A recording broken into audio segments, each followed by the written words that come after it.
Hey, I'm live. All right.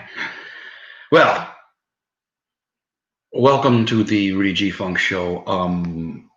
I know that I said that I wasn't going to try 2 beers in one night. I'm a little glitchy. Hold on, give me just a second here. I'm a little glitchy. I'll try and wait and see if I can get rid of some of this glitch. It is kind of close to the witching hour here, but anyway, I guess I'll continue. I just don't want to get behind my voice. Aaron, how are you, brother? Scottzilla, man, what's going on? Um, I know I said I wasn't going to try 2 beers in one night, but I had something a little interesting happen to me. I went to get another BrewDog to try a different one to see if they had a stout or a porter or a lager, anything, because I've really been digging these brew dogs. Well, they didn't have any more. So after seeing that, I looked to the right and I saw this, which is, give me just a second here. I'm a little ill prepared. And I know you guys have seen these before, you beer drinkers. What I got was,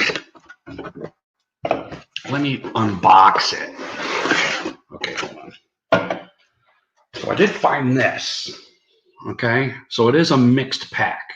And I'm not particularly big on buying mixed packs or anything like that. However, they didn't have any other BrewDog products, but there were 2 more beers I hadn't tried in this mixed pack. So I wound up coming to the conclusion, well, they're kind of IPA-ish, and the one which I'm realizing now, I thought it was called seasonal. You see all the way to the right there, it says seasonal.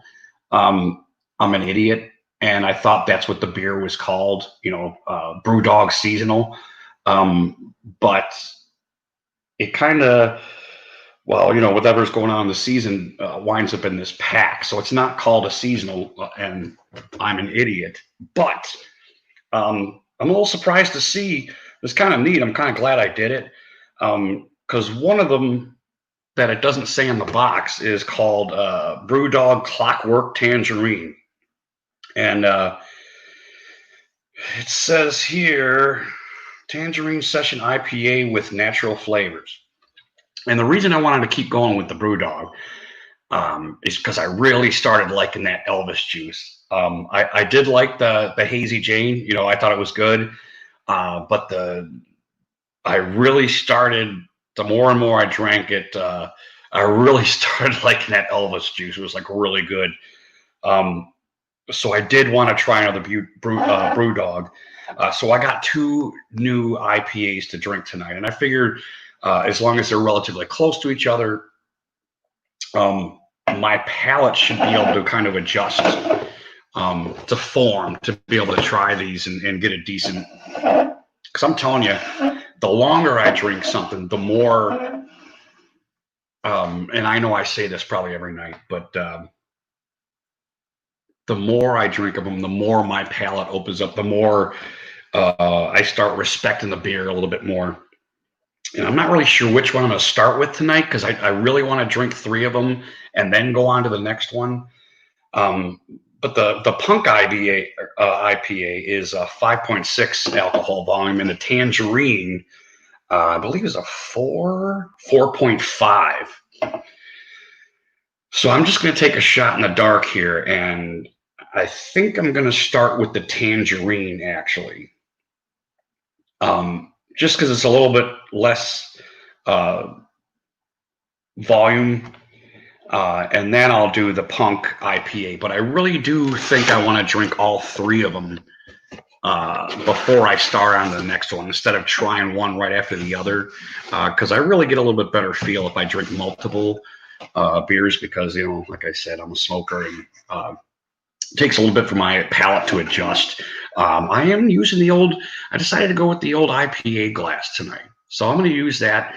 A lot of these IPAs are carbonated a lot, and they don't really pour well in this glass, Yes, Yes, Aaron, I am so ready for football season, dude.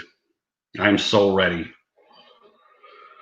Yeah, I'm always ready at this time, but this time it just seems, everything's just different. Nothing seems normal, although, I mean, our lives have been relatively normal.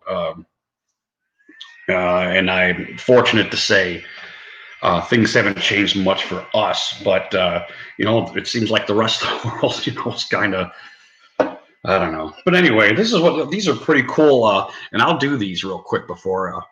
I do like these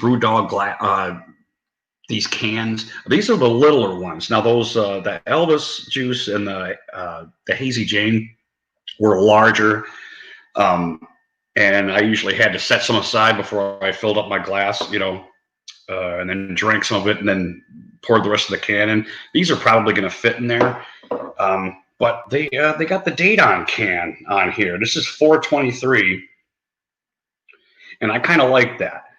And I hope I don't become like a stickler and like only buy stuff that's dated, because I really don't want to be that guy. But it is nice knowing, that 423, this was bottled or canned or whatever.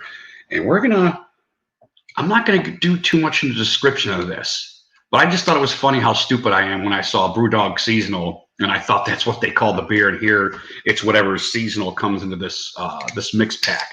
And like I said, I'm not huge on mixed packs. However, this one, and this is what I forgot to mention, um, the seasonal is 3 beers. The punk IPA is 3 beers. And the other two of the threes is Elvis Juice and Hazy Jane. So I was like, that kind of make me want to buy it too and have those in reserve, because those are both pretty good beers too. And I'm not, if anybody watched the Bells, their IPA, their hazy IPA, I really like that too. I mean, it's just a great, solid IPA, nothing fancy. I really like that one. The Elvis Juice, Darth Lucian, thanks, buddy. Thanks for showing up, man. Oh, you know what? I forgot to unblock everybody. Yes, everybody seems to be happy with that, Aaron. Everybody seems to be happy with that. So you're totally happy with the draft, I take it, huh, Aaron? Ooh, yeah, definite tangerine, right in the beginning here, right in the beginning. So, uh, I think it was an educated guess that I picked up this mixed pack. I really did go through um, the tumblers in the lock, as to deciding to do this. And I don't think it's going to be a huge disparity between, even though this one's tangerine, and I'm not really sure exactly what the punk IPA is going to taste like. They're all IPAs, so I don't think I'm going to get all stupid and, or at least not right off the bat.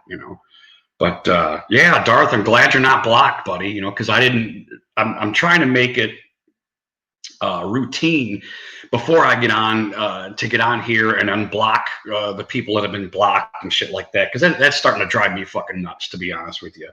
Not just because I've been blocked personally before, but that really drives me nuts, man. But here we go. We're gonna give her a little pour here. Let's see how she pours our little tangerine dream here. Oh, it smells.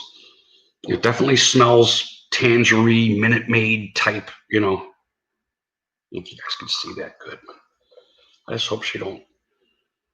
Be a little gentle, because this IPA, man, this IPA glass, it really shoots that liquid down to the bottom, and I usually get a whole shitload of. I'm gonna stop right here. Give her a little twirl. Nice little head on it by itself. See if it changes the color. Not really. Not really. It looks a little lighter. I mean, it's got a nice golden hue to it. Jackson. It's a good looking beer. It is definitely, but it looks it looks a lot more closer to a domestic, I think. I don't know. I know there's a disparity between what I see in my monitor and what you guys actually see, because I noticed that on my phone if I ever review anything that I've done. But that is about as close to a regular beer as I've seen from an IPA before, I think. And this is the tangerine, the Clockwork tangerine. Um, I don't mean to keep raving about that Elvis juice, but what a beautiful beer that is. I just that amber hue just makes me want to like tackle it in its mom, you know. Oh, now that smells really refreshing, I must say. Big tangerine smell, you know. And I don't want to say because I don't smell beer at all. I smell like tangerine. Cheers, brothers and sisters.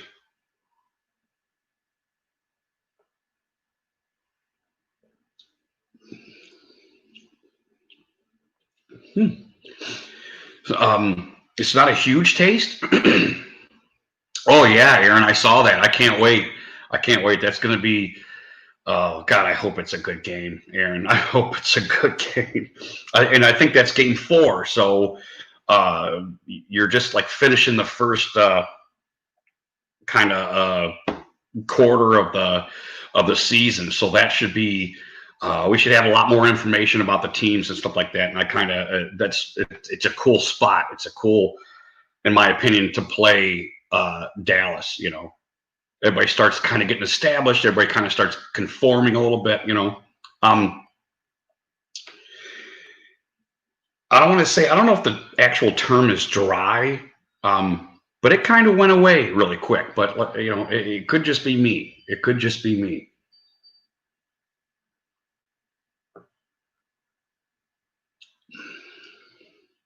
But it's pretty good. I don't want to say relatively light because maybe just because the finish, but it's not like it's not annoyingly tangerine. The BrewDog guys, man, I like what they're doing here. I do like when I pull up to a beer and it just smells delicious. But when I'm drinking a beer, I want beer taste, man. You know, I don't want, you know, Minute Maid. But I do like the BrewDog guys. I do like what they do because this tastes like a beer. I would say it does taste like a lighter beer, like almost a light. I mean, this particular one, if there was a light version of an IPA, because that flavor goes pretty quick. It dries up pretty quick there. And I don't want to. Okay, let's see. Give me just 1 second, fellas.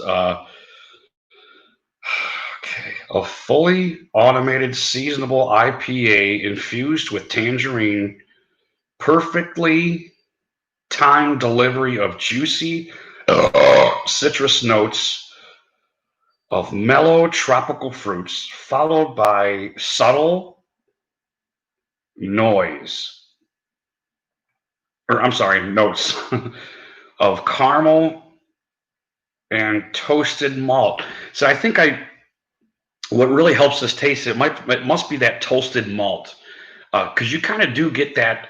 You guys that drink like a light beer, um, when you drink the regular version of whatever light beer you're drinking, you know how you kind of get that almost like a burn. It's not a burn. It's just a little bit more bitter. That's what these guys do with this. It lengthens the taste a little bit, um, and I like it. I like it a lot. Okay. Okay. A director's cut for the 21st century Clockwork Tangerine IPA, precision for the people. Yeah, I think it's pretty good. It is a little bit lighter, especially after drinking the Elvis juice. They're similar, but um,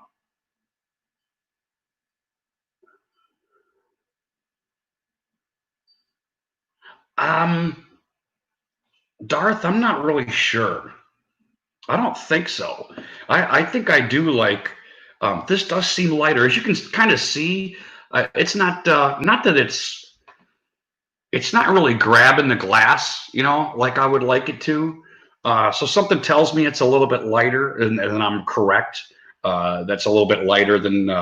Yeah, I don't know about if I have to have an orange. It's beer enough taste for me.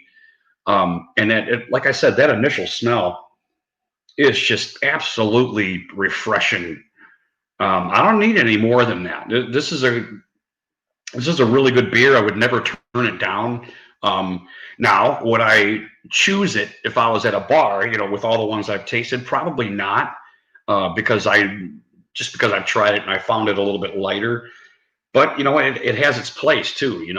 Maybe you're at a friend's kid's birthday party or something, and you want something that's maybe not so heavy, and it's a 4.5. So I think it's a situational decision, in my opinion. I don't know.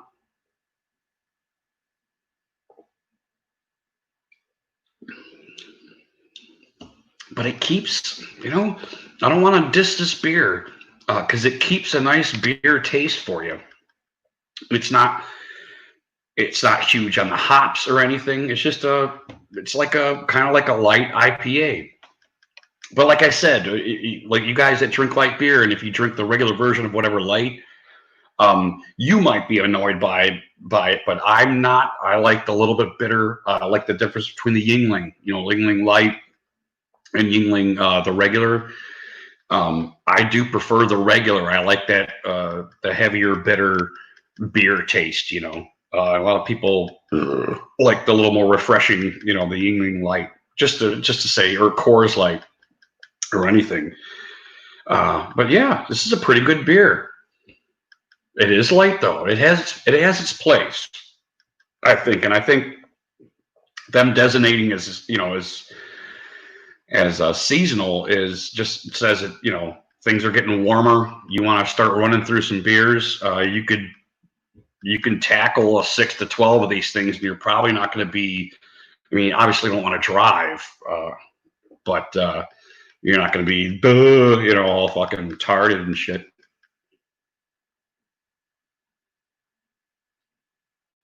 Although I have to admit, and I don't mean to keep referring to the Elvis juice, because I think they're only 6.5, or not only, but they're 6.5, which is, I don't know, I like to stay right around that 6 or 7 area, which I probably say in every one of my streams.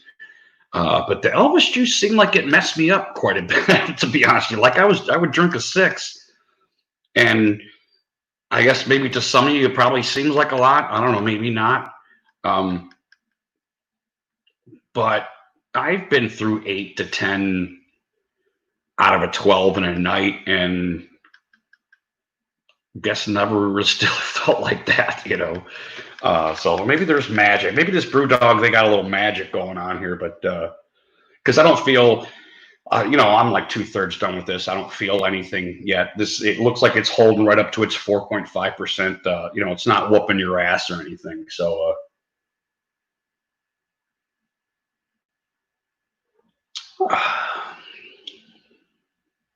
But yeah, starting to see, now I'm starting to get a little bit of fruit on the back end. It's starting to hang around a little bit, which I think,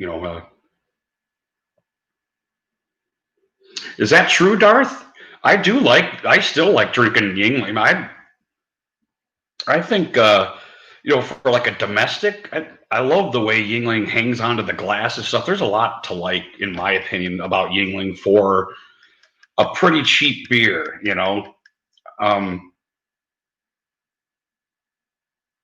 I do like it, but I do prefer the regular. I do. Oop, my fucking big ass bottom lip stuck to the. I went.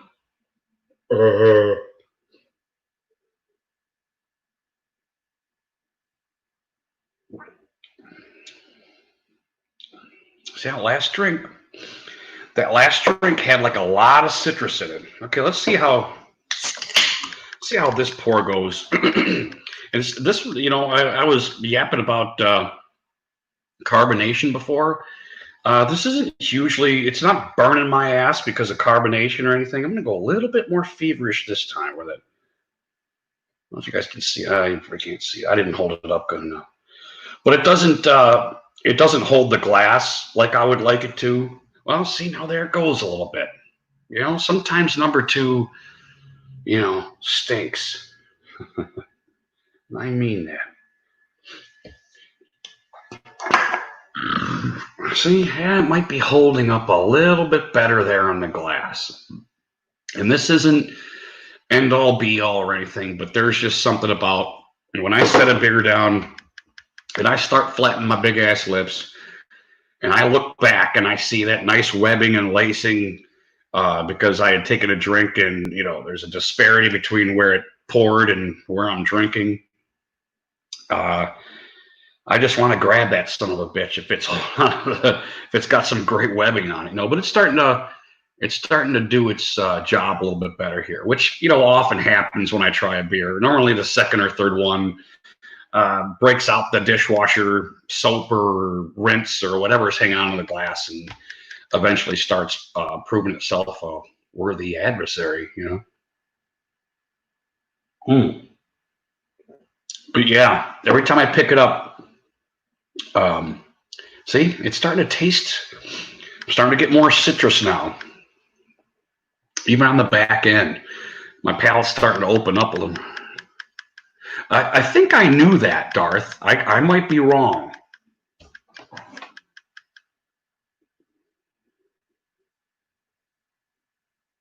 Yeah.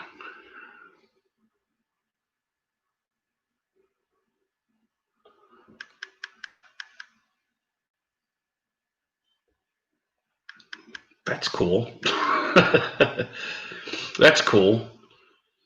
Yeah. That is cool. What is this? I'm getting weird fucking pop-ups, man. Getting weird pop-ups. Yeah, so it's starting to hang out a little bit there. I don't know. Oh, okay, I can put my big head in front of it. As you can see, I'm starting to get some mapping, some webbing, some lacing. I like calling it mapping too, because it, you kind of, some of the shit looks like Australian shit on there. I don't want to rush this because this is going down pretty easy. But yeah, I'm still feeling it's like one of the lighter IPAs I've ever tried, if not the lightest. Certainly. That's big orange tangerine. Let's look that up real quick. Darth.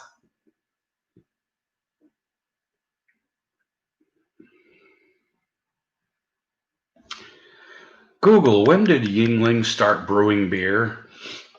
Oh, it said England. Oh no, it caught me. 1829. According to the Nodding Donkey, America's oldest brewery, D.G. Yuengling and Son, was founded in 1829 by a German immigrant in Pottsville, Pennsylvania.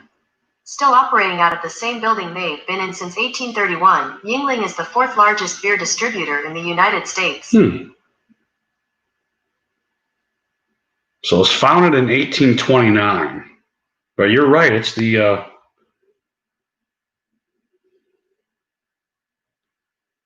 Yuengling is the fourth largest beer distributor in the United States. Oh, wow. That's interesting. I wonder if they're doing that. I wonder if they're starting to buy up microbrewers and, according to a lot of beer drinkers, fucking them all up and changing their shit and their recipes and trying to get everybody to conform and, that whole thing.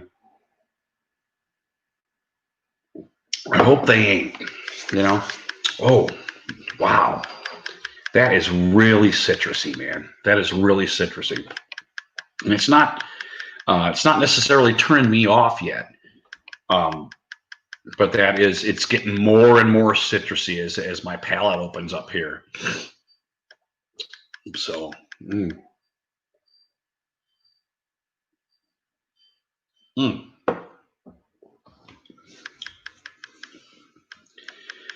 Yeah, see, I'm right at the front there. I'm getting real big citrus taste now. Real big citrus. I got you. Marines!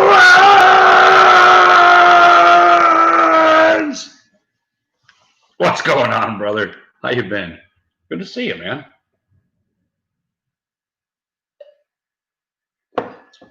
I know I said I wouldn't do it, but I'm trying 2 beers tonight. I went to this huge explanation, at the beginning of the video as to why I did that, but oh man, well, this is pretty good so far. And I hope this doesn't open up any more than it already has, because this is really citrusy. Yeah, it's good to see you too, man. Because that initial smell, It's just Infinity. How you doing, buddy? How you been, bud? It's good to see you. I just like to get that icon up there, Infinity. I'm sorry. Just make sure everybody gets a nice dose of that icon.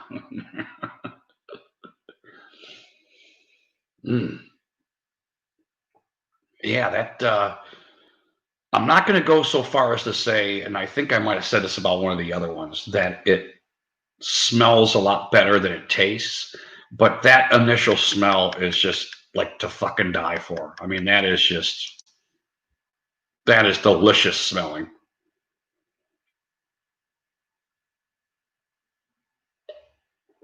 And it's huge in this one. I mean, that tangerine orange, it's big. But it tastes like a beer, man. It tastes like a light beer. It's got some citrusy in it, I don't know, Darth. I don't know if I wouldn't bother putting a slice of anything on this, to be honest with you. I think it's got enough citrus in it, as far as I'm concerned. I mean, my preference.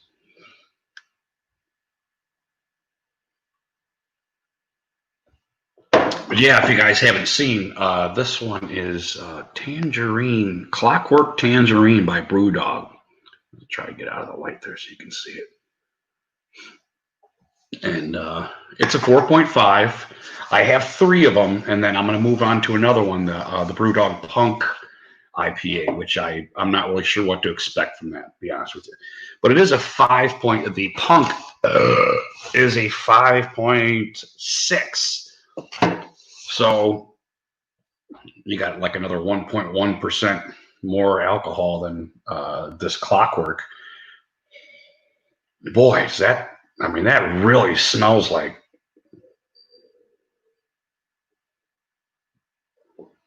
you're about to drink like a Minute Maid or something like that. I don't want to say orange pop, because this smells like refreshing, fresh fruit that you just split. Like a grapefruit, or if you just cut a tangerine in half and stuck it in your schnoz. That's relatively close to what you're getting here. I thought it would hold a little bit better, but we'll see how number 3 does. I don't know.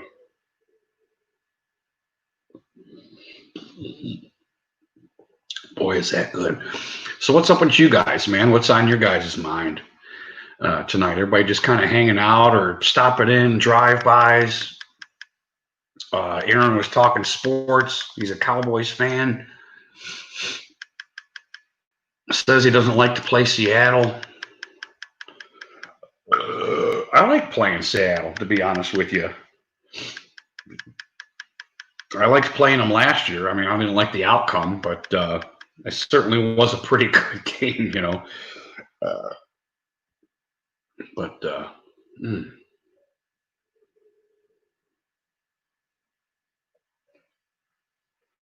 that smell is just something else, man. These BrewDogs, man, they get an aroma in their beers that's impressive, I must say.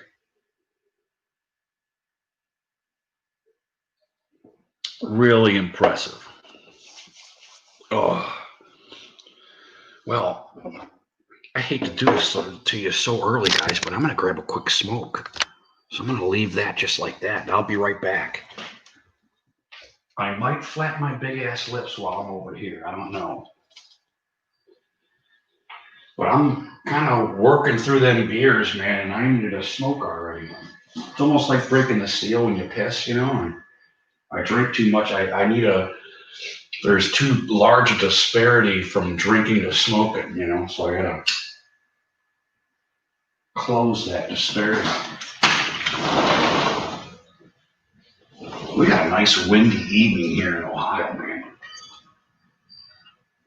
It's not, it's a cool breeze, but it's not cold breeze, And I think there's a difference. You hear our wind chimes.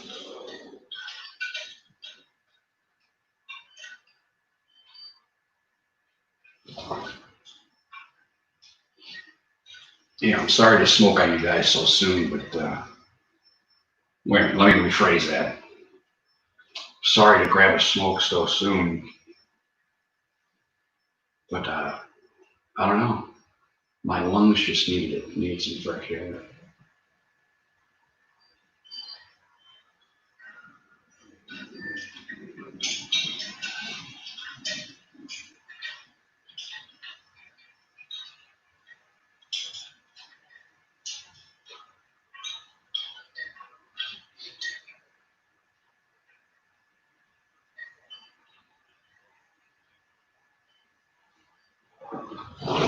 You know, I wonder if you could put like holes in the ground, and when the wind rushes past it, it would play like a fucking flute or something. And wouldn't you need to take some fallen log that's like stretched across a creek or a river or something like that, and drill some fucking holes in it and make it like a big fucking flute. So when the wind passes through, it like plays shit, you know, freak all the fucking animals out. I want to do that one of these days. You know, I'll take it. I'll put it on my piano.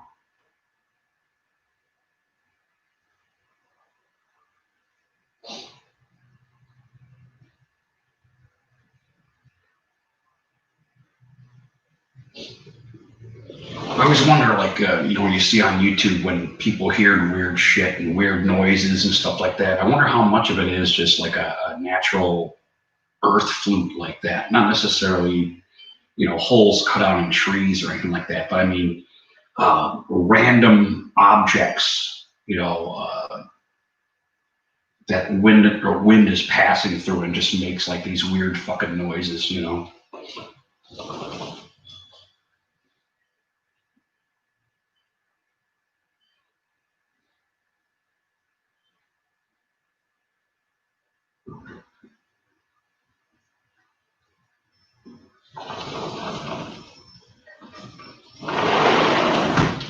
Yeah, sorry to smoke break so early, but I really needed that, man, to be honest with you.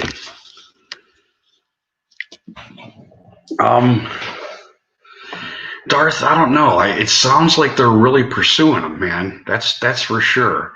Um, I think in the past the Browns were really hard to sell um, to these guys that are coming into camp and finding out what's going on, whether they wanted to be there or not. I know money talks, bullshit walks, that whole thing. You know, but I gotta believe that, you know, there's guys out there that want to be a part of a productive regime, you know. So I think the Browns are looking up, and I think it's very possible we could land him, to be honest with you. Because of that, I think better things are coming for the Browns. You know, I thought it last year. Obviously, we saw last year happen what happened, but I think we're digging out of the depths of the NFL. You know, I'm gonna pour this beer real quick because I'm an alcoholic and I can't stare at it just sitting here looking at me menacingly. Menacingly. Okay, there we go. There we go. That one poured a little bit better. Look at that. Now she's hugging the glass, ain't she? Son bitch. Ooh-wee. There we go. And yeah, pretty good looking beer. It is light looking. And like I say, you know, compared to the Elvis, the Hazy Jane, it looks like a regular beer to me. It probably looks a little more golden to you guys. I don't know. Let me know. Does that look a little more golden? What does that say? What did Infinity say?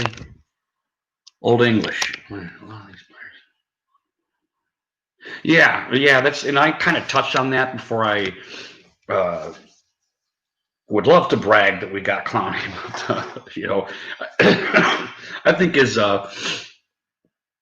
although a lot of people don't like Jimmy Haslam, I still think the dude opens up his wallet, man, and that's been one of the best things happening to the Browns is you know,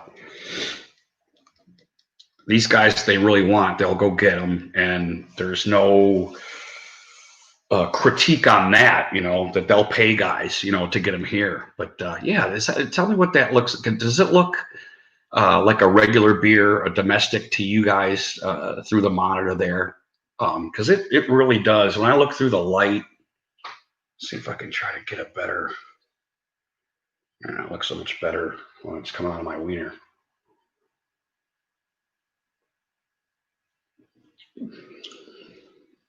But yeah, it's the third one.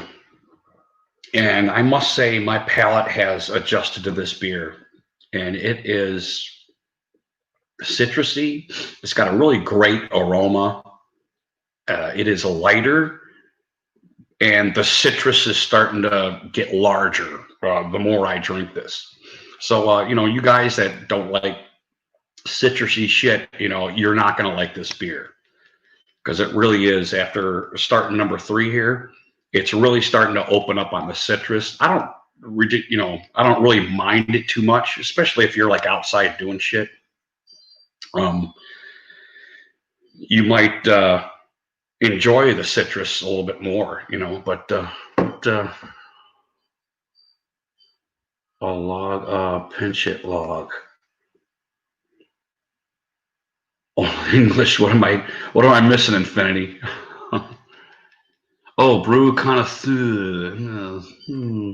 I like that. I'm gonna post that just because I like seeing shit in the toilet, man. I gotta get Infinity like on every one of my streams at least once, just so I can see that toilet with the. What is that? A snake in it? Just kidding. Hang on. But what do you mean, Old English, Infinity?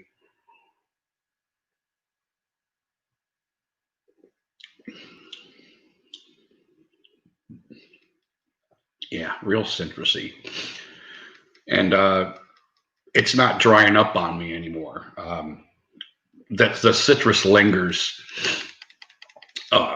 far after you're done, but it is beer tasting too, like I said. And I don't know, I don't mean to be redundant, but I kind of have to be, and it's personal. Like I said, my palate doesn't open, and I know I already said that before, but I have to keep deciding, it's just like I was talking about with the Elvis juice. The more I drank it, the more I liked it, the more I looked at it, the more I loved it, the more it held the glass like it did. Fucking oh, I just smeared them. I need a napkin. Damn bug. Damn dead bug. I don't want to be putting my hand in that shit on bug shit. Excuse me. Where are you, bitch? There you are. Yep. Sorry, Mr. Oh. Here, I'll use some of my beer. No, I'm just kidding. Bug shit in my beer.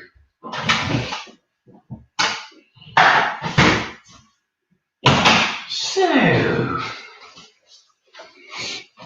Oh, let me ask you guys. You 4. Right? I got 4 guys there. Did anybody watch on Netflix? And I just forgot the name of it. It has absolutely nothing to do with this, and I mean it. See, it's the exact opposite. I didn't have enough of this. Anyway, Evil Genius. Have any of you guys watched this on Netflix? And I know you guys probably remember the Pizza Bomber with the dude had the shit around his neck, and he had this little scavenger hunt that he had to do. These people held him up and put this shit on his neck. And anyway, it's this great documentary movie on Netflix about that. And it's like a 3-part series. And if you guys haven't watched it yet, I recommend it. I was pretty interested. I think what happened the one night I think I had to work. And I'd watched 2 of the 3 episodes, and it was one of those things that was on my mind all the next day, and I couldn't wait to watch that 3rd episode. So I don't know if you guys like that kind of shit, but I really like that. And I do remember when it happened.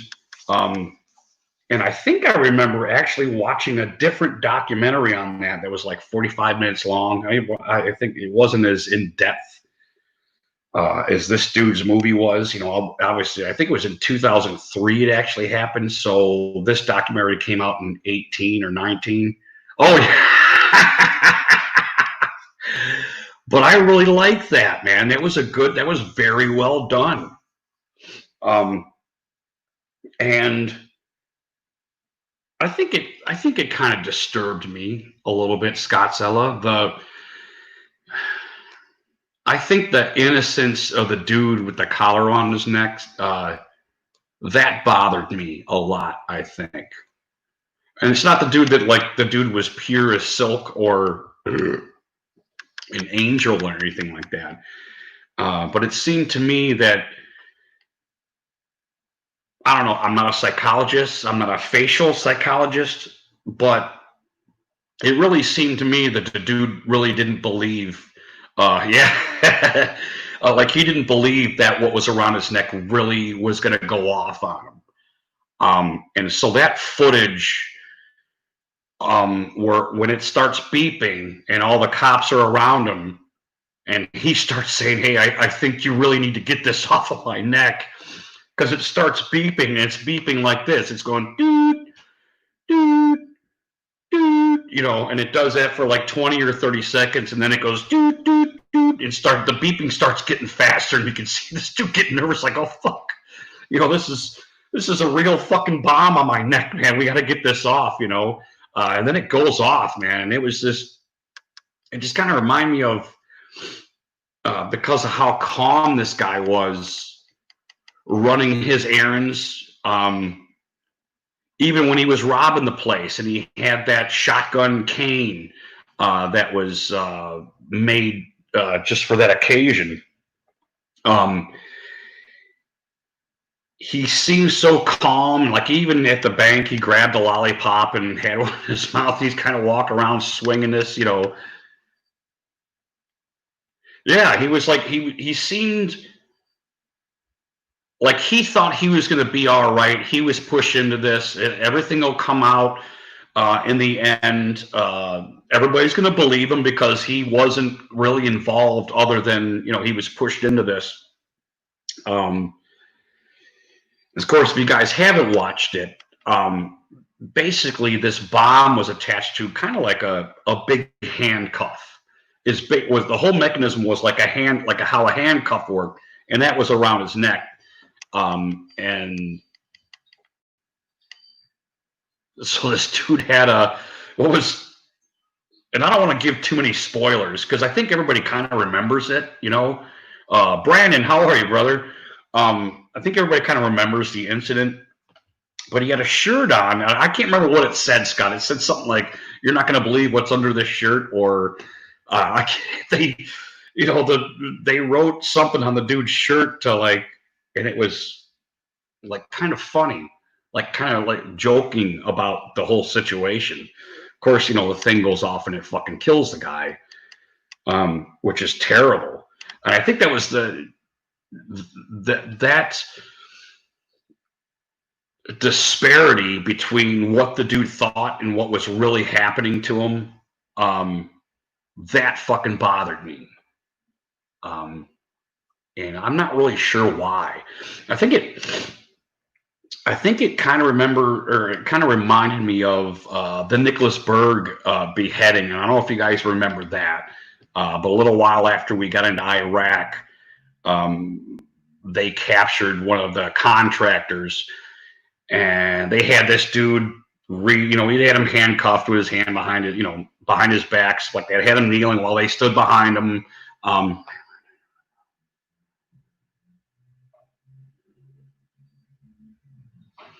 Wow, I like the way that sounds, Aaron. Let me finish this thought, and I'll be right on that, Aaron. Here, I'll put that up so that I don't forget it, because I never forget the stuff I put up there, right, Scott? But anyway, the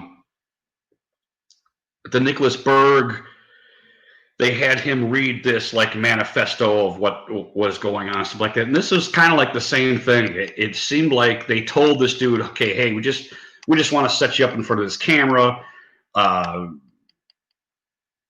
Read this shit. We'll get out of here. Blah blah blah. Because the dude was really calm and he was stating his name. He didn't seem scared or anything like that. You know, all of a sudden when he's done, you know, they fucking pull his ass over and they cut his fucking head off. And I kind of weigh between, because I know they would give people that they were about to behead, they would give them opioids so that it wouldn't be so bad or so horrific. And I don't think this was the case. I think the dude was calm because he didn't really think that they were going to go through with it or that they were going to do anything to him, that they really just wanted to pose this thing. But it was a very horrible thing to see, and I'm sure it's taken off of YouTube by now. And but if you watch the whole thing, him reading it and everything, and how calm he was, and then when he finishes, you know, then they cut his head off with a knife, you know, not a hatchet or, you know, a fucking, what do you call it?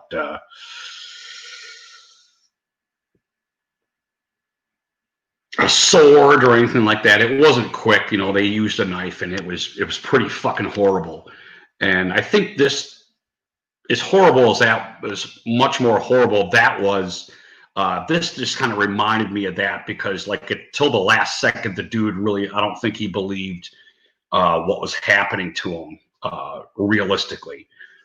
So back on Aaron's thing. I hear a lot of people talking up the Browns again this year, and I think that it's deserved.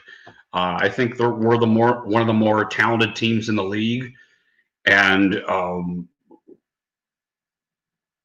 we need a front office and a coaching staff to get these guys in gear.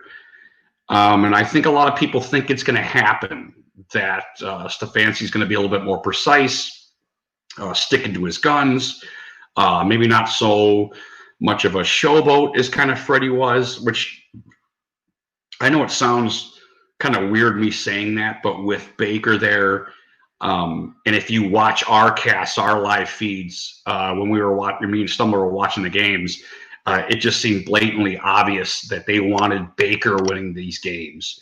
You know, which is, you know, us Chubb lovers that just give fucking Chubb the ball, guys. It was really frustrating to watch all year, but it seemed blatantly obvious that Freddie wanted Baker, or maybe even Jimmy.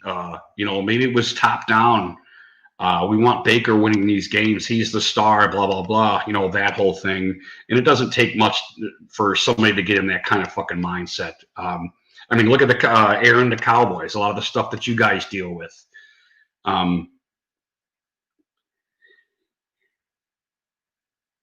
I think Stefanski can guard a lot of that stuff and play some sound football and win this year.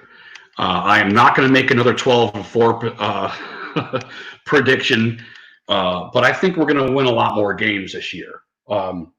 So what I mean by a lot, I'm not going to say, because I don't want to do that typical 10-6.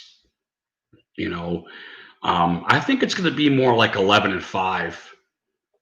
I'm going to go one more game upward because I'm smarter. You know, I think 10-6 sounds a little ridiculous to me, and I don't even want to say that.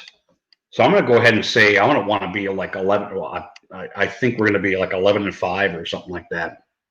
And this is without any proof of Stefanski being a coach.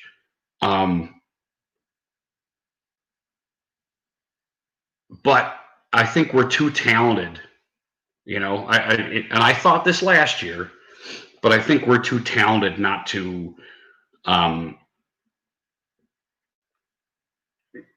run the same psychotic offense that was kind of run last year. The simple, and when I mean psychotic, I mean when you're doing the same thing over and over again. that kind of psychotic that doesn't work. I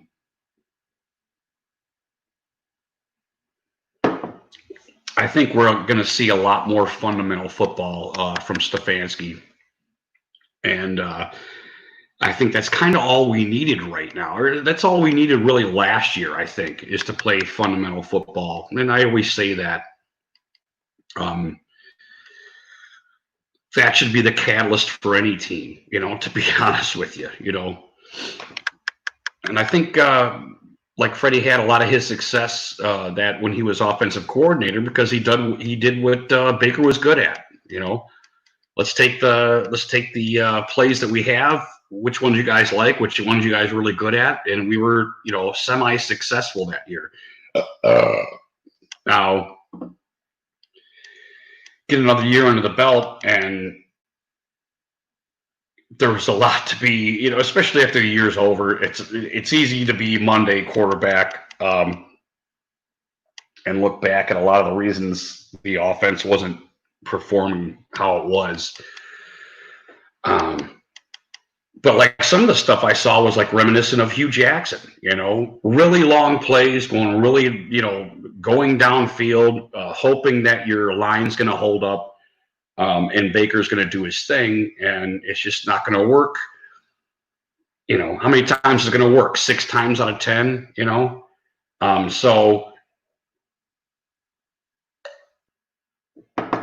So say it doesn't. It works 4 out of 10, or you lose games because of it.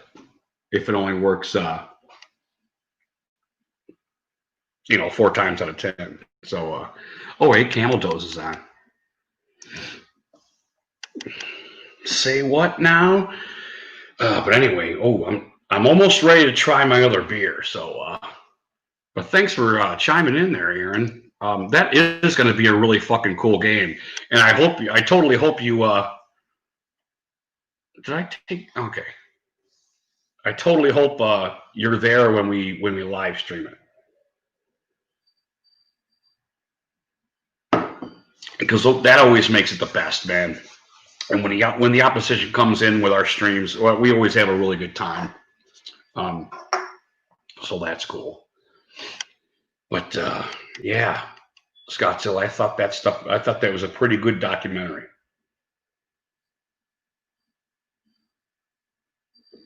Oh boy, that's good. So what's going on, guys? Anything? Let me check something to make sure.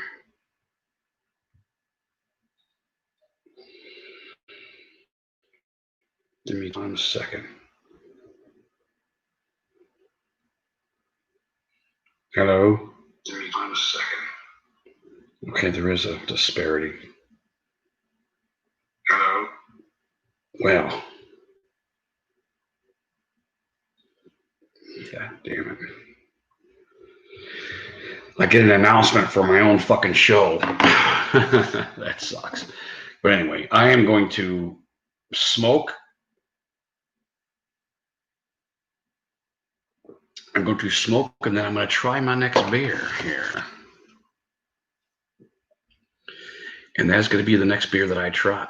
Postmodern Classic BrewDog Punk IPA. So we'll be done with the old Tangerine Dream. And that was pretty good, man. Not my favorite IPA by any means. And not that it's at the lower spectrum or anything. It's pretty good beer. A lot of citrusy stuff going on here. Maybe a little bit more than necessary. But it is, you got to remember these brewery companies they're wanting to give you options too, man. They're wanting to give you options, and they're wanting to have a lot of different beers and a beer for everybody kind of. And this is not a bad beer. This is a pretty good beer. Or would I wouldn't go and prefer it if I sat down somewhere. Probably not, because of this. The citrus does kind of work on me a little bit. But that's kind of a lot of beers. A lot of beers kind of work on you a little bit, and you remember that, So you go to step up and to your local pub and grab it. You go, well, you know, I kind of remember that such and such had this kind of taste and whatever. But yeah, we're finishing this up and we're gonna go grab a smoke. And if I'm not zeroed out, I'll probably stick around, flap my big ass lips about some stupid shit. I don't know.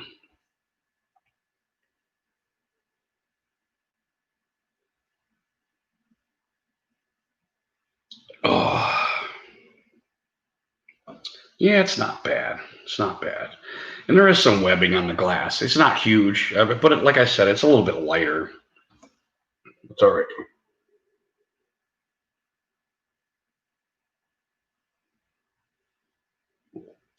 Okay. Okay, well, here we go. Hey, Mids, how are you? Yeah, okay, give me, I'm about to grab a smoke, so give me a second. I'm going to try this one next here. So we'll stick around and hang out for a little while.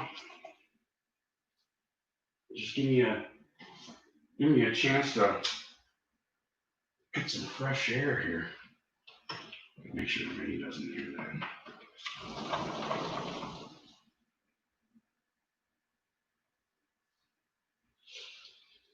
So anyway, it's good to see you, Mids. You having a good weekend, buddy?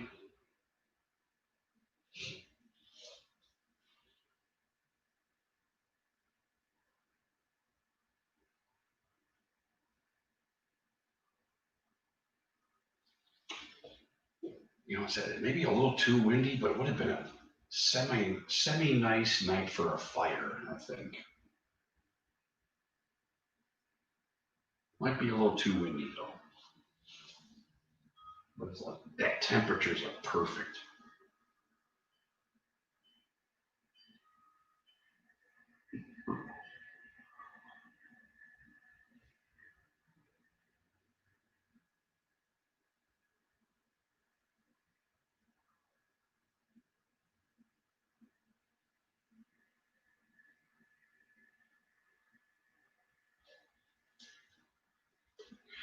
Yeah, I might have to urinate after this also.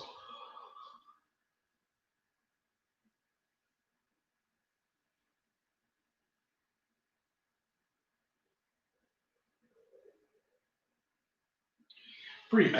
Mosh was at a bar with a live band tonight. I don't know if any of you guys watched that. Um, when I popped in, they were doing a heavy version of Lenny Kravitz's "Getaway," I think, or "Fly Away," whatever that song is. It was all right, man. It was interesting to hear, kind of a different version of that, you know, a heavier version.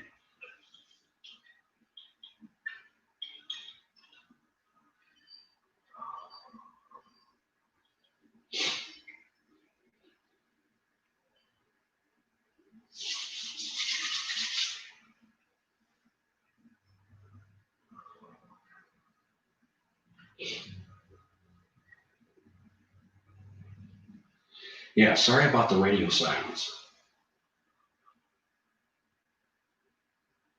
I am anxious to hear what you have to say, Mids. I'll put the, I'm gonna, like I said, I'm gonna take a quick piss. I'll come back. I'll put the link in, buddy. The Lincoln Town Car. I had to come pick you up, buddy. Yeah, I'll be right back. Slip his bathroom.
All right, here we go. Oh, there we go.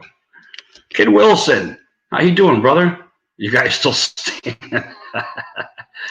Yes, we are, my friend. Yes, we are.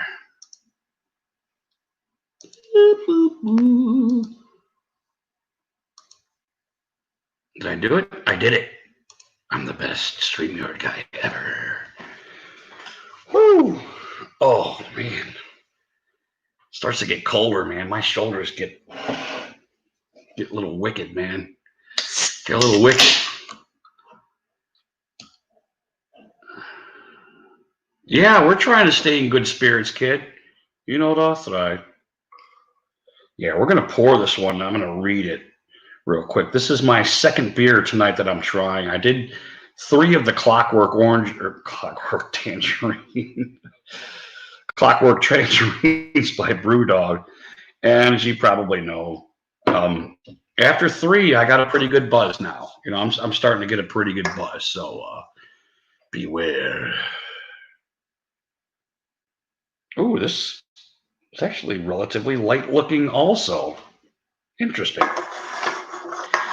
Interesting. I don't know.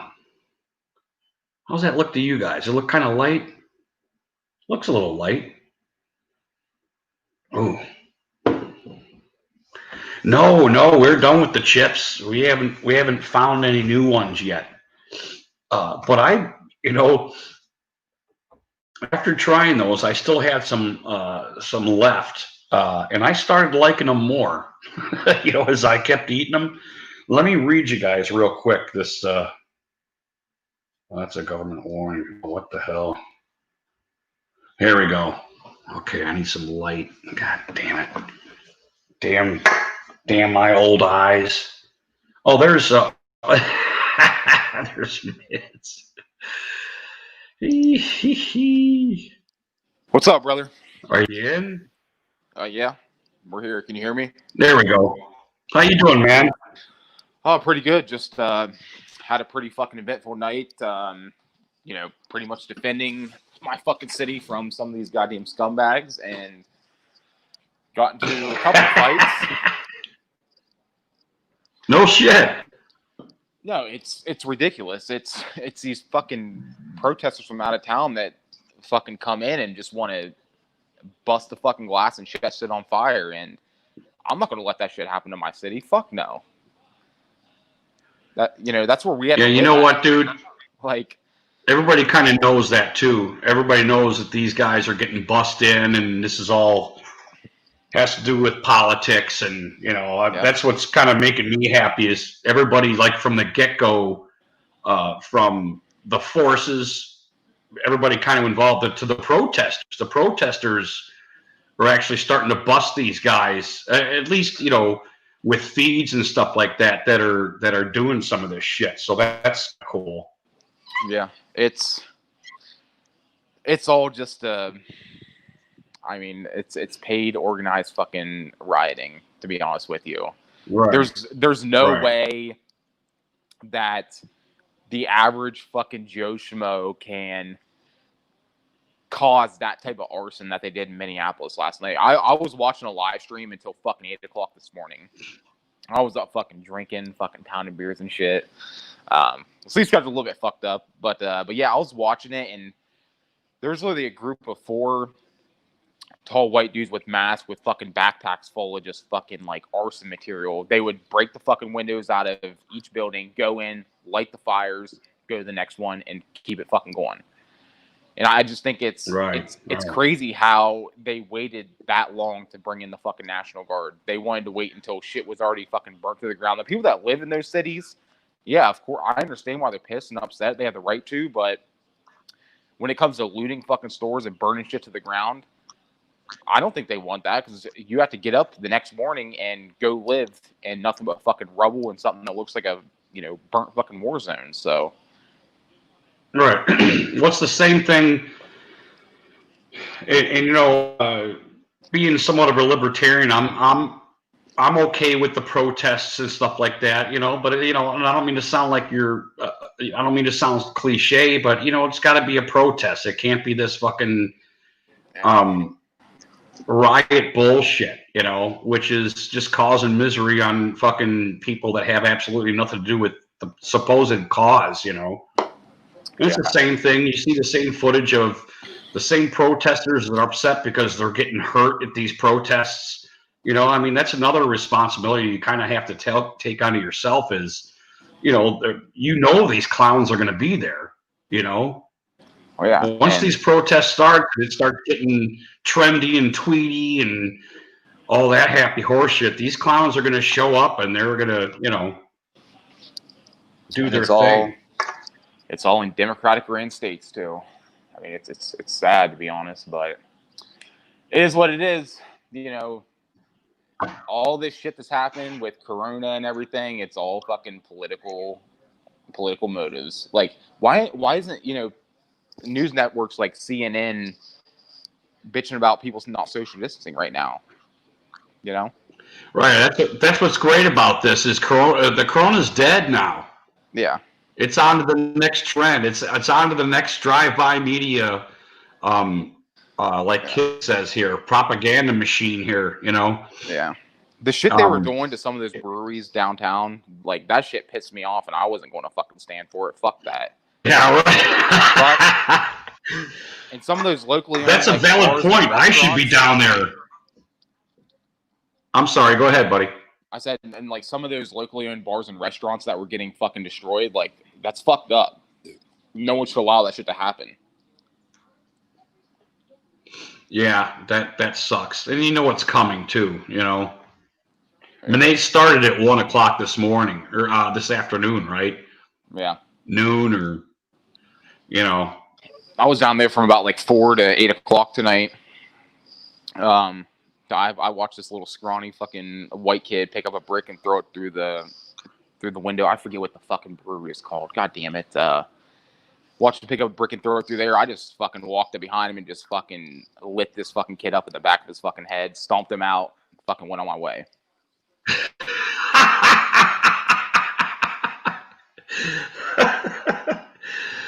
It's fucked up, man. I mean, you don't need to be doing that stuff. There's a local fucking businesses that people put their fucking life savings into and fucking bust their ass to maintain, Right. I mean, they didn't kneel on a black dude and fucking kill him, Yeah. They're fucking doing their day-to-day shit. Mm-hmm. Exactly. But yeah, it's looking like sports are going to come back pretty damn soon. I can see. I don't know what your thoughts are on it. Do you think football stadiums are going to be packed this coming fall, or? Well,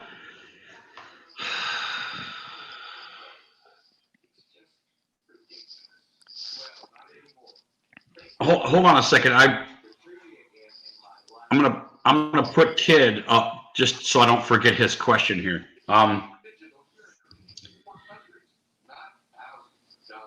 This protest and all this bullshit that's going on is going to shoot this COVID shit down. So yeah, I would say it's even more likely because of these protests. I mean, it's easy enough with all the information that's coming about COVID now, how weak it is compared to how strong they thought it was supposed to be. It's supposed to fucking kill most of us basically. And they're realizing shit that not only is like the average person that died over 80, like 96% of the deaths that were counted as corona are non-corona related. Did you hear that one by chance? I think in Italy, it was. Yeah, it's a bunch of those deaths. People over 80 die, of they got, kidney dialysis. There's all kinds of stuff that kills people. And we saw all this stuff coming. There was other death normalcies that were going down during this COVID thing. And I don't necessarily need to rehash this, but this, we talked about this on my channel like a month ago, 2 months ago, maybe, that these numbers were coming out that were false. Yep. So if anything comes good out of these protests, the whole COVID thing is being shut down and ignored now. So the media is on to the next trend. So this is our next war we have to fight, I guess. Info war, Yeah. And But okay, let's Kid Wilson's question. I don't follow this, so I'm always a bit clueless. Did the officer who killed the guy kill him on video? Did he die later? so he did die later. He was pronounced dead at the hospital, but the autopsy came back from the medical examiner that specifically indicated he did not die from strangulation or lack of air. He actually died from a heart condition where I think he has like bad arteries or something, and he had toxins in his body already. So, but it was it was the smothering or whatever that helped cause this, correct? Yeah, probably. I don't know. It's hard to know really what to believe, to be truthful with you. I don't.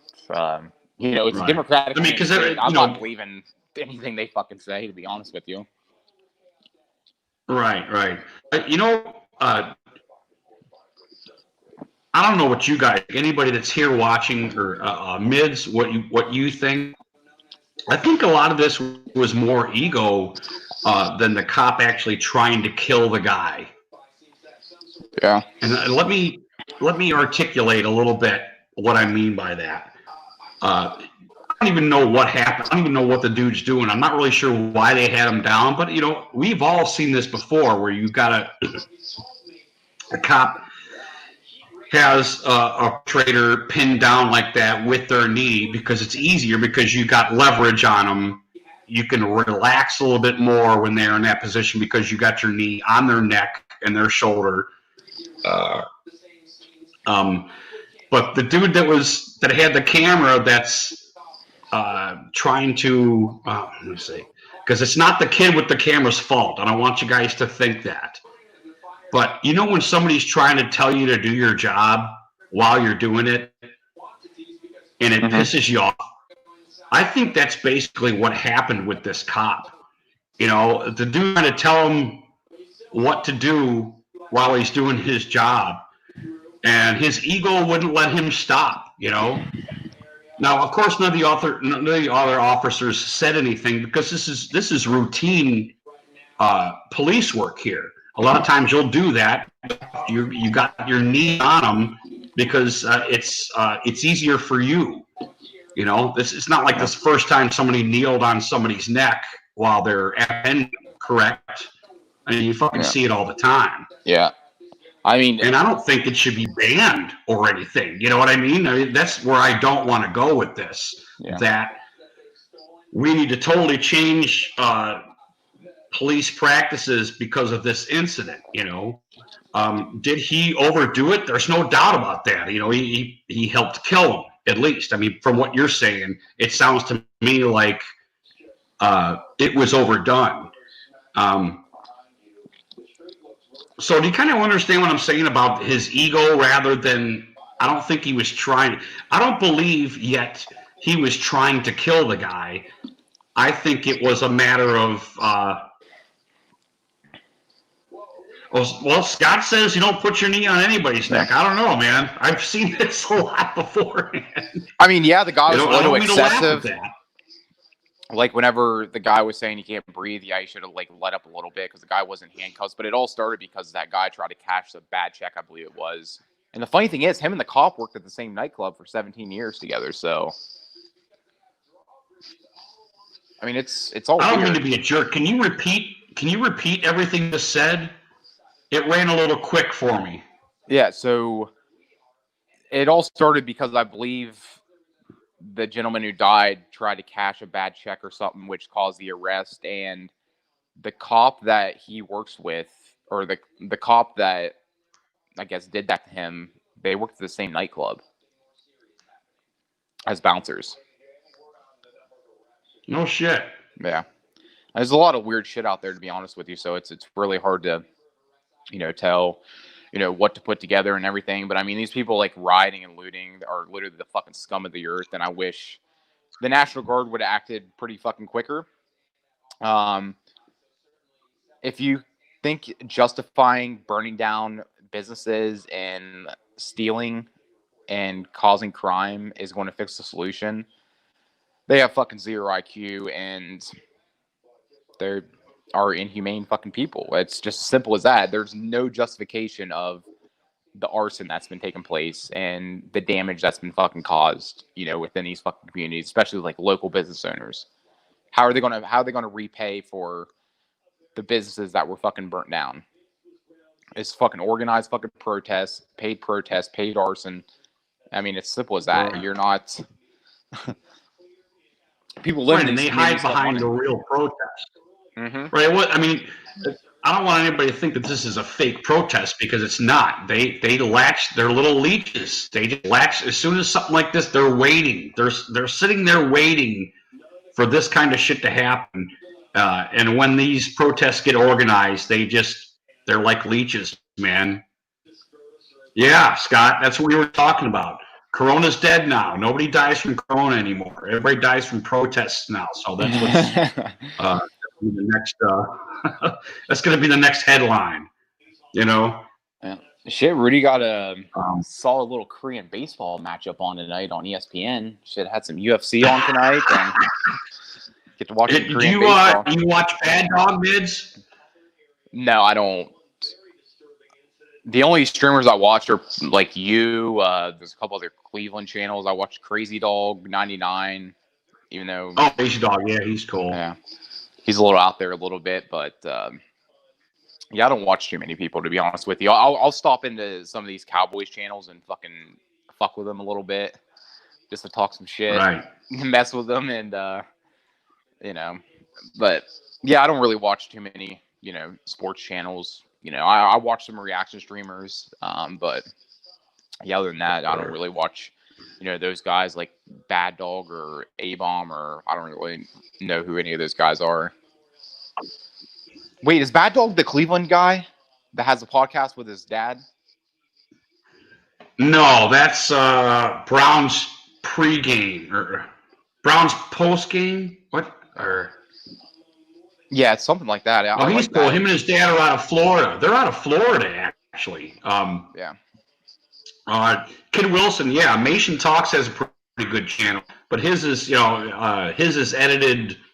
He doesn't do much live, but he's got a pretty good channel too. I like his stuff too. Yeah. Who's that older? I comment on his shit. Who's that older dude that does Brown's Talk? He's out of Florida. Oh, Moohead. Yeah, fuck that Radio? guy. That guy's a fucking. Oh my god, that guy pisses me the fuck off, man. Just some of the shit he fucking says. Hey, well, that's I like Moohead. I know he's a liberal. I know he is, and you gotta, he's a Trump hater and stuff like that, and you gotta cut through all that, especially with the rioting stuff. But he has been doing this a long time, and he's pretty good at what he does, especially breaking down the Browns. He's got a good, so it is a give and take. Opressador. Hey, you want Cartman in? Mids? Bring whoever you want. Carton 138 wants to come in. But yeah, El Pressador, that's probably the best. I mean, he doesn't like live stream anymore, but his videos when it comes to the Browns are the funniest shit ever. Yeah, they are good. Dude's an absolute. Cartman, mind coming in? Yeah, bring whoever on. It's your show, brother. Okay. But yeah, El Pressador. Hey, Cartman, you don't have a talking orb, do you? We don't want any talking orbs in here, brother. There we go. Thank you, sir. I appreciate it, man. Come on in, buddy. Hi, Matt. What's up? What's up, dude? This dude. Oh my god, I love how you bait Camel Toes pissed off in that one live stream. Oh. It's too easy.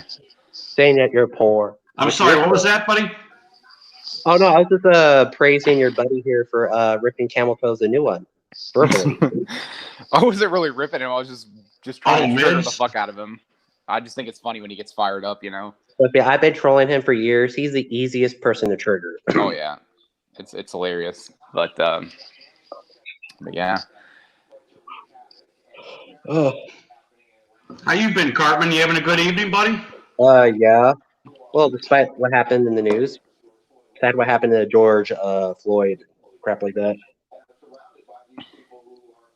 Right. What are you close to one of these major cities? You having to deal with any of that bullshit or? No. I live in Washington near Seattle. Oh. It got wild over There's there not tonight, much though. going on in Seattle yet, or? From what I heard, there's protesting in Seattle. From what I heard. Ugh.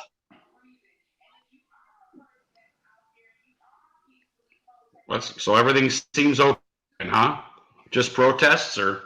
Yeah. I think some people are rioting, but I don't believe in rioting. I believe in peaceful protests. But that's just me. Yeah. No, I think that's a lot of us, Cartman. It's not just you, buddy. Because Oh, hey, there's Aaron Elias. Hey, you guys want to let Aaron Elias in? Bring them all in.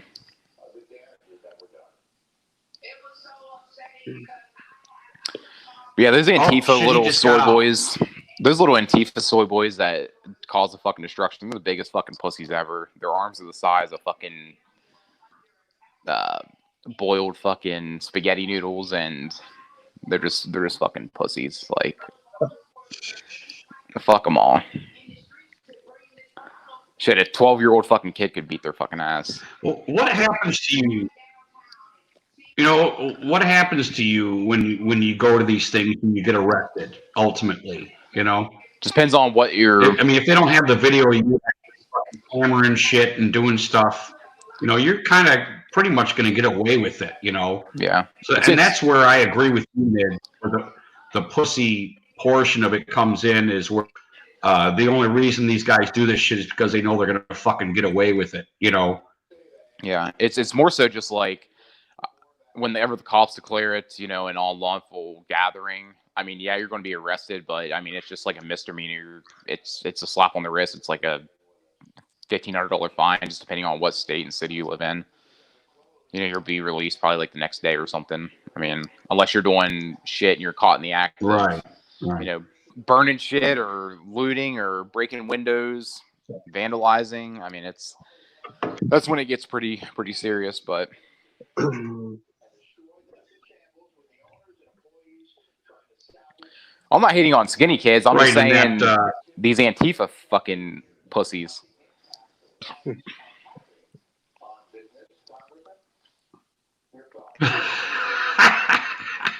Carpenter. What do you think about Antifa? You mind me asking, Cartman? About what? I didn't hear you. Yeah, about Antifa. I think your TV's up too loud, Cartman. That's not my TV. Might be mine.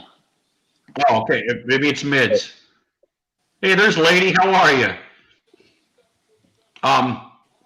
Yeah. What do you think about the Antifa and what's going on with that whole thing? You got an opinion on that? You don't have to if you don't want to. I People don't get touchy-feely, you know.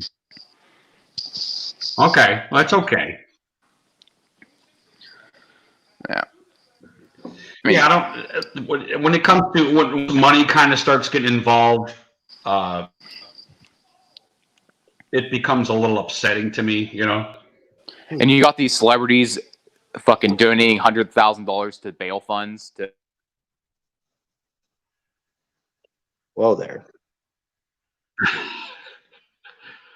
We lost you, Mids. Shit. Yeah, someone called me. Okay, no, you're good. You're good. I can hear you now. Yeah. But yeah, I mean, when you have celebrities donating $100,000 to bail these fucking scumbags out, like I was saying earlier, the people who live in these communities that are peacefully protesting and wanting their voices to be heard, nobody has a problem with them whatsoever. It's these little scumbags who come in and burn these people's cities down.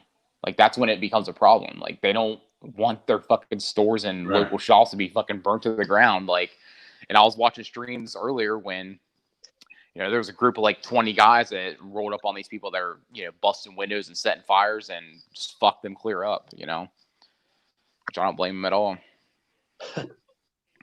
That's the footage I need to see right there is, you know, the good guys going in there and fucking cleaning house. That's the kind of footage I'm looking to see right now, and I'm sure it's coming. Because still like I still see innocent people protesting, and they don't understand why they're getting pepper sprayed and why all this shit's fucking happening to them. And they're so naive going into these things. It's upsetting, because I understand the protests, You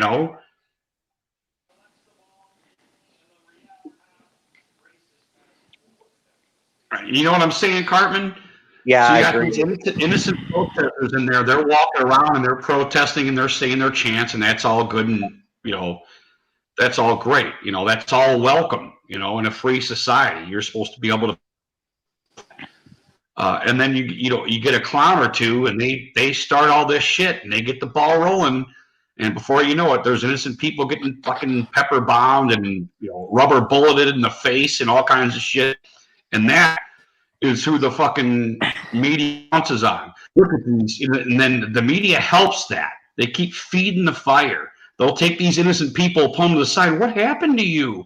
Well, I'm just walking and I got pepper sprayed and pellets in my face. It's like, well, you're missing the shit that was going on that fucking caused that, And they love to walk in there and do this drive-by shit. They don't give a fuck who gets hurt, who gets anything. They just want that scoop that's going to push their fucking narrative, man. And that's what fucking bothers me.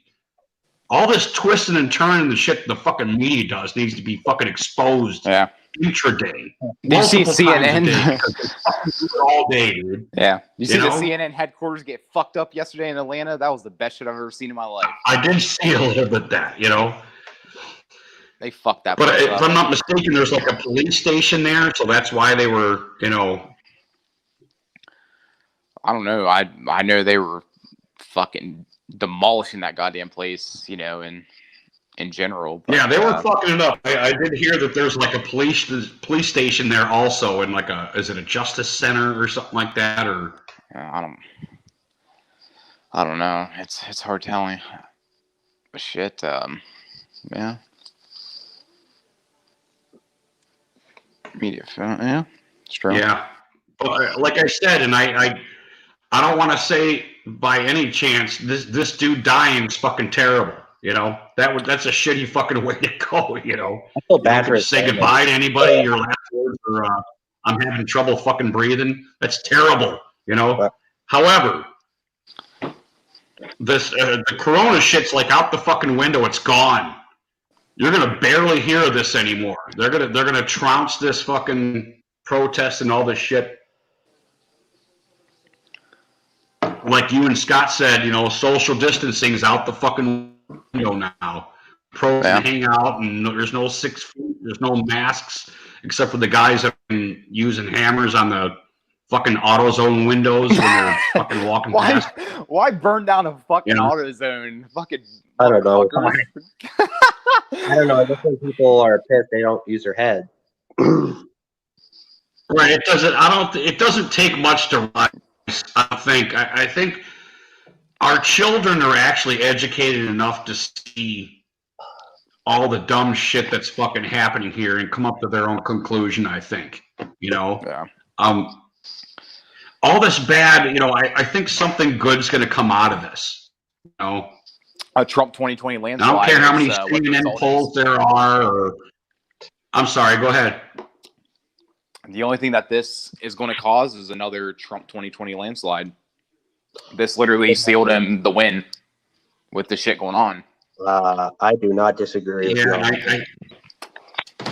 I think I think I agree with Mids. I think there's a lot of rational people out in the world today. I don't think it's those of us that might say everybody's stupid, I think a lot of people see exactly what's going on all the time now.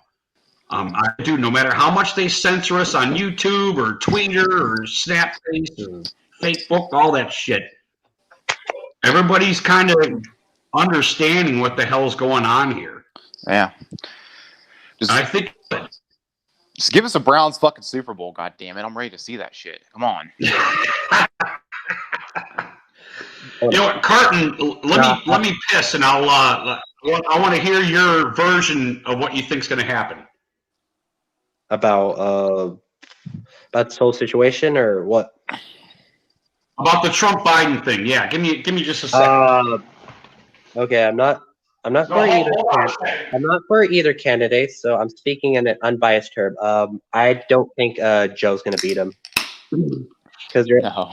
that's my faith in Sleepy Joe. Joe needs to wear a goddamn dull cone so he quits sniffing fucking children. Like, the dude's an absolute fucking weirdo. But who are you a fan of in terms of NFL? Seahawks, dude. Fuck yeah. You go to games all the time, or? Yeah, I have. Yeah, because I mean, I'll say it's probably expensive as fuck, you know, just to get in there for the most part, right? Yeah. Place is pretty fucking loud.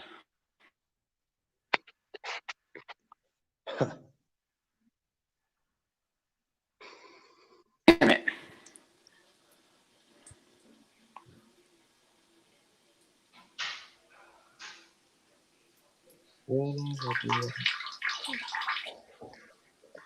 Yo, Okay, Cartman, go ahead, buddy. Can you hear me, Cartman? Yeah, I hear you loud and clear. Okay, I'm gonna smoke. I want you to let me know what you thought about the Trump thing. You thought this was gonna hurt him?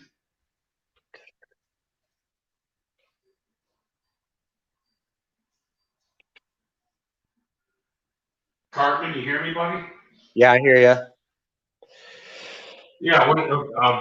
I was curious your opinion. You thought this was gonna hurt him. What, if you don't mind elaborating?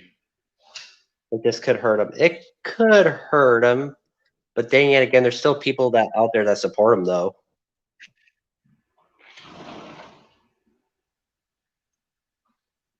So you think there's going to be people out there that support him no matter what? I mean, what do you think about the people that might be on the fence? Are they going to think Trump's a jerk because of this, or you think it's going to solidify or bring them to Trump's side? What do you think there? I honestly don't know who's going to win the election, but I don't put my faith in Biden because the last time we didn't go with Bernie, look who won. I mean, ask yourself, who won 4 years ago? Oh, right. I see what you're saying. And yeah, there's definitely the Democrats don't seem to learn from their mistakes. It's like, have they gone full retard? Well, I think that's the definition of psychotic, right, Cartman? Or yeah.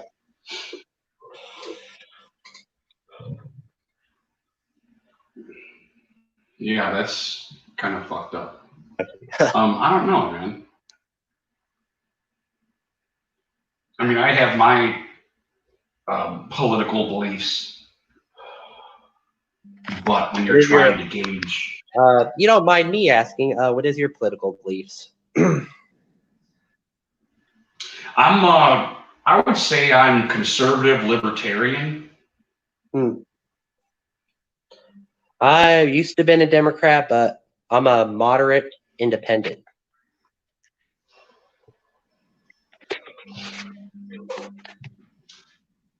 You lean more towards independent, or well, let's dig a little bit. And I'm not trying to be a jerk or anything. I mean, what makes you Democratic? Is it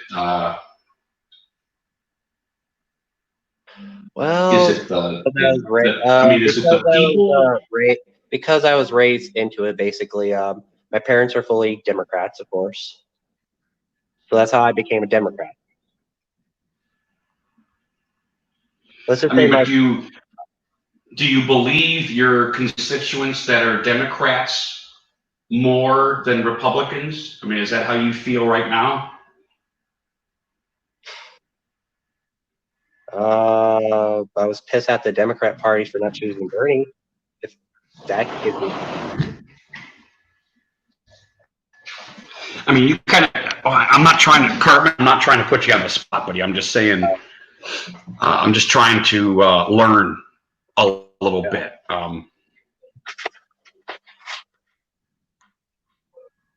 mean, you know what I'm saying. Is it the people that are behind the Democratic Party that help influence you to be a Democrat? I mean, I know you said you were born and raised, your family's Democrats. Yeah. But like the people you listen to, the Democrats, like the Chuck Schumers, the Nancy Pelosi's, like you said, the Bernies, the Bidens, Obama. I mean, do you go down that road, or do you vote that way? I mean, what's kind of your story, if you don't mind me asking? Okay, man, you're asking a lot of questions. Yeah, I know it's a big question. I think it's a just one though. It helps me learn a little about like how you think, and you know.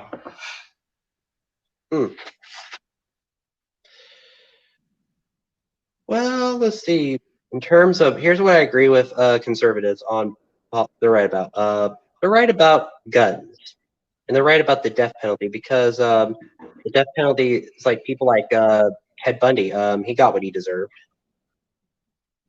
If somebody comes after you, you have a right to defend yourself. It's either you or the person. They're right about on that part. Okay. So like Second Amendment, what about freedom of speech? How are you on freedom of speech? I mean, you're young, so I really want to hear this, man. You know, freedom of speech. You're entitled. This is America. You're entitled to your political beliefs. Even if I don't agree with it, I will let you. I will hear you out. I'll hear you out. well, that's freedom of speech. Yeah. So you believe in the First and the Second Amendment pretty strongly. Yeah. As long as you put it in a respectful way. Okay, so there's an asterisk. Yeah. Like I could take constructive criticism.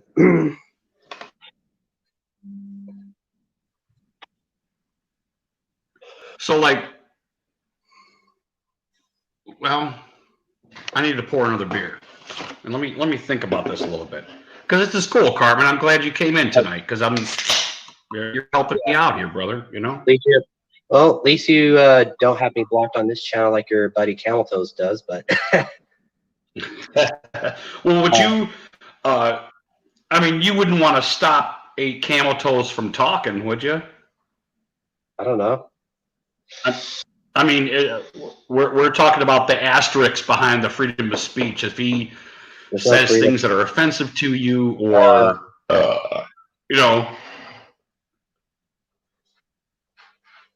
I mean, what do you think about that? You wouldn't want to stop him from having a channel or censor him in any way. Here's to you, by the way, brother.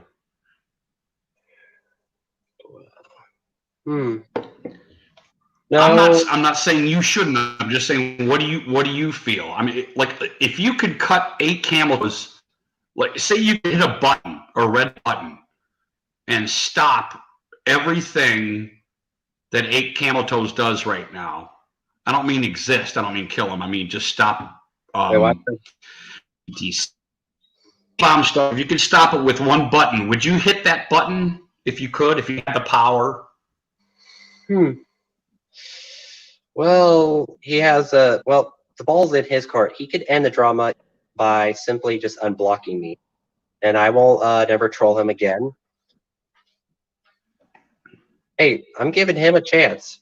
I'm giving him a chance to end the drama with me. He ended with I'm glad I asked this. So you're actually blocked right now. Yeah, I didn't know that. Yeah, he has. Yeah, your buddy. Yeah, your cult leader has me blocked. Huh. Now, does he have you blocked, or is it one of the clutch that has you blocked? Do you know for sure?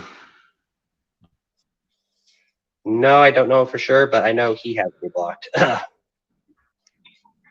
Okay, because sometimes, like I just said, when I started this video, I like to go in before I go live and unblock all the people that are hidden. That way I know I got the full force of subscription in here. Welcome to come in or whatever. So it's possible that somebody else had blocked you and not him. Yeah. I mean, he didn't come out and say, okay, well, I'm blocking you. Or during his stream, you didn't get that message when you were commenting, or you were blocked by 8 camel toes, correct? Let's see. Well, like I said, I'm giving him a chance to end the beef with me. Because I don't like being blocked. Because he's shown right there, he is a dictator. I could trying to be. He's trying to be now. Mr. Do you want me to ask him when to unblock him? What he's trying to be is Mr. David Koresh right there. Well, look, we could do this, Cartman. I can pull him up right now. Do you want me to get in the chat and ask him to unblock you? Yeah, he could. You want me to try that? Yeah. Because okay, let's do that.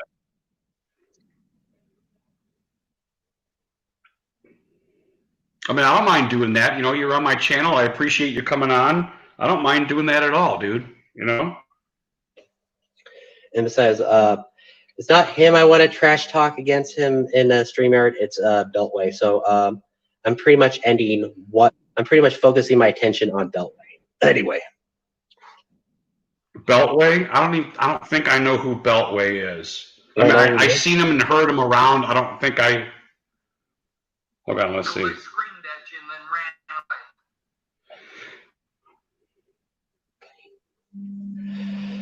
Okay, so I'm going to type in right now. Can somebody unblock Cartman? Right? Come the fuck on. You kidding me?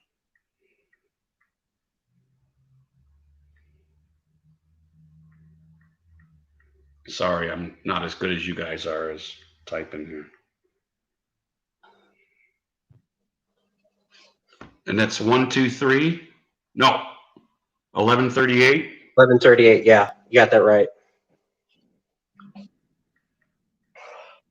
Let's see. Okay, let's see. I don't mean to put Camel on my channel. I don't know what he's talking about. He's taking a drink of beer right now. Well, he's picking up the guitar. I saw his tongue. He played. Just to let you know, when he plays the guitar, I stopped watching this video.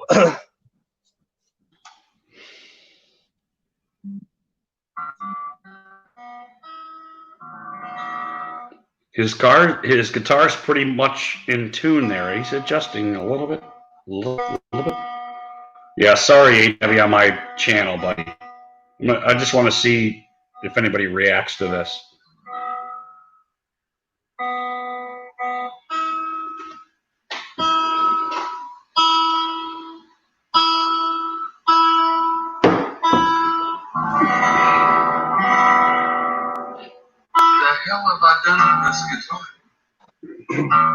You haven't got nothing, buddy. I'm sorry. You got him up on your phone, by chance? Well, right now I'm just speaking to you. Oh, I mean, I know you're. Oh, you're on your phone. Okay. Okay. Yeah, no response yet. It was in tune with itself. It was in tune with itself. Step out of tune. Oh, Pam C says Rudy Camel has to do it.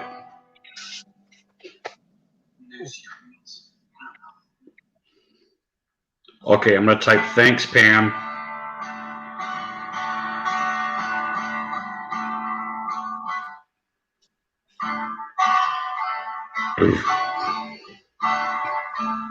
Okay, I'm out. I said thanks, Pam, for the response. Yep. And it looks like he has to do it, so we don't know. Well, so how come? Why do you think he got blocked? Why I got blocked? Either I've been trolling him or either I bruised his ego in the StreamYard. One of those two.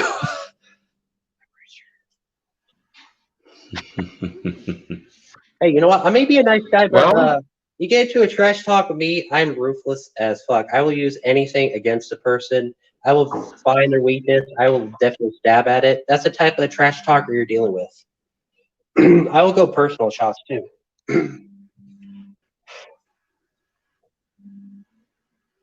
cool. Do you have a channel? Yeah, I do have a channel. I'm thinking about making videos on it. And I will. So you started a channel, but you haven't made any videos yet? Oh, I will. It's coming. After the 17th of June, I will make a debut.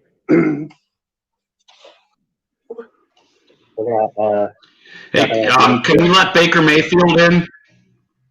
Baker Mayfield wants to come into our chat here. Is that okay? Sure. Okay. All right, Baker Mayfield, where you been, buddy? My fucking buddy called and he's drunker and fucking pissed, so I had to fucking call and order his fucking ass a goddamn Uber. God damn it.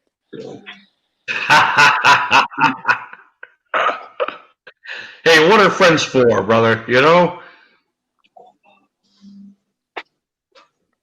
Yeah. Mids, how do you do that, buddy? How do you function when you're buzzed like that?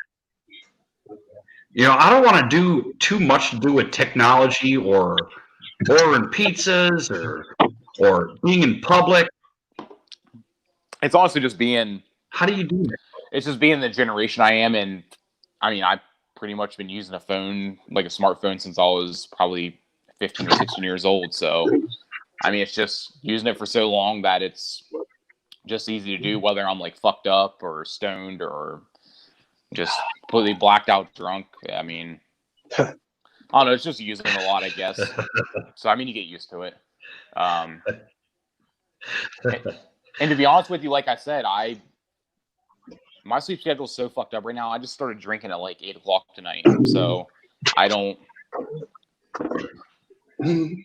not really even buzzed. I've only drank probably like 8 beers. You know, have probably like a mild buzz, but I mean, I'm not drinking anything hard. I'm drinking Michelob Ultra. I mean, it's not.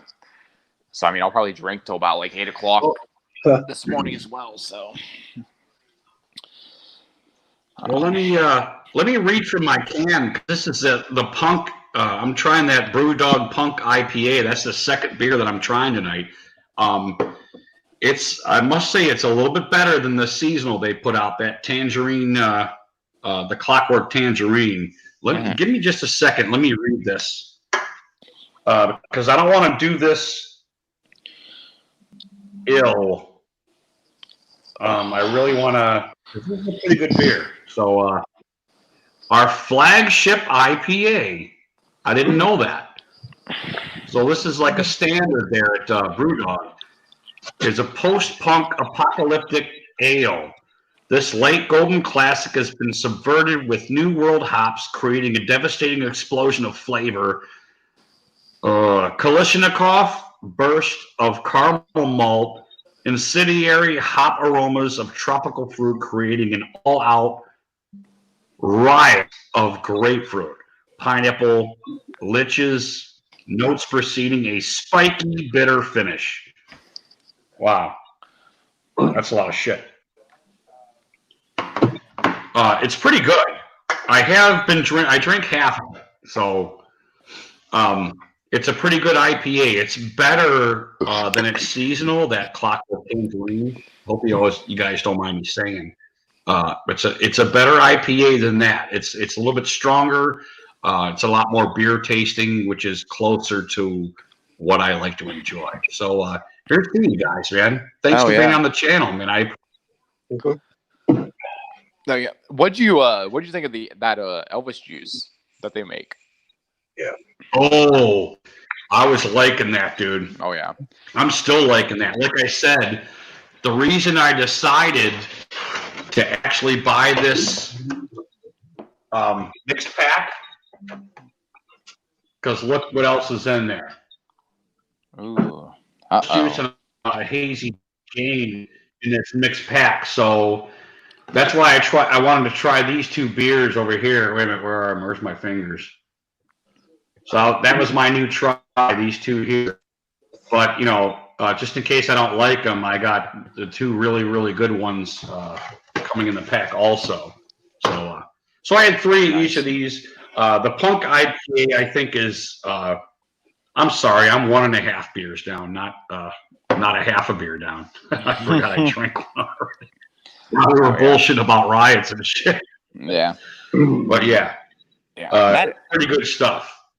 Yeah, that Elvis juice, I just like it because I mean, you sort of have like that fruity. I mean, it's not really like a strong fruity taste like on the front end, but you get that like IPA kick on the back end as well. So I definitely enjoy it.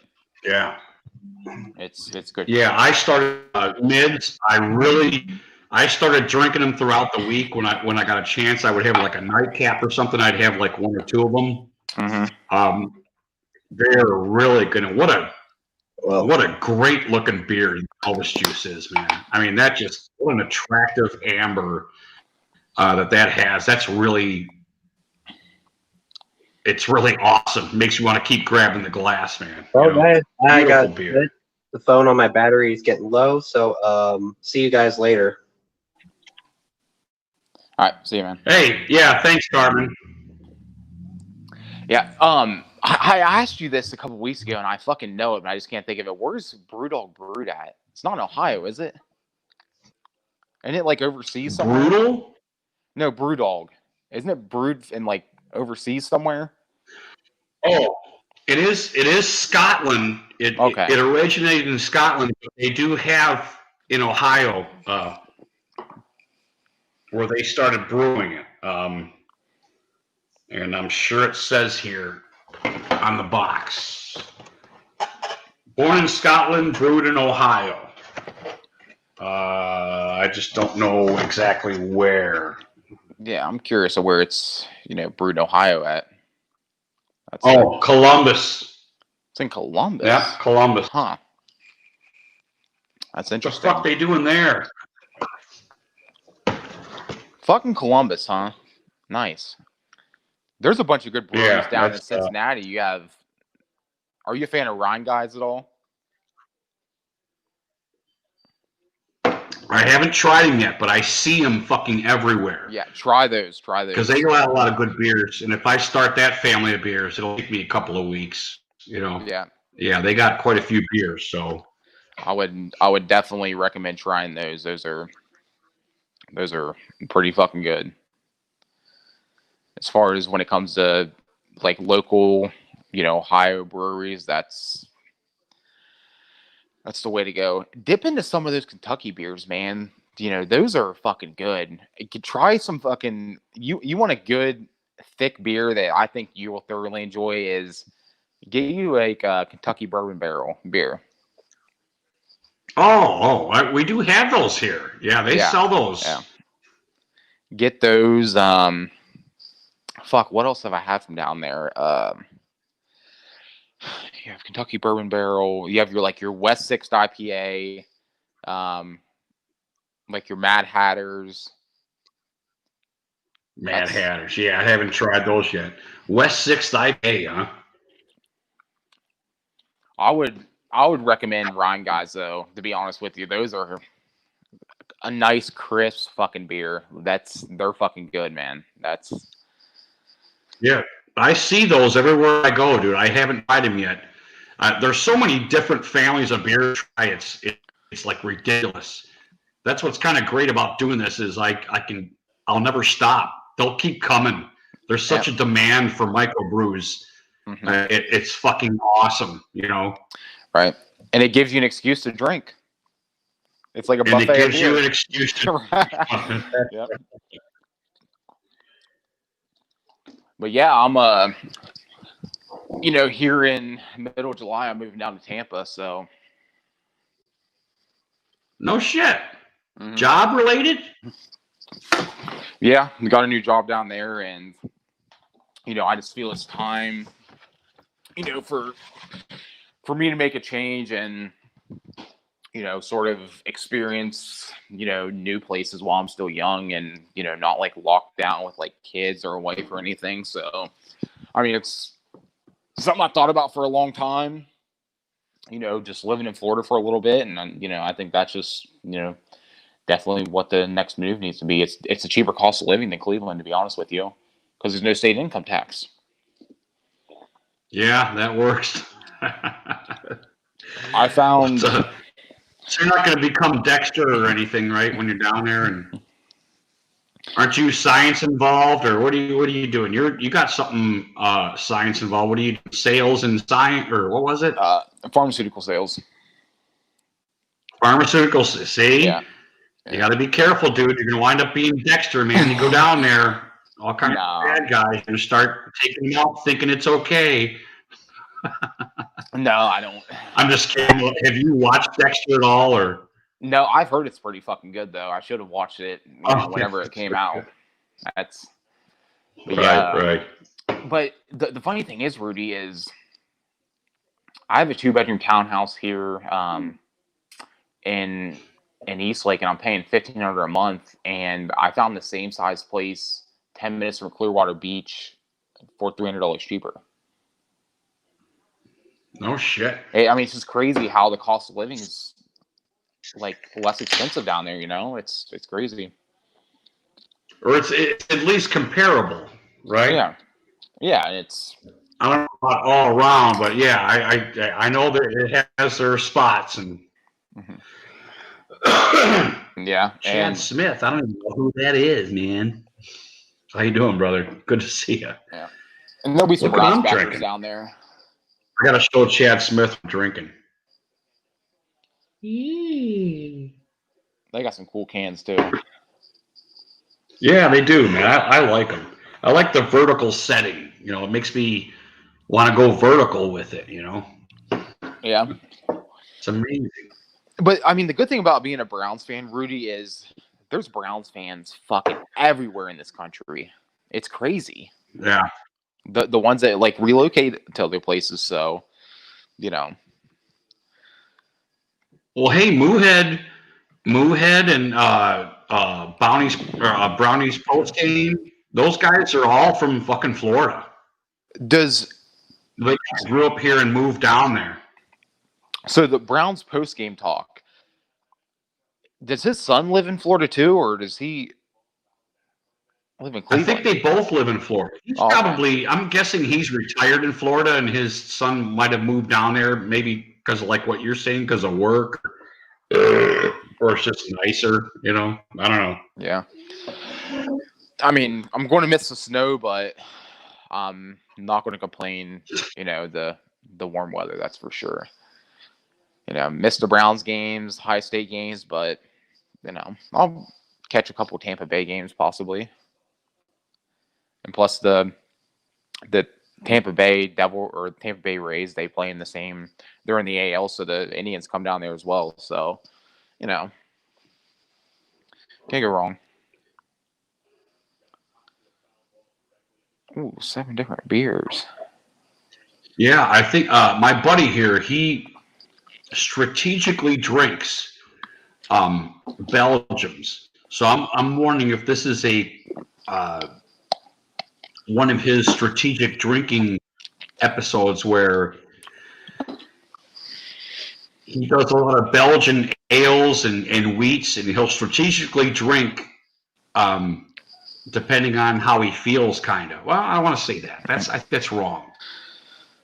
I think his strategy precedes his feel. I think he'll try like a 9.7 Belgian ale or something, and he'll like whoop on him a little bit. Yeah, it's Saturday. And that's spicy. Oh, hey, hello. Right. And then he'll go to like a 6.5 and then a 5.4, and he'll moderate. He'll get his buzz going, and then he'll start to moderate it with other ales. And then, once he feels like his buzz is kind of wearing a little bit, he'll pick it up again. And I think that's what he had done. this evening because it is Saturday. Chad Smith, that is true. It is Saturday, and Saturdays you're allowed to drink whatever you want. Obviously, you're allowed to drink 7 different beers, from what I understand. Oh yeah, there's no law against it. That's for sure. There is no law. Let me ask you, when it comes to your favorite microbrew, what would you say your favorite is when it comes to the brand? My favorite? Yeah.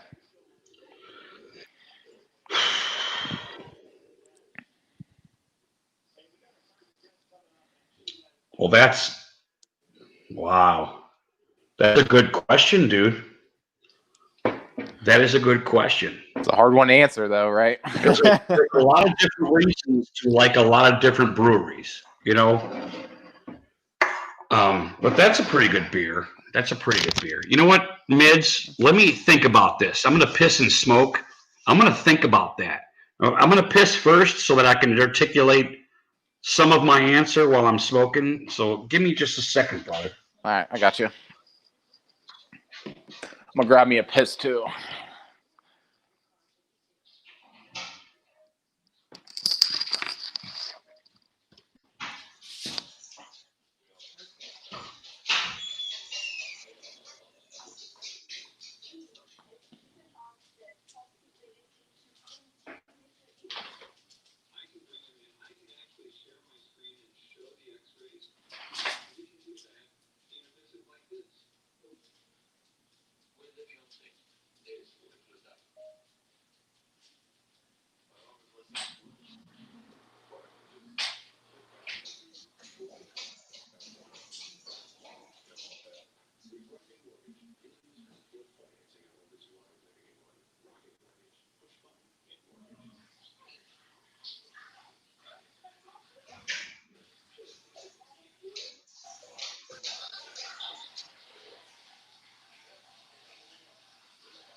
Okay, you want to go outside, buddy?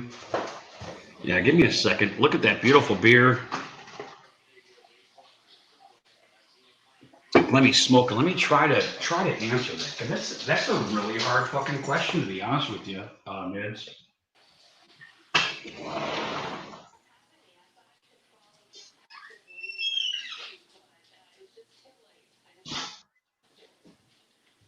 Yeah, the best family.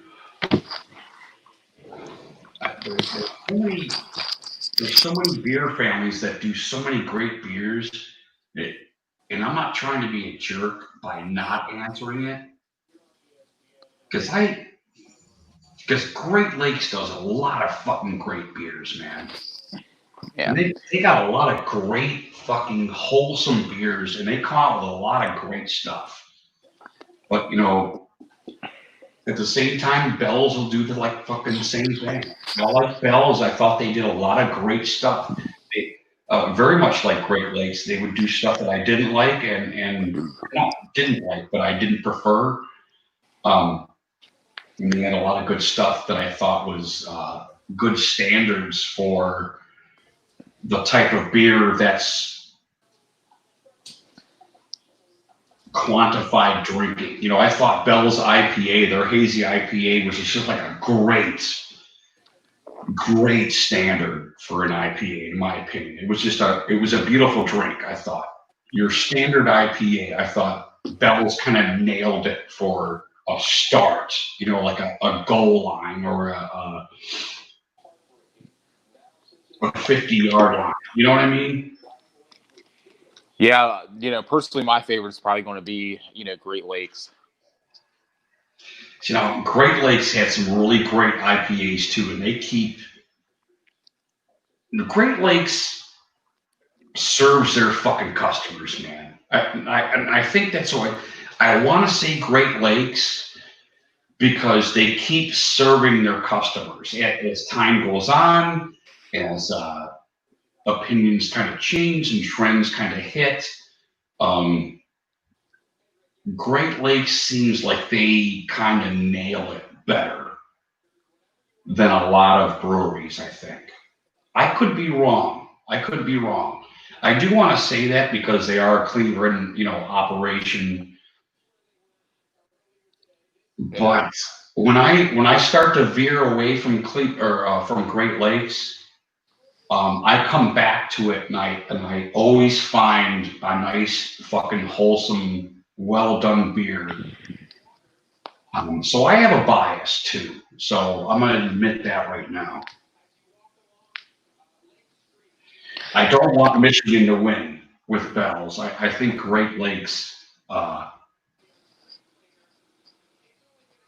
serves their customer, you know.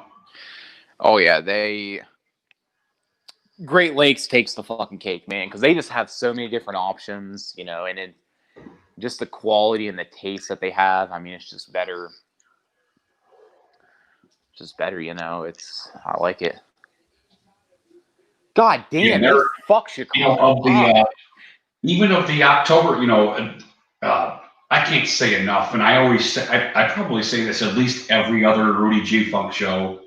The Oktoberfest this year were just fucking delicious, and I remember Great Lakes being top of the line, all out, one of the better, great concoctions this year, and everybody really did nail the Oktoberfest this year.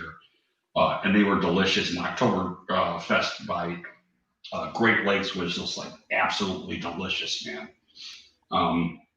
So I want my home team to win.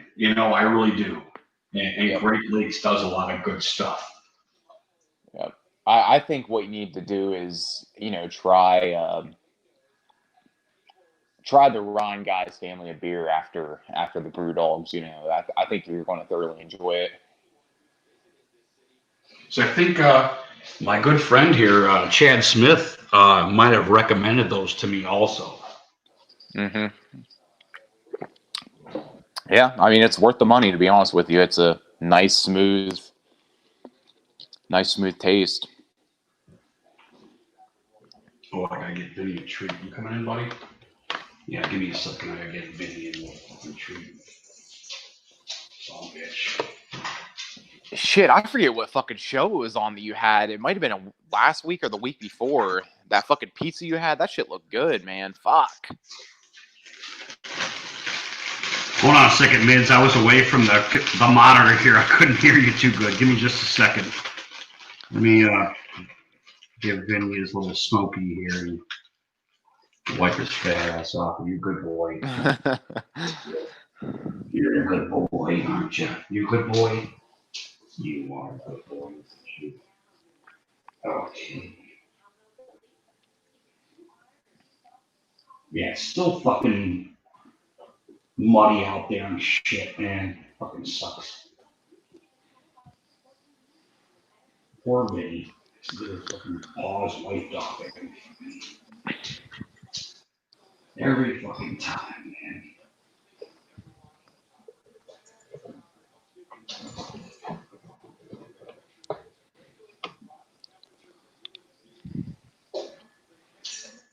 Okay, come here.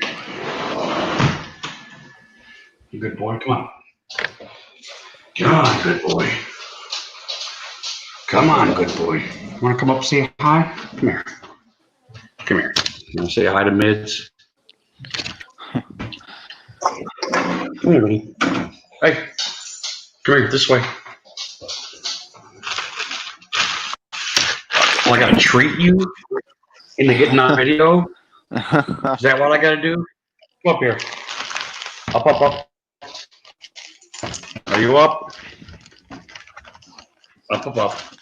An old Vinny. Now look. Oh, he retreated.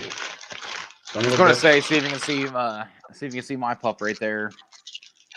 I just fucking... Look, Vinny. You see? Look up. Now look up here. Here, I'll hold the treat. Maybe he'll see him. Oh, he stepped on my computer. Yeah, I don't think he's too concerned. Look, Vinny. You see? Oh, son of a bitch. Your dog cracks me up because He looks like he doesn't want to be looked at, you know? He's like, he's just lazy as shit. I just love his fucking eyes though. Like he has one fucking green eye and one blue eye. Dude's just like fucking majestic as shit. I think he has Pitbull in him, that's awesome. I think he has Pitbull in him, but That's awesome. the shelter I rescued him from when he was a puppy said that he was Australian Shepherd and a boxer mix. So yeah, the boxer I can see in the chest there is Vinny's got the same flare and stuff in his chest because Vinny's I don't know, like 12% boxer or something like that. I can't remember my the percentages, but the obvious flash right in the chest there is total boxer flash there. yeah, it's hard to tell, but you know, I'm not too concerned about it. But yeah, like I was asking why you were smoking. That pizza you had, it was like last week or the week before. That shit looked fucking good, man. Which one was it? I think it was like it had like a fucking Italian name or something to it, to be honest with you. Oh, and Antonio's? I think so. Yeah, off of in Lakewood there, right off of Western. I can't remember, but when you had that shit on, when you had it on stream, I'm like, God damn, that fucking pizza looks good, man. Fuck. Yeah, dude, Antonio's in Lakewood's it's pretty good. It's kind of like our new special hub there. When we want special pizza, you know, besides like Pizza Hut but we do have a great Marco's by us that really makes great pizza. But we need that extra home style, and Antonio's in Lakewood is really good stuff. It's expensive, you pay for it. But the pepperoni sausage, you know, I don't know if you're a pepperoni sausage fan, but that's usually a pretty big gauge for pizza places for me. And theirs is pretty fucking good. Yep, I personally myself, I got a pizza from Pizza Hut tonight, and pepperoni, sausage, and mushroom stuffed crust. You know, pretty fucking good. Oh, you like the mushroom? Stumbler's a mushroom guy. Oh yeah, he loves Stumbler loves pepperoni mushroom. That's his pet peeve. You know. So when I buy him like dinner or something for you know, and bring it over or something, I usually get a pepperoni mushroom or something like that. You know. it's looking like all these fucking riots are pretty much done for now. I don't think you're going to see too much more of it, to be honest with you. That's it? Yeah, all the cities are calm now, to be honest. So the cops are doing their job then, right? It's not the cops, it's the fucking National Guard they brought in. You know, they deployed like 9,000 fucking National Guardsmen to Minneapolis, right? Well, I heard Trump saying, hey, if this shit don't get taken care of, we're going to take care of it, you know. And they're, you know, legally they're bringing the feds into it because of state line crossings and stuff, which are federal offenses. You know, you're not allowed, you know, I'm not allowed to go into Kentucky and protest and riot. It's a federal offense. So they involve themselves legally with this whole thing. So, yeah. Well, I guess, because I'm watching Fox News right now, I guess LA declared a state of emergency and they're going to bring in the National Guard overnight. But yeah, I think these riots and stuff, they're fucking done. These Democratic fucking mayors just dropped the fucking ball, man. They didn't fucking act quick enough. And that's when you know, for the protest / rioters too, if there's any resistance, they're fucking gone too because they're fucking cowards too. Yep. You know, once the big boys get in there, they're gonna fuck them up, and they are cowards and they'll flee. You know, so. Yep, that's fucking true. Sense. You know. Yep. Because you know the Pentagon's the one who sent in the mobilize police military in Minneapolis. They're the one who actually fucking declared that. Really? Yeah. The fucking Pentagon of anybody made the fucking choice to send them the fuck into Minneapolis. But yeah, I think most of those rioters and fucking arsonists fucking left Minneapolis probably fucking this morning, to be honest with you. But Well, LA,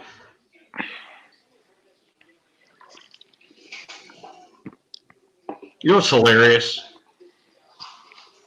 You know, if all the care police and the Karens and all fucking bullshit, there's one guy that fucking like really cares and like does shit about stuff, and it is fucking Trump. And Yeah. I got to be honest with you, I don't give a fuck what anybody says. This dude puts the fucking Mac hand down. He really has the attitude that, you know, not on my fucking watch. I am not going to let this city just get fucking destroyed. yeah, And let the mayor sit by and let these fucking cities and these people that are fucking innocent, let their shit get fucking destroyed for any reason. If I have it within my power, I'm gonna stop it. You know, and that's some of the reason I really fucking like this dude, man. oh yeah, he does not fucking play games, and he speaks his fucking mind too. Like he was boarded Air Force One today and went and watched the SpaceX launch. You know, had some fucking Metallica playing in the background and all kinds of other fucking music. yeah.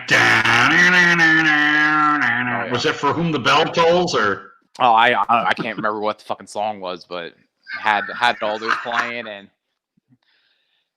he doesn't fucking play games. Like in these little dirty. Obama's going to prison for a long fucking time here in the next couple months with the shit that just came out. So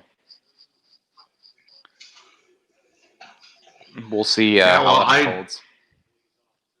There's a lot to like about Trump, despite what we have to fucking hear every day in the fucking media. There's a lot to like about this dude. I don't know what else to say. Ultimately, the proof is how fiercely he fights back when he's attacked. I just really like that, man. Yep. And when it comes to these protests, like they usually riot through the week, and then the weekend's like their last fucking stand. They tried tonight, but there's just too many fucking police and military there that, you know, they're going to be done come tomorrow. There's not going to be much going on, to be honest with you, because the weekend's pretty much going to be over with, and everybody has to fucking get back to work. Right. The news cycle is done. Right. So there was over 1,400 arrests in 17 different states. Los Angeles is deploying the National Guard overnight, which they should have deployed them 2 days ago, and Minneapolis should have deployed them the first night. Because I'm telling you what, Rudy, when I was watching that live stream last night, there was literally 4 fucking Antifa guys with backpacks full of like electrical, like fire starting kits and chemicals, to where you could literally hear them in the background, busting the windows out, going in, setting the fires, going to the next building, bust the windows out, set the fires, and they would just do it all the fucking way down for a mile fucking long. Like they're literally controlled fucking arsonists. Right. They had the resources to. It wouldn't take much to gather that and to get that together, would it? You know. No, it's. I mean, think about it. If you got money, it wouldn't take much to get that. Yeah. Yeah. Oh shit! They're even sending the National Guard to Reno. I didn't think Reno was big enough for that stuff. God damn.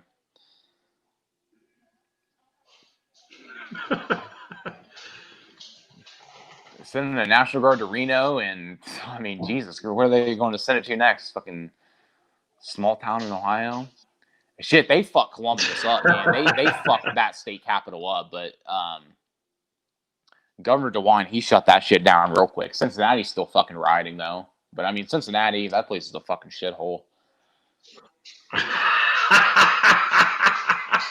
It's the asshole of Ohio. The asshole of Ohio. Yeah.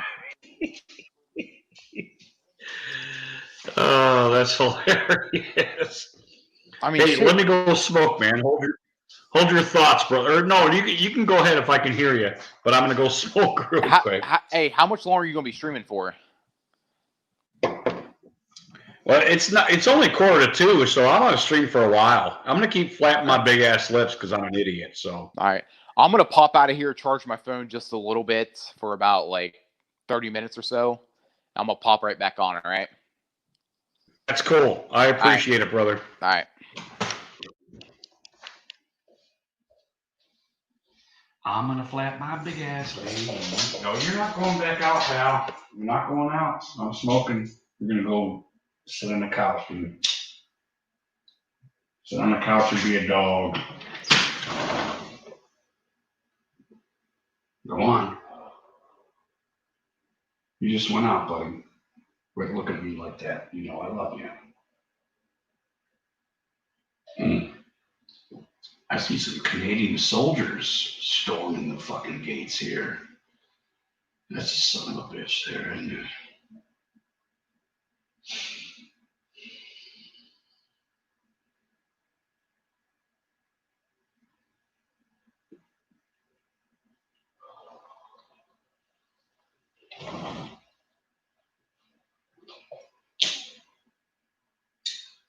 Holy shit.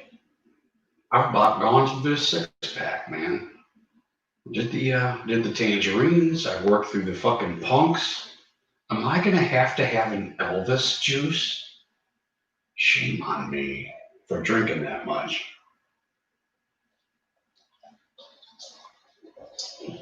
Those weren't bad, man. They weren't bad. The punk was better than the tangerine, the Clockwork tangerine, which is hilarious because you think Clockwork orange. That seems to be the pun or whatever of the Clockwork tangerine, but I do want to say that I tasted more orange than tangerine, and I'm not a specialist on tangerines and oranges. So I wonder, with the tangerine, hey, get out of there, fool. You don't drink beer. Quit nudging shit, dude. Come on. Come on.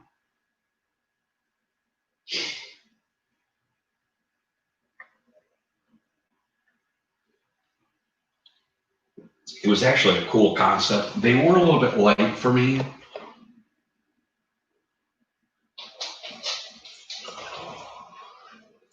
But the punk rounded things up nicely. The punk IPA was a little bit, not only just a little bit stronger in taste, a little more closer to a regular IPA that I do like to enjoy, which is the Elvis juice or the hazy. The Elvis does have a little bit of step above. They did something special for the Elvis, and I'm not necessarily sure what it is. Still trying to figure it out. A bigger taste, a longer taste, maybe. Or is it the alcohol content? It could be. It could be mysteriously, I just want more alcohol. I don't think so, though. There was a disparity, like between the tangerine, between the punk, and the Elvis juice. There was, I don't want to say big, but a noticeable disparity. I think the dog and cat might be. I think the cat's probably whooping the shit out of Eddie right now. But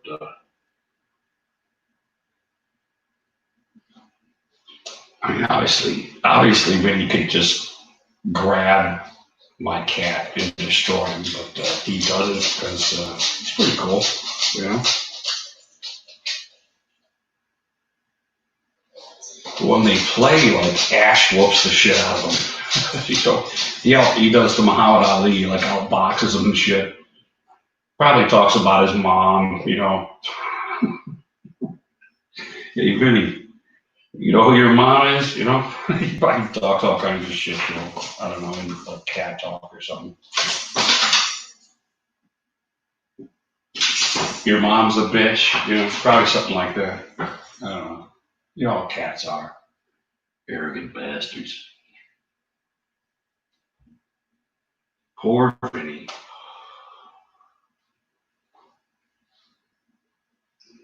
Oh yeah, they are going at it. And these scuffling you guys hear is Vinny and Ash going at it here. Ash is just, you know, his eyes get real big. What are you doing, Vinny? Don't play it off like you're not fucking with him, dude. Come on. You're a soldier, dude. Get into battle. Ooh, he walks away. Ash stands his ground.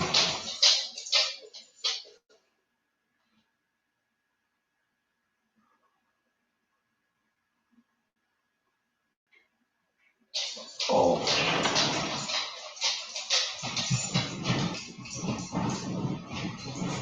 I missed the spittoon. I missed the spittoon. Oh, okay.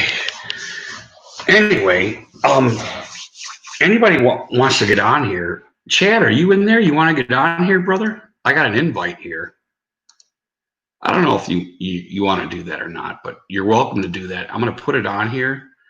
And if you look at this link in the chat, you can go ahead and get on there, dude. And here it comes. So if it's you, come on in here. We can talk some beer. Let us know what you're drinking. I would love that. I would love that. So, oh, I don't know what to drink next, man. I put these 6 down pretty good.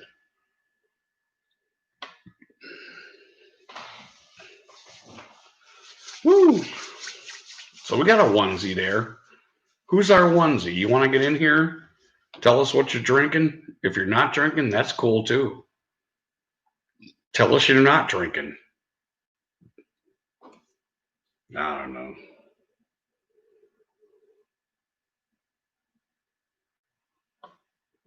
Tell you what, I got to think about the next beer I'm going to drink. I think I'm going to have to do the Elvis. I'm going to have to do the Elvis juice. This is the last of the 6 that I tried this evening. The 2 beers, the Tangerine, the Clockwork Tangerine, the BrewDog Punk IPA, which seems to be their standard from what they say. So I tried both of these tonight. And I did it in the right order, which makes me very happy. I did the Tangerine first, which is relatively light IPA, probably one of the lightest IPAs I've ever tried. That was their seasonal, and the seasonal mixed pack here. Also, they had the Punk IPA, which I also haven't tried, which I tried after the 3 Tangerine. And this is a little bit more, this is closer to what I would like, I think. And we got Scottzilla. We love Scottzilla. Welcome to the stream, brother. I asked my panel if you could come in or not, and they said yeah, so. They said yeah? Okay. He was proud, man. What are you up, brother? Nothing else going on. I just had some chicken. I had chicken and watermelon today. No way. All the goats had some. It's fun, yeah. I love chicken and watermelon. Well, not at the same time. It's all I ate, though. I didn't eat much today. Anyway, chicken was good. Humid as fuck. You guys are in trouble, man. There's a heat wave coming your way. Ugh, fuck, man. It's like 90 with. You're used to humidity. I'm not. No. So you're in trouble. Is the weather okay? Let's talk about the weather. How's that? Dude.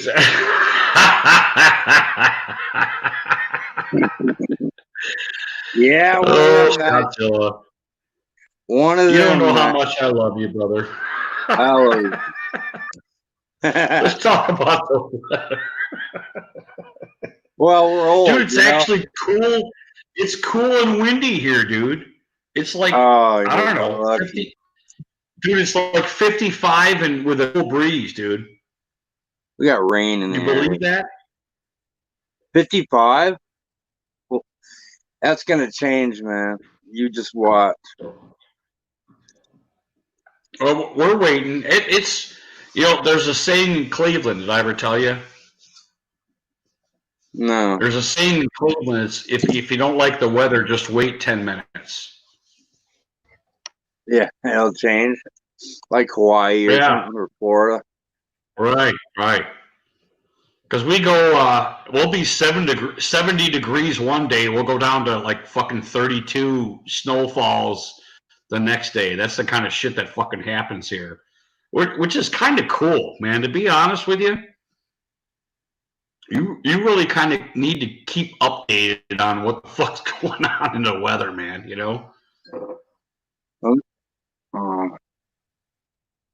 Yeah.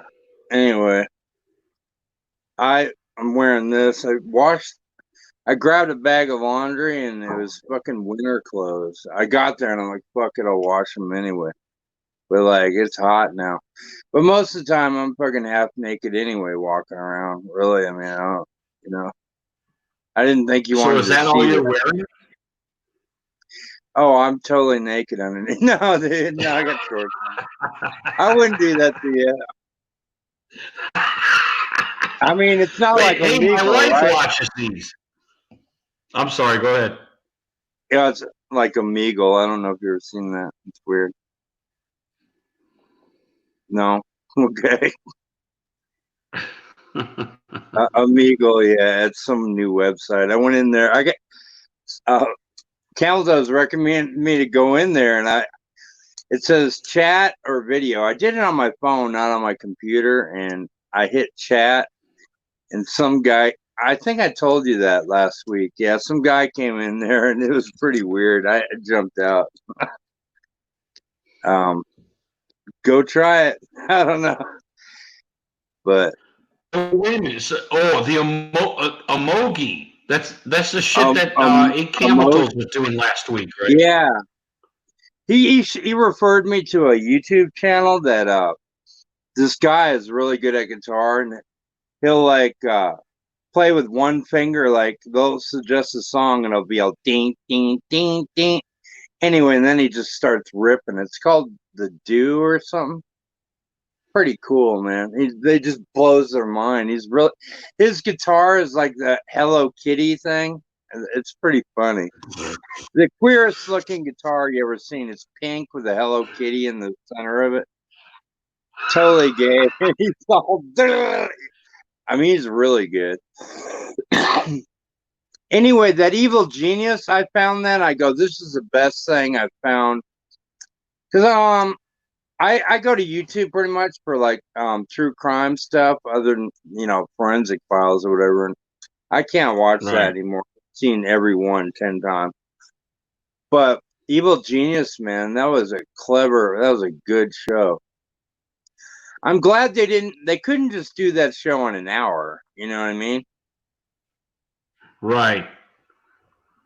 It was over like 15 years. So, I mean, the dude that stuck to it and kept this documentary going, he really made that thing happen. That he went the full Monty and made sure he waited till he got all the facts. Was really cool.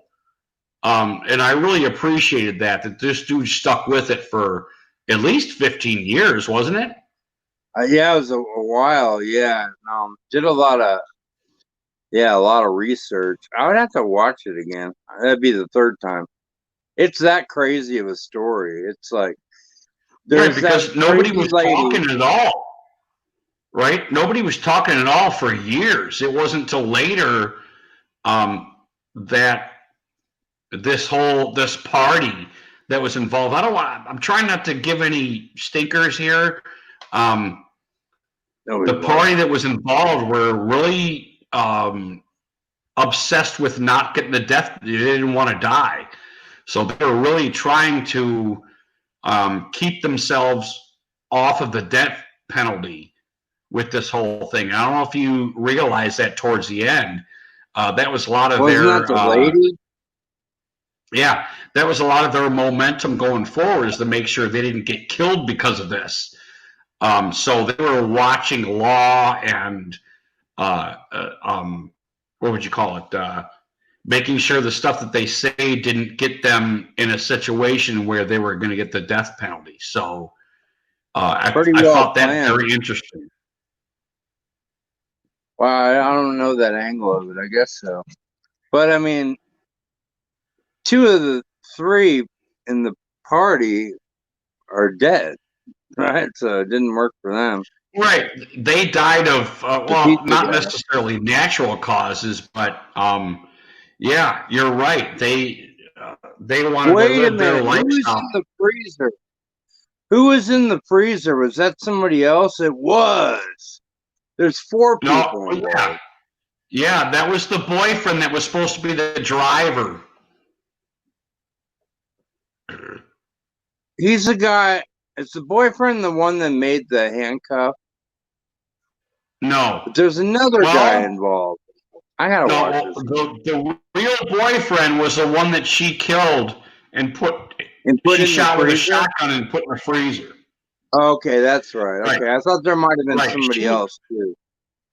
She was supposed to. He was supposed to drive them and help make this all thing. He was supposed to facilitate this whole experience. And here, you know, him and her were having difficulties, and he was going to expose them. And that's when they suspect that she killed him. He was going to go snitch on her, huh? Yeah. Right. He was going to be like, oh, hey, they asked me to drive and do this whole fucking thing. And that's when she pulled a shotgun on him and fucking killed him. And that's where Collar Guy came in and was helping her out with moving the body, you know, that whole thing. Very strange term of events. That's right. The boyfriend, and the other guy was a former boyfriend or something. Right. Because he was a smart guy. He thought he was more. Yeah, that's right. Yeah, that's okay. I got it now. I got to watch that again. I'm telling you, that story, like, woo, there's a lot going on there. Yeah, it was very strange. Very interesting, One of my favorite ones. It was really good. I liked it. You know what made me kind of flip out a little bit is they did a lot of dumb stuff, man. They did a lot of dumb stuff that they didn't get caught being dumb. And that's what kind of bothered me about the whole situation, you know. And I don't want to. When she was driving the wrong way on the highway. I mean, the scavenger hunt that they put this dude on, he was never going to make it. You know, he never the time. Right. The feds drove the situation that the guy would have driven. He was never going to make it. So the dude was like ultimately going to die. And I don't know whether they knew that or not, or they just miscalculated. I don't think they were as smart as the title imposes. Does that make sense? Yeah. And and she freaked out and was driving the wrong way on the highway during all this shit. I don't know what the hell. That lady was nuts. She very manipulating. Like, she would act crazy, but then she's not. Like, she's very interesting cat there. Hoarder woman. Yeah. She's a freak. Yeah. That's a valid point. An idiot. She had the retard card, but she was manipulative at the same time. Right? She had the, don't listen to her, she's blah blah blah, but then she would she would whisper in somebody's ear and they'd be like, woo, you know? Use that as a tool, I don't know. Right. She was very good. So evil genius, everybody. I understand the genius part. I understand the genius part, but I don't feel I would have been manipulated by her. Does that make sense? Yeah. Not unless you got involved with her deep. She would find a way to fuck you over later on. You know what I mean? She'd find a way to get you. Like Or kill I think you. she killed off her husband and stuff. She insurance. Two of them. And, Two yeah, of them. yeah, and the fucking life insurance. Man, it's like seems like Well, women she can get almost away got away with with that. 3 of them. Almost 3. She Yeah, almost got away with 3 of them. yeah. She had plenty of money for a while. I don't know. Crazy. That's like almost. Well, that insurance stuff, like that's like at least 25% of all of the Forensic Files episodes are about people killing each other off for insurance money. Like they'll get a Jesus policy Christ. and a week later they'll kill their wife or husband. It's like, huh? That's a little obvious, yeah. Nothing better than true crime if you want a real suspense thriller, you know what I mean? True crime. You can't make that shit up. I love the Forensic Files, though. Those are great, man. I think I've watched Yeah. True Crime before, but I didn't think it was as well done as Forensic Files. I mean, as a show, you know. Yeah, and it's more science than gore or anything, you know. They have to run it off pretty quick, but it's more science, which is, yeah. It touches on just the perfect amount of gore to give you the feeling that, hey, this is fucked up, you know. Like that one guy, he shot himself 3 or 4 times. He killed his wife and then made it look like he shot himself 4 times to make it. It was on the beach. I don't know if you remember that one. Killed her on the beach and then shot himself 4 times. And and then ran up to the road and like looked for help. But man, you're dedicated. If you're willing to shoot, I don't care where you're hitting yourself in the arms. You know, come on, man, dude. That's a get out of jail free card, right? Yeah, he thought so. Yeah, but it like, you know, the forensics, it didn't work out the way he ended up. Well, he had to drag her body. He pretended like he drug her body away from the ocean. I think he drowned her. Anyway, that guy was dedicated. I don't know. A lot of weird shit on that. But I've seen, like, you could, like that one there. Okay, if you tell me about one, I probably won't remember. But if I watch it, I've seen every one. I go, oh, that's the one. Yeah. Cold Case Files the same way. Cold Case, same way. The narrator on Forensic Files is really good. He has a creepy voice. And it's soothing. It's mellow. You can sleep to it. I do it all the time. You can fall asleep. Right. Yeah. And what's hilarious is you fall asleep and you wind up learning shit that you didn't even fucking realize it. You know, you're falling asleep listening to this dude and he's like feeding you information, you know. You wake up the next day and be like, I know how to solve cases now. I know. Hey, like you can learn a lot from that show. But no, like if I'm taking a nap and I'm really not tired and I'm just sleeping, that stuff totally enters my brain. Totally. I pick it all up. But yeah, I'll give you some creepy dreams. You know what's cool about Evil Genius though, Scott? What? Disparity between the law enforcement agencies really kind of fucked that case up for like a long time. The disparity between sharing information, right? With the AST, the FBI, and the local law enforcement. They were. Each one of them had their pet peeves, so they weren't sharing information. This could have been solved and probably broken, I don't know, 5 years before. And the actual reporter, it seemed like that made the documentary was breaking everything. You know, it was weird, man. They were seeing a lot of Yeah. stuff that they didn't see because they were, what do you call that? They're all wanting the collar. They want the collar, you know. Well, collar. Right. They all wanted the case, but the FBI got They it. want So the like case. ATS or Well, like ATF has, because of the bomb, ATF's wanted to do it. And then, right. it's a robbery. Yeah, there's a robbery. That might be the FBI. And then you have local police on whatever. So, yeah, Right. they're getting a lot Right. better at sharing information now. Like, you know, a lot better. Everything with APHIS or whatever that's called. Right. Since Like, the even if Clintons are they have, gone.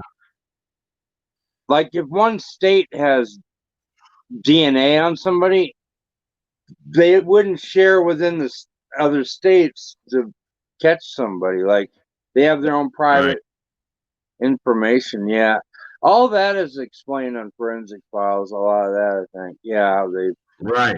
join together a lot, and the old cases. Yeah. Well, I don't know what I. Oh, the Yorkshire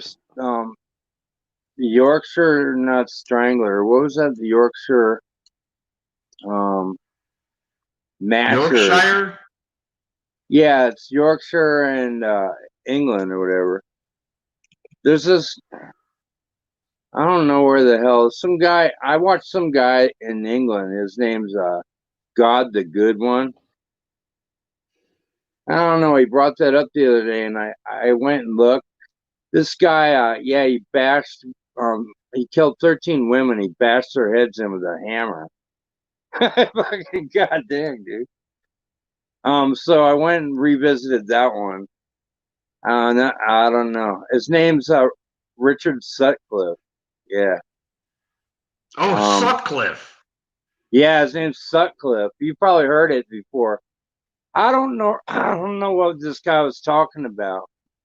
Why he brought it's it a up? musician, but yeah, Sutcliffe. Stuart Well, Sutcliffe. it's a popular name, but anyway, let me get a drink. I love all that shit.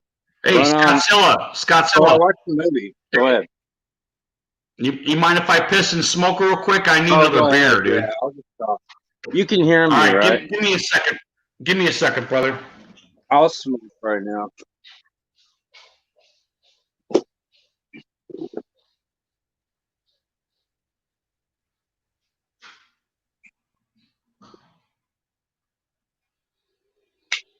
Is there anybody in there?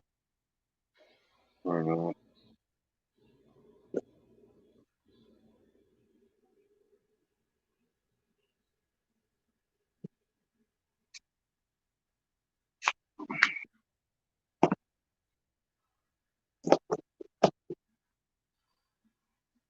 Rudy.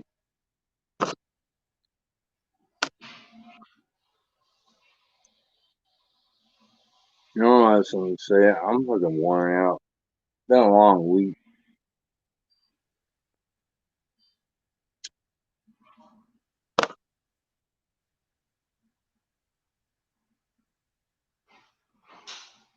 Good look in the chat.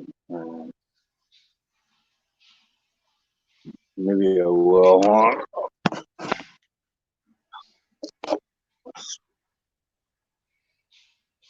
Shit. Oh,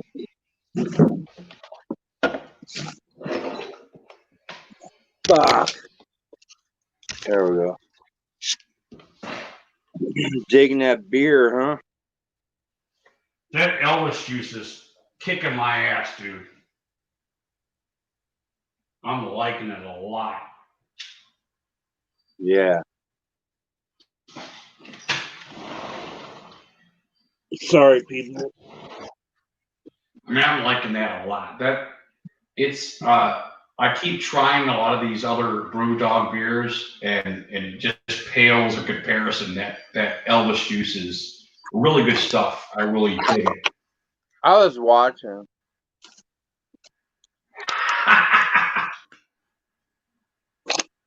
No, I was watching.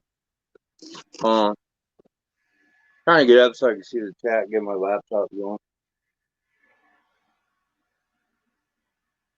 I can't believe that company you said Yingling or whatever is fourth largest distributor or whatever in America. Yeah, I Really? was a little surprised too, Scott, to be honest with I you. don't know. I've heard about them through you, but that's it. Wow. I planted my garden Yeah. yesterday. Right, Do you I have was a thinking, well, garden? who do we got? We got Bud, right? We got Budweiser, Bud. Coors. Okay, Anheuser-Busch, Coors, right? And Oh, Miller. Bush. Bush is Anheuser-Busch. Right. I hope you know that. Okay, what? Yeah, Miller. Miller? Yeah, how did they get that fourth spot? That's what I'm curious about. Who'd they knock off? Miller? Yeah, that's interesting. That's a good question there, dude. Well, we could Google that sometime. I'm kind of interested now because damn. And well, like one company will have all these imports that come in. I'm sure they take all them. Maybe that's them. I don't know. Hold on 2 seconds.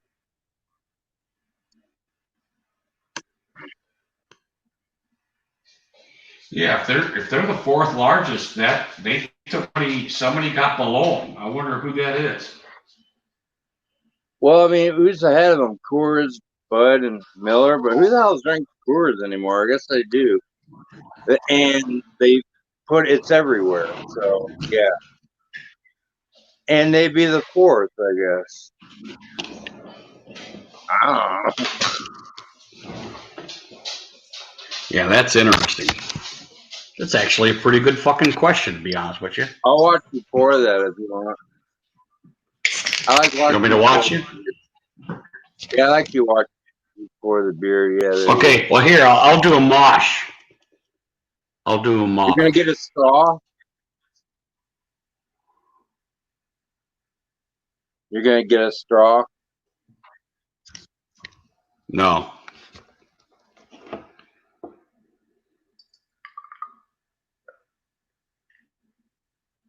Oh, I see myself.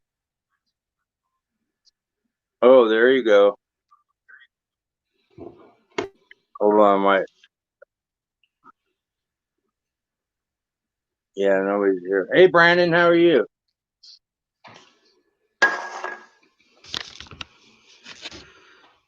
There we go. Good deal. Brandon Rogers is in the chat. Good, yeah. Can't go anywhere like me, so I'm over here too. Poor Brandon. Like me. Everybody does. Brandon, how are you? You want to get in here, Brandon? Yeah, you want to come get on Brandon in here? This Oh my God! What a great beer! Oh, that looks good. What's it called again?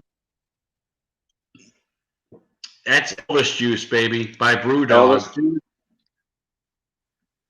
5.6. That is really good stuff. Oh wow!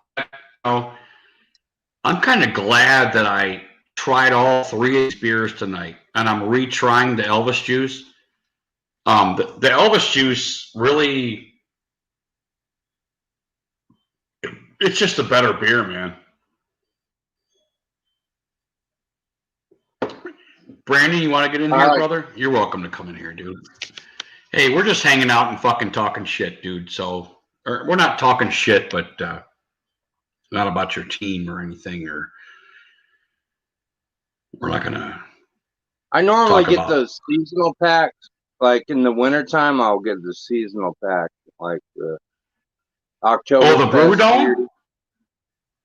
No, I don't even know where to buy that. Where do you go? Like, got beer, wine, and more. What is that place called? It's like a grocery store. Oh yeah, well, yeah. I know what you mean, though. You get like 3 or 4 different. Yeah, that's this right here, brother. You went to Bevmo to get that? No. I Yeah, go right down the street BREWDOG to get this.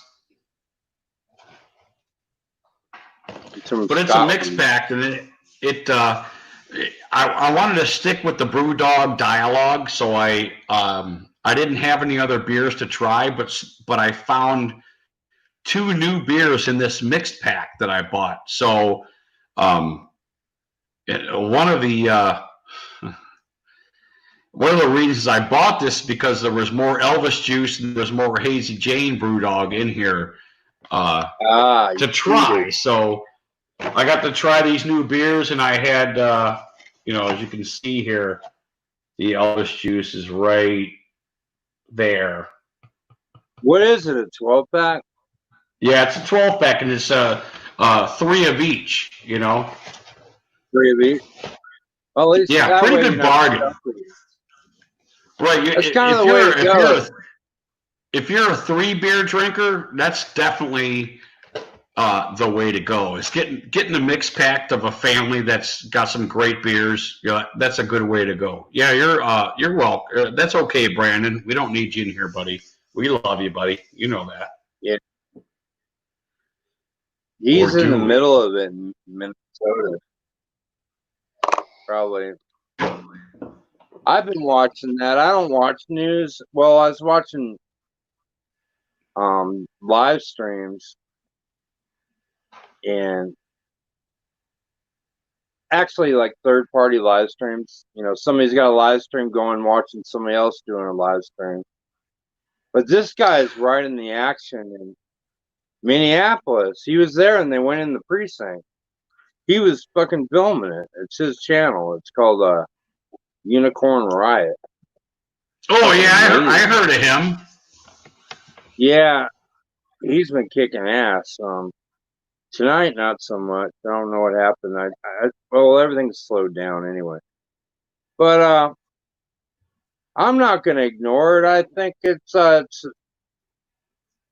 awful. History's in the making. I don't really want to get into it too much. I already did yesterday, and That's everybody's okay, butthurt Scott. about it. Get into it, dude.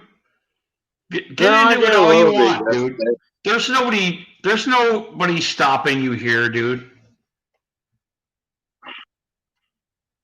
I left this piece of trash. So why don't you go down there and film it, dude? Who, me? Mid plug. Read them. Yeah, I'll go down there. Yeah, it's fucking hours for me. Anywhere around here, there's no problems at all. That's great. It could easily come to a suburb near you, though. Yeah. Well, But that's usually the warning, Scottzilla, but you know how that is because the suburbs they're armed too, man. oh man, the suburbs are armed too, and this is not this is not a come get some remark. I'm just saying, a lot of people around me can protect themselves. they hit Phoenix finally yesterday, I think. I'm like, God, I used to walk by that precinct all the time late at night. There, yeah, I know that area real well. Nothing like what everybody else had. They just fucking vandalized, just spray painted everything. It was so bad they couldn't Yeah. even show the spray paint. But who knows? I don't know. It's some. Oh, I watched on better note. I caught thanks Yahoo. I hate them most of the time, and they're shitty news. But I watched the SpaceX go off. That was cool. The launch. Did you see the launch? I did not. It was cool. No. Yeah, that was kind of neat. Yeah, they had a lot of good camera angles. It was a lot better than NASA. It was better done, I thought. NASA's fine. They just show it. I don't know. They had when man, I can't compare it. When was the last time I watched NASA take off? But I mean, it's part NASA anyway. They're helping out, but you could see all the stages coming off, the engines coming off, and then I don't know. They had I think it's kilometers per hour. They show it. I think I couldn't see it on my phone. It's too small, but No, I just think it's cool. And those guys, it's before my Royale time. with cheese. Huh? Royale with cheese. They showed kilometers. Yeah. Royale with cheese? Is that what they, what's that? Never Remember heard of Pulp that. Fiction? The Oh, metric yeah. system. Okay, yeah, been a while. But Sorry.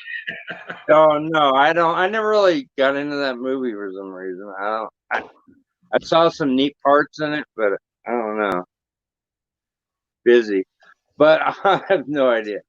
But no, astronauts, man, they're fucking amazing. Like, remember, I don't know, those they were heroes at one time, kind of before us, my time anyway.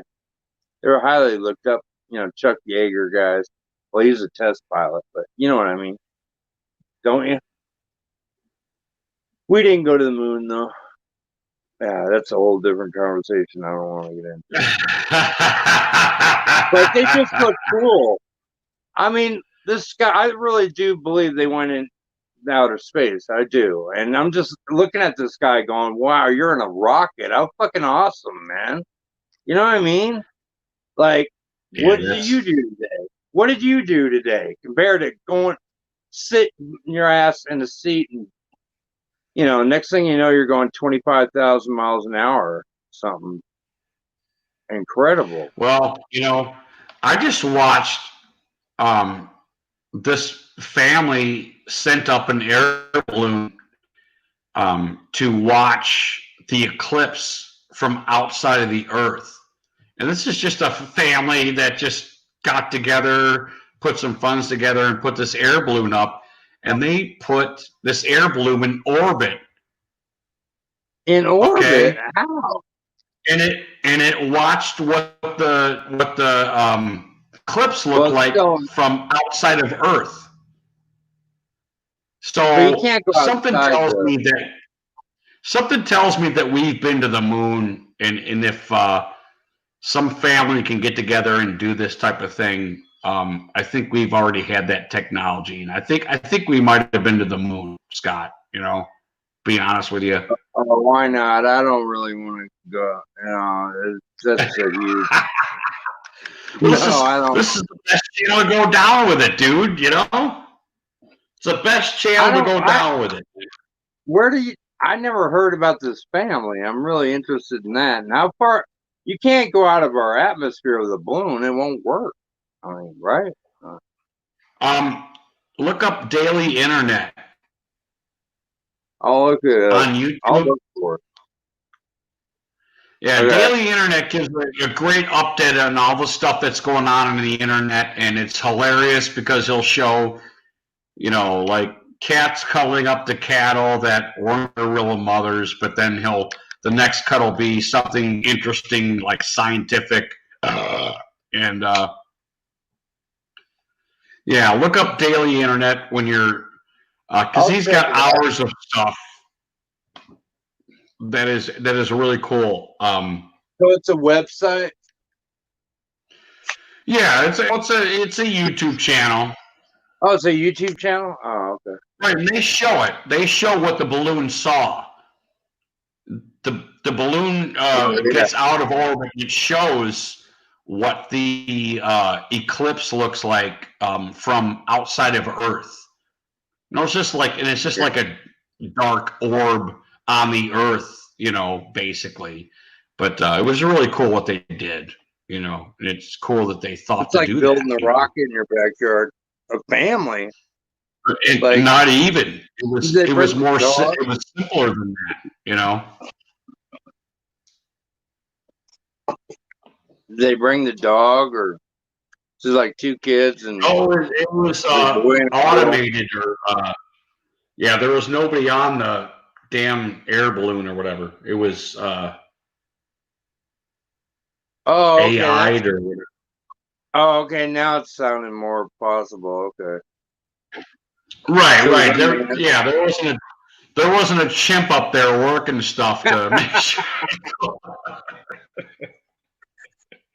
Although that would have been even better, Give him a case of bananas and shit. Yeah, awesome.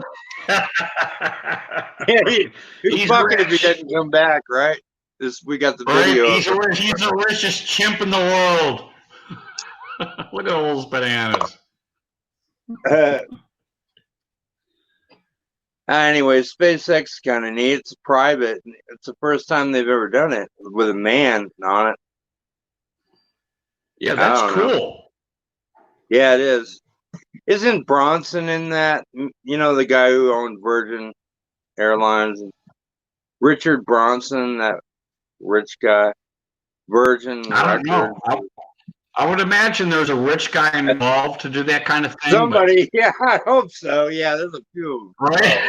I hope. They're using our, I don't know. Hey, Scott, you know what it was? This dude, Tyrone from the ghetto, he got this project going, and it put this Rocket X up in space, man. He just woke up one morning and said, hey, I'm going to do this. Kind of like, what was that movie with the farmer that had built a rocket in his backyard? Was that Billy Bob Thornton? No, I don't know who was in that. He built a rocket in his backyard and everybody's pissed off. I don't know if there's any truth to that.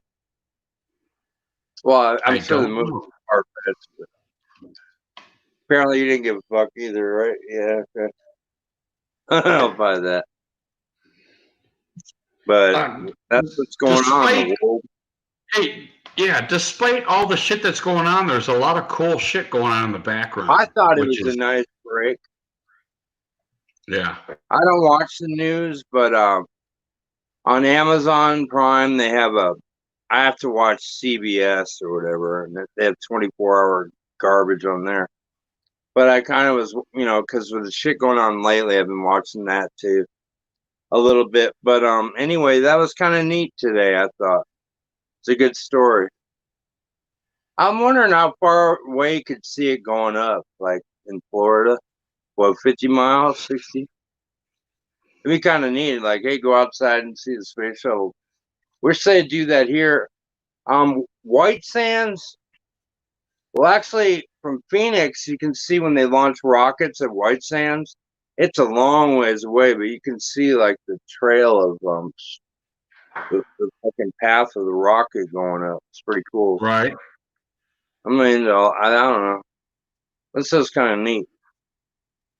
Don't know much about it, but it's kind of cool. Yeah, that shit's fucking awesome, man. Yeah. Yeah, I gotta give a heads up. Dude, these guys that can handle that G-force and those Air Force guys. I don't know, kind of Jesus on the lot. Yeah, the training you have to go through to do that. It's got to be something. They're at space. I don't know when they get there. Maybe they're there now at the space station. It's pretty neat. They showed the path that they got to go. And when they get close to the space station, they fucking do this number. Like, that's pretty weird. They show the, and then they're like, it looked like a set of jugs, tits hanging down. And they kind of got to go that direction. And then they get there. I don't know. Like, I thought they gave up on the space station. I don't know what's going on with it. Is it worth anything? I mean, eventually they want to have life out there, and they're gonna just let this planet go to hell. I'm sure that's their plan. That's that Elon Musk shit. I mean, his dreams, like having having a self-contained unit, big. I hear that this David Wilcox says there's a lot of fucking weird shit that's going to be coming out like right now that we're going to learn that's like going to fucking blow our minds, man. So I'm just sitting waiting to see if this dude's right, because he's got like inside information that a lot of weird shit that's going to blow our minds is going to be coming out like real soon. And we already had the alien debunk. which wasn't. It should have been huge, but it wasn't. But I don't know if you guys watched that footage. I never But watched that's, that video though, Blue. I mean, that's pretty big hands-on. Our military spotting UFOs, man. You know, and they're out. You know, and our technology is spotting this stuff, and this stuff is moving at like ridiculous speeds, man. Like we're having trouble tracking them, that whole thing. But yeah, if you haven't watched it, watch it on YouTube. It's not like a movie or like E.T. where you see the stuff coming through the clouds and blah blah blah, and he picks up E.T. and his finger points and heals people, you know. But their spotting is impressive to see realistically if you fathom it. You know what I'm saying? If you realize what they're tracking, what they're seeing, and what it's doing, it's miraculous. And nobody's talking about it. Like it was a blip during the coronavirus, which, you know, back to the whole the trend of what's important and what's not. There's some stuff going on in the background, man. It's like real important. It's fucking happening, you know. I don't look up anymore. I see so much shit moving out there, and there's meteors falling all the time. I don't know what's what. Like Hey, you want to let mid plugs in here, brother? Oh, I don't care. I don't know. Okay. I don't want to go in depth. I'm kind of worn out. I'm probably gonna go. I want to hear Scott, what's up, brother? Doing all right. Hey, can I smoke while you guys get acquainted here? Get acquainted. Okay. I'll smoke too. You smoke What's going on, me, dude? Nothing, brother. Just fucking defending my fucking city today. That's pretty cool. Yeah. Oh, hey, you guys want? Oh, Brandon Rogers was gonna get in. Ah, damn it, he left. He can come in. We're gonna have 6 people in. I want him to come in because him and Mids are gingers, man. It'd be cool to see them side by side. I'll leave. Brandon can come in. Go ahead. I'll leave. Brandon can Well, come in. I'll go smoke. If Brandon's back when I come back, I'll let him in. All right. Fucking Scott, I bet you're loving living out in the middle of nowhere right now. Don't have to worry about all the bullshit. That's for damn sure, right? Oh yeah, because I might feel the same way about you as you do. Guarantee if I've worked for small businesses and we had something downtown, I would be down there protecting it. No, I was fighting the motherfuckers who were bashing the windows out. Fuck those people. I'm not gonna sit there and let people that's not even from Cleveland to sit there and fucking bust up our fucking local businesses. Fuck that. Yeah, I let those motherfuckers I saw on the up. news today about my Phoenix. I was upset about it. Yeah. Yeah, it's people that's not even from there, man. It's just organized fucking terrorism. And a lot of our a lot of our buildings down there are they're somewhat modern. They're not real old, but they could be defacing some like nice stuff down there. Like in Chicago, I don't know. Hey, Chicago's been quiet, huh? No, Chicago's popping the fuck off. Oh, Every is it? major city is. Yeah, it's bad. Oh wow. But they have a lot of sandstone buildings and shit. These fucking Democratic pieces of shit fucking want to sit there and delay and wait to send in National Guard and extra resources when their city's already fucking burnt down. It's just fucking hilarious to watch the fucking hypocrisy, you know, from the left and everything. Oh, we're trying to justify a cause by stealing and busting up businesses, yeah, and setting them on fire. That's going to get the message across. Fucking idiots, dude. Put them all in the fucking prison. Exactly. Fucking worthless scumbags is all they do. Well, worthless. What I remember, what I thought was they would shoot you for looting back in the day. I don't know anymore. They don't now. They should. Yeah, I thought. Yeah, in 70s, 60s, 70s, they'd shoot you for looting.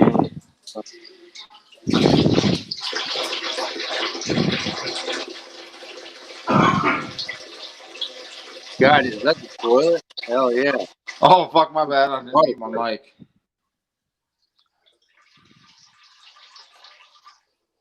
Yeah, that'll be over. Something else will happen. Yeah, fuck them all, Scott. Fucking scumbags.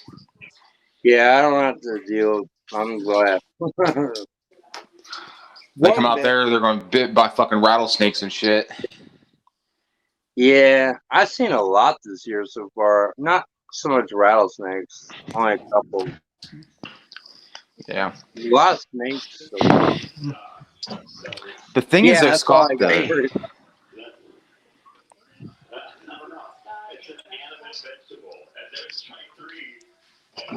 you know what makes this Antifa charge so much easier is all the unemployed. they didn't have jobs to All begin the with. unemployed. They didn't have jobs to begin with. Yeah, they're all homeless. I don't know. You know what I mean? This is like it's the perfect setting for this apocalypse right now. Is right now after the COVID shit. And that's why COVID's gone. COVID's dead. You're not going to hear shit about fucking COVID anymore. Yep, that's a good fucking point. You got all these unemployed people, and this is the pot to fucking shit soup. Yeah. Right now. That's what I want to talk about. I want to talk about who the fuck's out there. Who's out there protesting? Who's out there busting up fucking businesses? You know? How many people are fucking teetering on I need shit to fucking feed my family and what's going on now with like planted guys that are busting up shit, and you know, it's like the perfect storm right now. Which is why the fucking media is forgetting about it. The COVID thing. Organized paid criminals. They'll milk this out for a while, but hopefully it's pretty much done now. Yeah, it's done after tonight. To be honest with you, they got their fucking rioting and looting in. It doesn't last through weekends. Right. It was stopped. That's the difference. But you can't just you guys don't forget the last protests, right? The 1%. You guys remember that shit, right? Oh, they started that protest with a fake Nirvana concert in New York. Nirvana? You guys knew that, right? You know, those clowns that were shitting in the fucking streets and fucking everything all up during the Obama administration. You guys remember that shit, right? Obama? Or, I thought you said Nirvana. I was like, huh? I did say Nirvana. I did say Nirvana. Okay. Yeah, there was that whole the 1%. Remember the 1%? We gotta kill the fucking 1% and take all their shit. Yeah, but that wasn't that long ago. It was a while ago. All right. That was a while ago. Fuck. How many years now? No, it was a while ago, but it all started with this chick gathered these people for this fake Nirvana concert that was going to go on in New York. Do you remember that? No, not at all. Fucking kill them all. That's how all that shit, you know, the mask shit. Remember Metallica did a whole fucking album about that shit. And like they lost their shit on it. You know, the mask dudes, the anarchists. Yeah. Kill them. Kill them. You guys don't remember that shit? Kill them.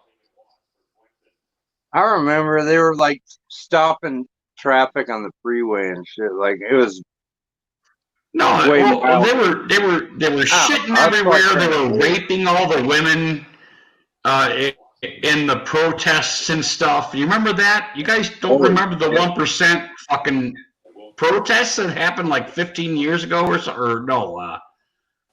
Or it's 2020, so What is it, 10 10 years? years ago? 10 maybe? You guys Yeah, I forget the remember. protests? I don't The know. Yeah, 1% protest. You guys remember that, right? yeah. Was it like Occupy Wall Street shit? Yeah, Yeah, Occupy Oh, okay. Wall Street. Thank you, Okay. Mids. Yeah. that was Thank it. you, Mids. Yeah, I remember that. I forgot my point. They're all pieces of shit and fucking deserve to be fucking living in a zoo. I mean, to be honest with you. I didn't Cage them. I didn't think one way or the other. I thought I wasn't on their side. I don't care apparently. Scott's just living good out in fucking Arizona. You don't have to worry about Yeah. shit. He's got good fucking weather. He got his No, wait a fucking minute. good liquor. Yeah, No, unless but it's history is important. You got to remember recent history is like very important. You know, this has happened before. Yeah, it's organized terrorism. Recently. I mean, it's not. I'm not. This isn't happening. It's not 1776 or anything. You know, back in the day, these protests, blah blah blah, and then somebody reports their history to it. This happened not too long ago, 1488. where protesters took the streets. They shit all the fucking streets. They did all the fucking. And these are like a lot of them were a bunch of people that just didn't have jobs and they just hang out and they get fucked up and in protest and all that shit. Look at Mrs. fucking Trump. Trump gave him fucking jobs, though. That's for damn sure. Yeah, that wasn't that long ago, dude. You know, it wasn't. Fuck them all. All this shit was happening before. All these paid protesters to get these guys fucking going. It wasn't that long ago. Fuck them all. If real America comes out and fucking fights back, they're done for. And that's the damn honest truth. Yeah, see, that's for sure. If the civilian comes out and because they're the ones who are fucking actually take armed, you know? It's over. Real Americas are the ones that's actually fucking armed with actual fucking weapons. Not these people that are burning fucking buildings down, being little soy boy bitches. Yeah, we are the first. That is true. I'm the first responder. Yeah. They can't even fucking guard a police station. Jesus Christ. Yeah. See, Scott, so you're right. You're right. What's that? What's that? Saying? Fucking anarchy. The police are only a minute and a half away, or something like that. I can't remember what it was. Yeah, they're Great busy. quote, though. Did you see how many cops are outside the cops' house? Shit, that's where they all were. Holy shit, must have had 30 cops there. Steel 58 made that video. I don't know, whatever. I don't go looking for that shit. I don't care to watch it. But What was Steel 58's? Did I miss one? well, he had one about all this shit going on. Right. I can't remember, but there's some chick repeating herself fucking 5 times. Why did I don't know. Anyway, yeah, I just showed a line of police officers standing in front of his house. I don't know. I guess he didn't look for it either. The fucking guy they arrested for murder or whatever. The guy with his fucking knee on his neck. We'll call him knee neck. Knee on the neck. Officer knee on the neck. It's fucking stupid. It's all they're all these states are ran by fucking Democrats, and they love to watch this shit happen. That's why they waited so long to fucking act on it. That's a simple fucking truth. And there's no fucking debating it whatsoever. They waited fucking days to call in the fucking National Guard when the cities are already fucking burned down. They should have called that shit in the first fucking day when shit was popping off. Yeah. Because they're pieces of fucking shit. There's no doubt that they want chaos to ensue. Fuck them all. There's no Funded by fucking George doubt. Soros. And Yep, George Soros is paying fucking handsomely. this is what troubles me. Right, that the party that cares more than everybody else, what fucking garbage lyrics we have to hear of their fucking stupid faces every fucking day. Hey, I like you dropped the World Health Organization. Man, good one on that thing. I'm glad he did that. Oh yeah, we're paying $450 million a year, and China was paying only $30 million. Fuck that. Yeah, shit. and they're fucking Fuck that. straight up. Trump dropped them. Trump dropped them. Yeah, the World Health Organization. Ooh, oh, I'm sorry, idiot. Asshole. I should get to say this the rest of my life. Hey, Trump dropped the World Health Organization. I can go, who? And I can be like, yeah, fuck who? You know, I never saw it too. Until I read the article the other day.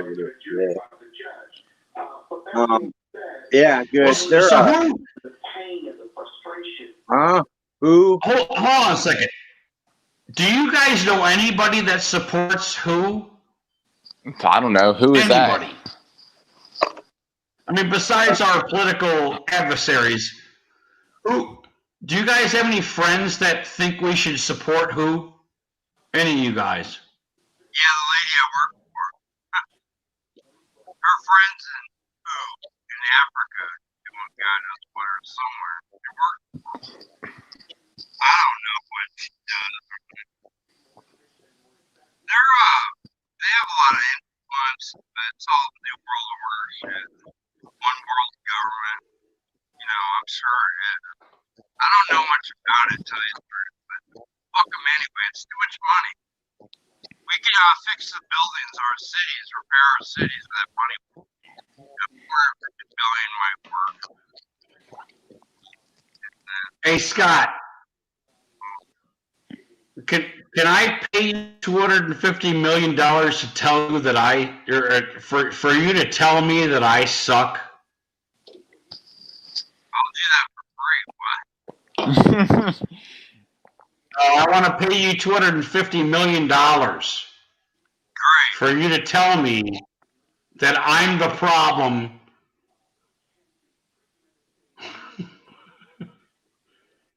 Okay. That's what we're doing. Exactly. We're paying them. Is it like, is $250 million? He's right. $450 million. Right. $450 million for them to tell us that Taiwan should be recognized as a country and China's awesome. Why do we pay them that much money? Where does that money go to? To be truthful, where does that money go? Funds their agenda. It's a lot of money. I had no idea we paid them that much money. Scott, you know it does. It's all Enron money, man. It's all Enron money. They go spend it. They go fucking with their pedophilia bullshit that probably a lot of these clowns get into. Yeah, they're on fucking Fantasy Island, going over there fucking kids because those clowns love to fuck kids. You know how those fucking idiots are. Bill Clinton loved that island. Yeah, he was a regular visitor, but where's the outrage for Epstein not killing himself? Where's the outrage for that shit? Because all those fucking Democrats are nothing but fucking pedophiles anyway, so fucking lock them all up. Pedophile pieces of fucking shit. Well, that's why they're so pissed. For everything that's Trump's doing. What's the matter, Bill? This dude for stopping their flow. He's stopping their flow of kids. You know. Yep. What's the He's matter, stopping their Bill? flow of kids. So he's fucking dead. What's the matter, Bill? Hillary can't get moist anymore, or what's going on, brother? They have an open relationship, apparently. Fucking scumbags.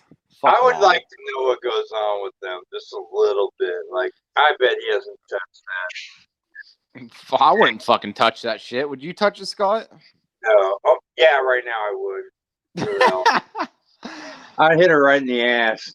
No, Oh, fuck that. no, I can't stand that one. Fuck that. Hell no. Yeah, like Pelosi. I'll take her over Pelosi, though. Pelosi's like the crypt keeper, you know? I'd rather take a bullet in the fucking head over having the choice between those fucking two. Oh my god. Yeah, Pelosi's probably fun. I bet she can party. She's got to Well, hey, be a hell of a give me a drunk. second, guys. I'm gonna smoke, but I would love to delve into this whole these fucking clowns like fucking kids thing. All right, we'll just hear. I'm just like I said, I was up till 8 o'clock this morning, fucking drinking, getting fucked up, and went downtown for a little bit. Did a little Hollywood, smoked a little dope, fucked some fucking Antifa faggots up. You know, it's all good. I've had a long week, man. Did you? Well, Rudy was on during the week, like Wednesday or something. But wait, today's only Saturday. I haven't had it longer than that. All week I've been. No, that was the week before, Scott. Huh? That was last week. I've been at it that long since Rudy's stream last week. I've been crazy YouTube crap. It wears you out. Even typing for 6 hours will wear you out. Especially on a phone. You know, it's pathetic. Yeah, Scott, I'm subscribed to you. I just never see whenever you go live and stream. Do you usually stream in the morning time or? Don't have any regular time. No. I never fucking see when you're live. I really, most of the time I'm fucking wasted anyway because I don't like my streams. They're choppy and they're shit. And then I luckily did one the other day. Well, yesterday, the day before, I had 10 people in there. Wow, that's a lot for me. But they're just crap, and I never know what it look like. So I have no set time. It's not working out very well. People seem to have fun in them sometimes, but no. I don't really have much to say most of the time. Yeah, I mean, it's more so just like the chat that, pretty much creates the conversation. What you should do is do a little bit like Rudy does with like StreamYard. Have you ever thought of that? Or I can't do it. I'm lucky to even be on the air, I think. I don't think I can do StreamYard. It won't even. The signal's so weak. You know, oh, yeah. But no, that's a good idea. That's a great point. StreamYard would be great for me. That's a great point about the StreamYard because having you guys on really gets not just my juices flowing, but there's so much shit that I want to fucking talk about. And you guys help me remember. I should write shit down, but I'm an idiot.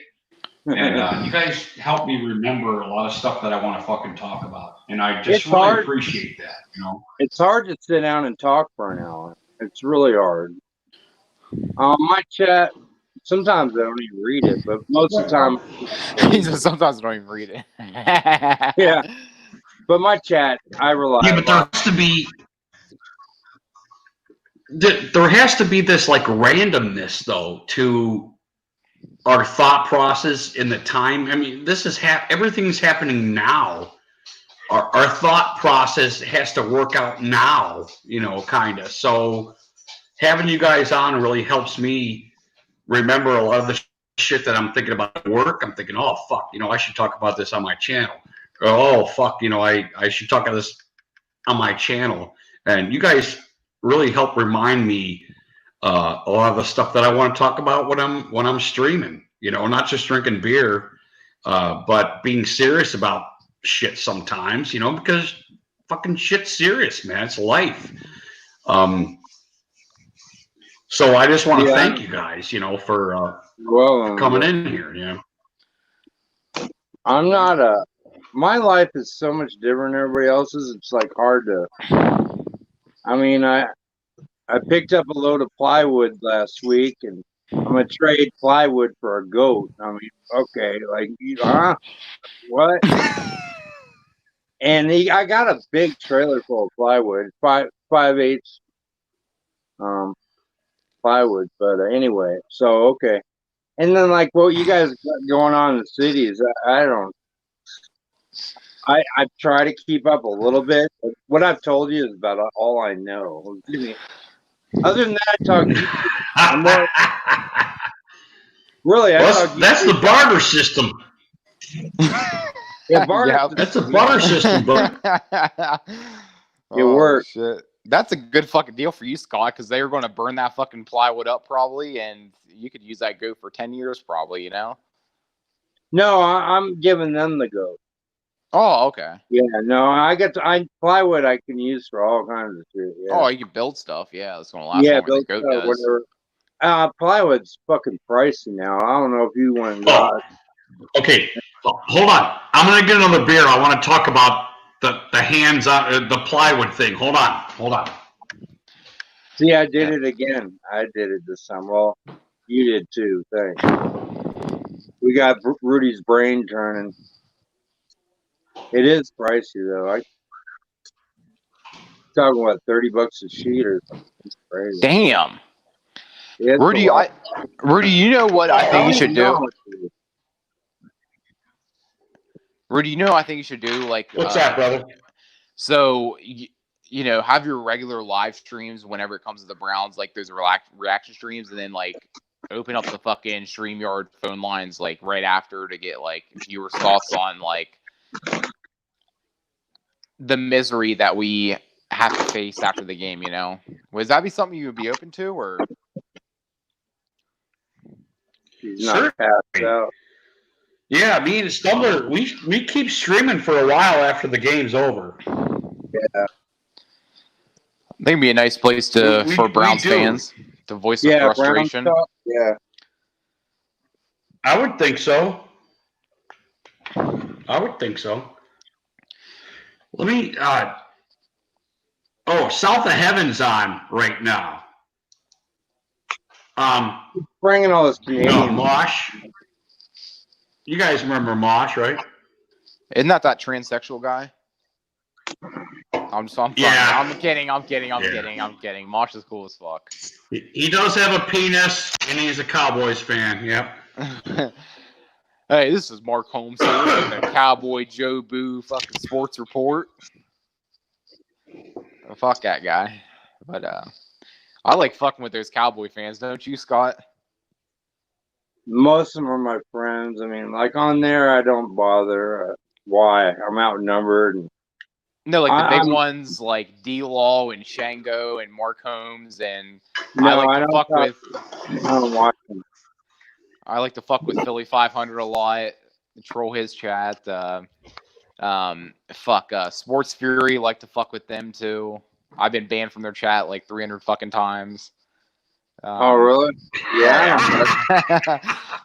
That's cool. I troll around and I troll around people I know. So that's no. I just like trolling Cowboys fans. Just going to the chat. What have you guys done in 25 years? And just fucking with them and watching them get all riled up and shit. Watching their reactions when they lose games is the best fucking shit ever. I fucking love it. Yeah, I've done my share of it. Let's put it that way. I don't mean to change the subject drastically, but I talked quite a bit about Stefan Molyneux, and I don't know if you guys know this guy on YouTube. He's a philosopher on YouTube. You might have seen him, and you might recognize him if you've seen him. But he had a great fucking video today about the disparity between academia and guys like us, hands-on guys, and how they don't understand realistically what's happening now. That the hands-on guys do, because their closeness with nature in a certain sense. Does that make sense? I'm going to try and articulate how he did. He's too smart for me, so bear with me. Bear with me. Those of us that like work with our hands know realistically the hard work.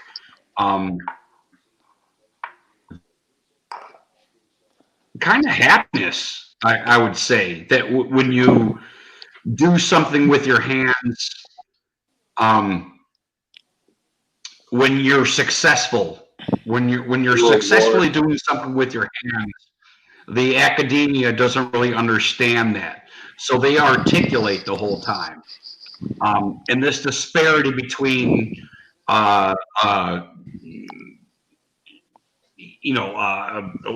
what's the big Harvard, all these guys that just know how everything is, but they never actually done anything. He had this great piece today, and I don't know if you guys ever are interested in watching him, but Stefan Molyneux like knocks it out of the fucking park every time when it comes to the Constitution and why we came to the conclusion that the Constitution is probably the best way to go. You guys ought to check him out. He's really good stuff, and he's a philosopher on YouTube now. I think it's called Free Domain. You guys might have heard of it, maybe not. But you should really check this dude out. He's fucking awesome, and he articulates everything that I would like to articulate a lot better than I do. So I don't mean to a lot, but especially with individualism, and I think both of you guys would agree with individualism, that that's certainly a way to start everything. Does that make sense to you, what I'm saying? Yeah. Yeah. That's for sure. Yeah, it's a compliment, I guess. Yeah, I haven't heard of him. I have been watching somebody you recommend. What was this channel? Creepypasta, I think it is. Oh, Creepypasta? That stuff's addicting. Like, that's some freaky fucking shit that, he gets into and everything. Like, that's yeah, I fall asleep to that every night, dude. The hell with that. It probably gives you nightmares every night too, doesn't it? No, well, this dude, the Stefan Molyneux, and I like to call him Mixoflex because of how his name's displayed. Because Molyneux is like MELNOXXZYZXYZX, or it's something weird. So I call him Mixoflex because it reminds me of that. Remember League of Justice, where they had that bad guy Mixoflex, they'd have to talk him into saying his name backwards to destroy him or whatever.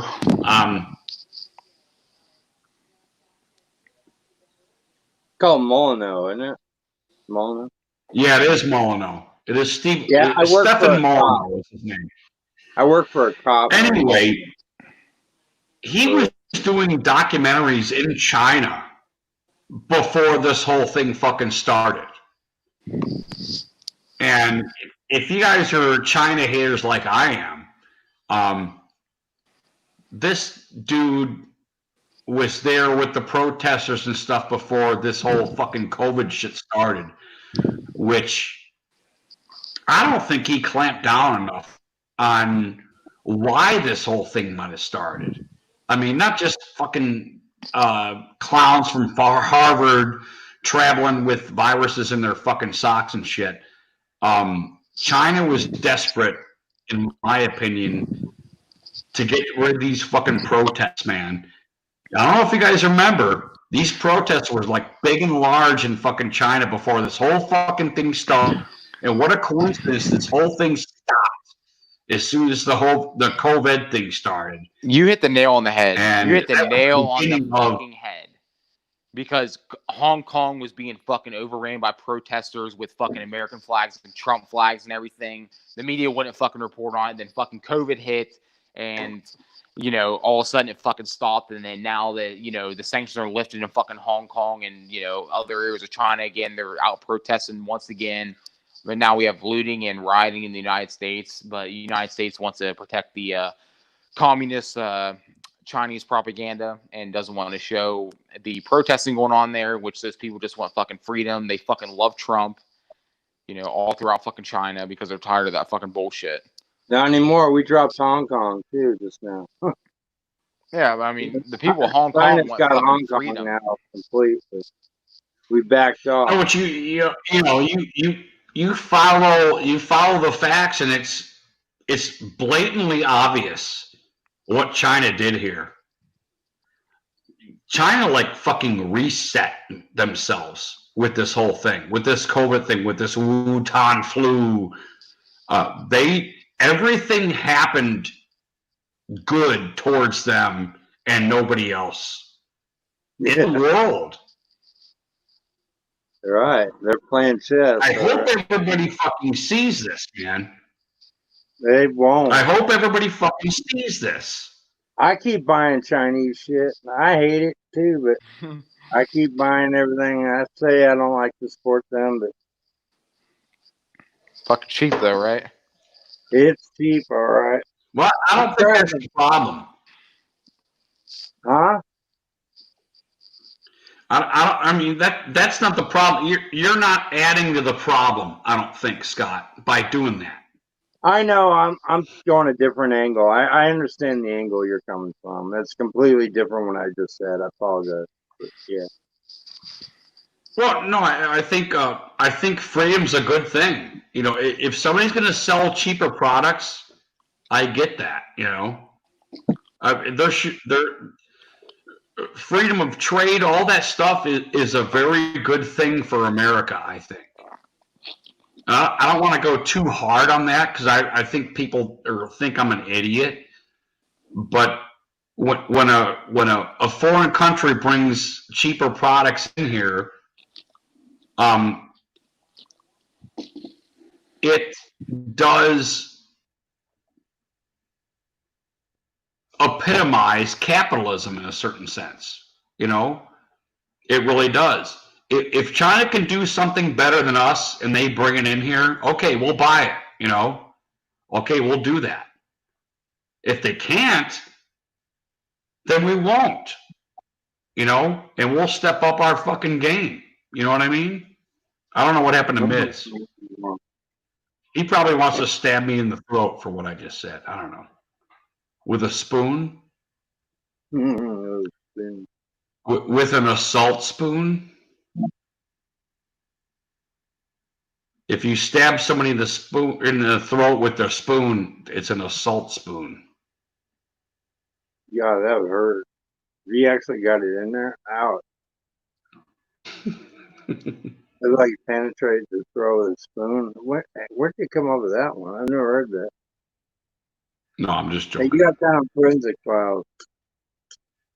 I don't know. I'll be dead soon the way I'm going. It won't matter. I'll be here. It'll be a while before the Black Hawk helicopters land here and take me away. I don't really care anymore. That'd be hilarious. You just see this black line go down and tag right on your belly and just pull you up. Yeah. The tractor beam. Hopefully the aliens get me first. Yeah, hopefully the aliens. Oh, that's a great. I think you said that, Scottzilla.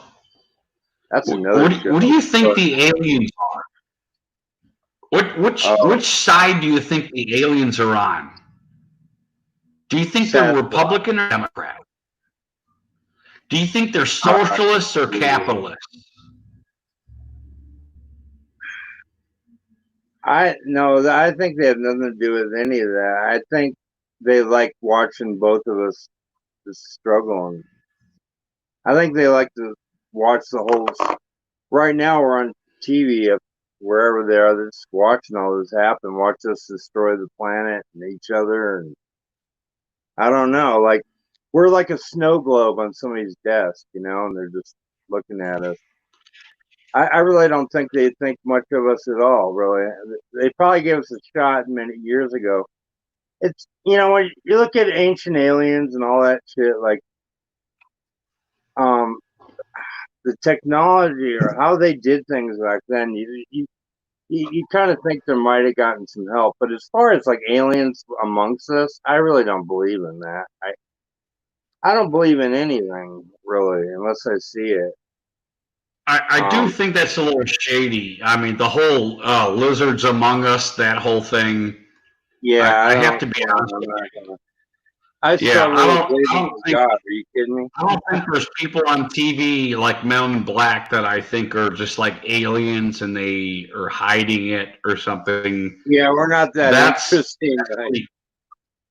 If they have that much technology, they're not going to hang out here that long. They'll come by every once in a while. Maybe I don't know. I'm not.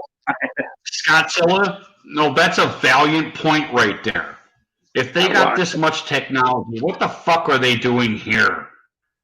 Well, we just care about men and women and children and the elderly. I know you fucking don't. You care about your own survival just like everybody else. We don't need any more germs here, right? I think we're such freaks of nature that we are like a science experiment because we don't fit in. Only thing humans have is our mind. Other than that, we're weaker than animals. Ants are. I mean, even an ant is the way they work together, and they're a lot.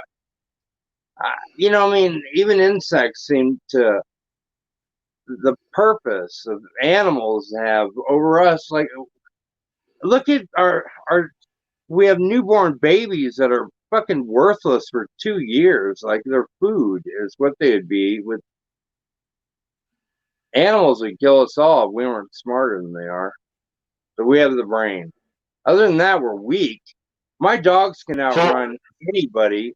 My dogs can run fucking 20. I don't know. Your dog outperform you probably. Like you know what I mean. Like, and my dogs could. They ate a pig after it had been dead for 3 weeks, and they were fine. Like they would kill us. You know what I mean? We're not that. Yeah, but nothing great about it. One thing is true, though. One thing's true about us. We could totally fucking dominate if we wanted to. Isn't that true? Well, it's because of our minds, but I mean, yeah, like a lion would probably kill me. We could annihilate every ant on this fucking planet because we're that smart. But you know what I mean? How they fit in? Like we could wipe out anything we want. Any species that we want, we could wipe it the fuck off this planet if we wanted to. There's no doubt about that. That is true. Yeah, that's our mind. Yeah. But if we want to get rid of sharks, right? If we want great white sharks, they're what a terrible predator they are. If we wanted to get rid of them, we could do it in like a week. Yeah, we get rid of them. Yeah. Right. Is the problem that we're too powerful?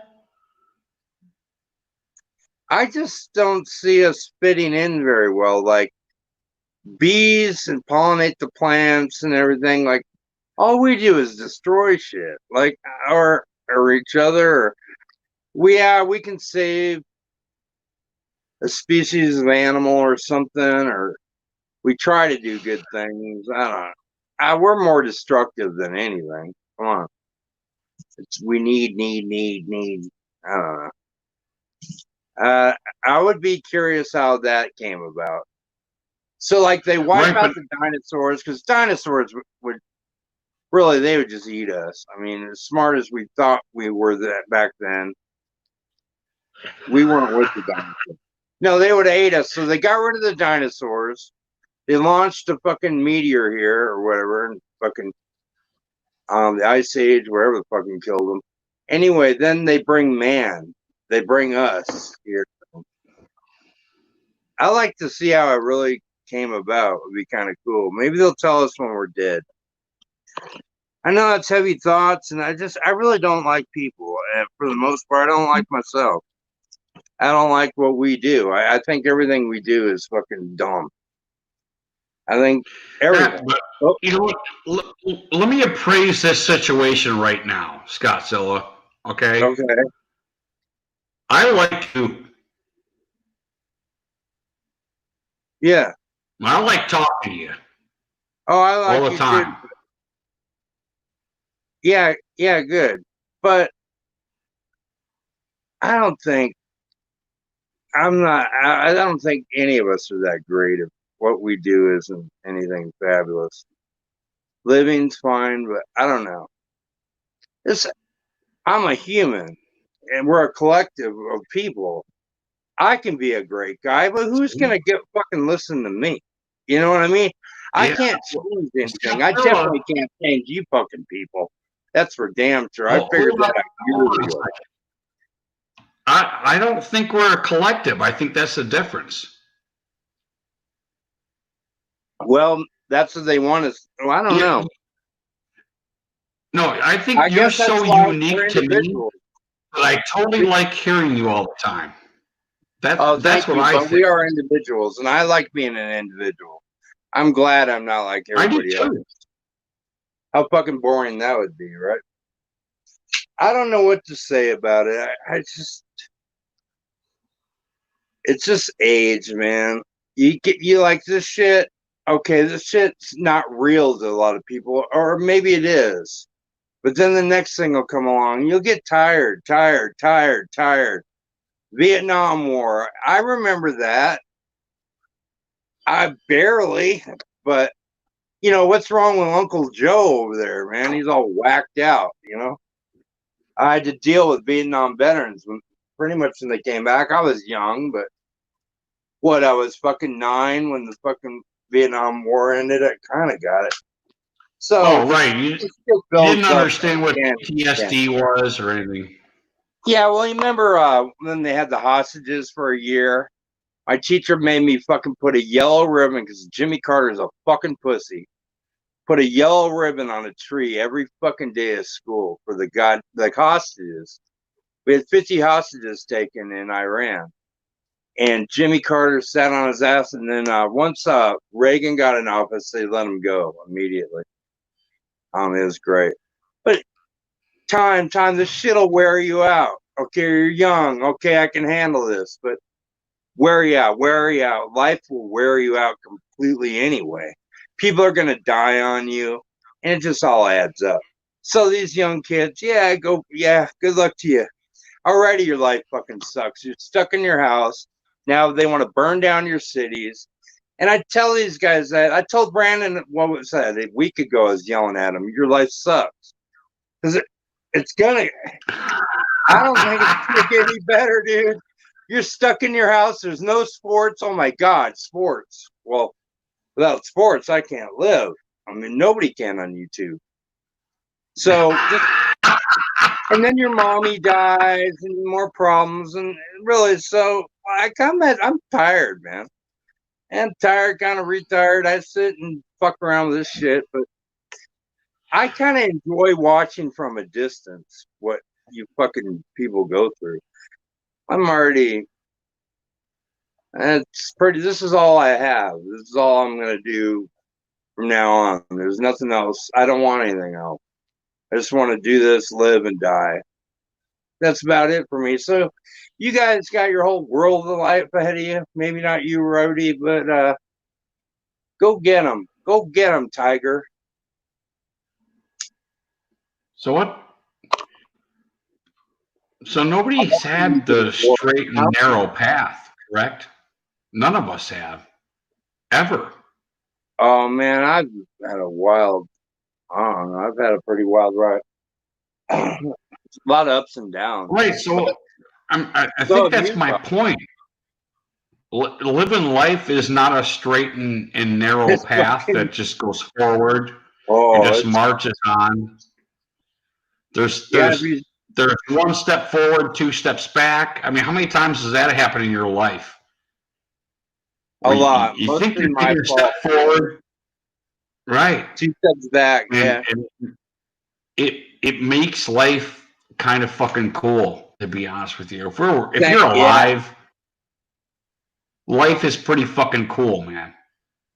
I was so sick. I'm so sick that I would fuck shit up just to fucking go through it. Like, just fucking Like something's Jim going good, it's Morrison. gonna go bad. Just fuck it up and let it.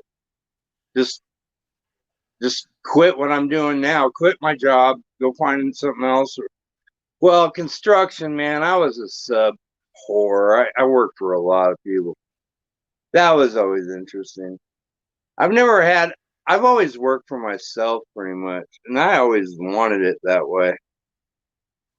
Um, I don't know. It's I can't get into that. It's complicated. But I wouldn't have it any other way. Punching a clock, Jesus. Oh hell no. If you want to just bust, let's fucking leave and go to the strip club. How's that? Let's go. Yeah, that's my kind of job. I mean, am I willing to work harder tomorrow so I can have fun today? That was me, man. Let's bust out here. I don't know. Construction was a lot of fun, but it was really hard. They didn't pay much money out here. So you had to do a lot of volume. I don't know what you've done with your life, but yeah. Construction was Well, I fun. never got into construction. I Yeah, never that's got a into rough. that. I did some welding, and then I'm kind of like I'm like an overpaid stock boy right now. Yeah, You know, nothing wrong with that. so Nothing but wrong with it. it's all physical. Everything I've done for my whole life has always been physical. It was never. I was never sitting at a desk thinking about how stupid everybody else is or anything. It was always hands on. Um, And I kind of appreciate that, to be honest with you, Yeah, because I think I want to retire doing that, to be honest with you. I think I I want to always. go on and retire. And I think I want to make shit, to be, I'm serious. I think Yeah. I got to a point where I was like, I don't want to do this shit no more. I'm fucking tired of it. My fucking back hurts. My legs hurt. My fucking balls hurt. Everything hurts. I don't want to do it anymore. And I I'm at a can't keep point that. now where I'm thinking that's kind of, I think it's my thing. I think I need to keep being mobile. I think need to keep producing. And I don't want to that's work going to be anymore. my life for a while now. I don't want to do anything anymore. I'd rather not work as little as possible, like an hour a day would be enough for me. That's all I do anyway. I don't work. Why? I'm fine. I have more money now than I ever did. You spend it all. I'd go bust my ass, and then the harder you work, the harder you play, and then you're broke anyway. It's just wild anyway. You go to the bar every night, it gets expensive. But construction was a lot of fun. Like even me, I had a crappy Volkswagen like Golf hatchback loaded with tools, not a truck, and pull up to somebody's house and bid a job and walk out the door with $500, and they don't even know my name, and I just say I'll be back tomorrow, or like and build them a shower or something.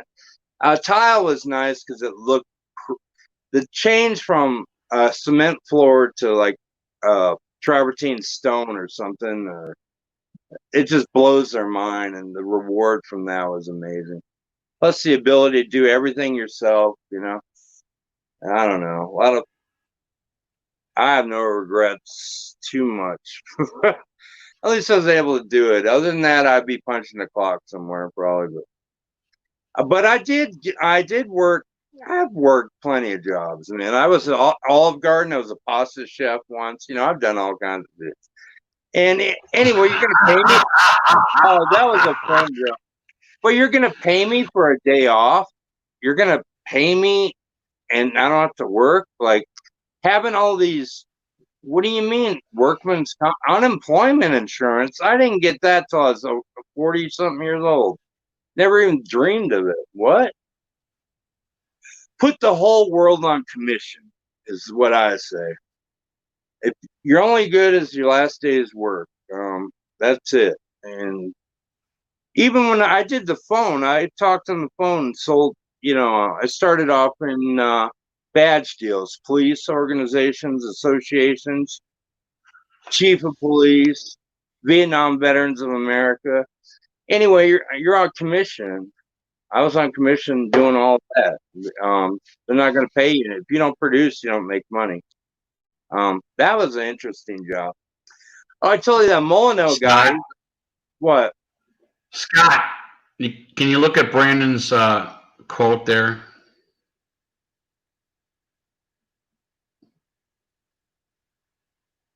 Yeah, that was in Phoenix, and it was right across the street from a hotel that had all the basketball players, the NBA.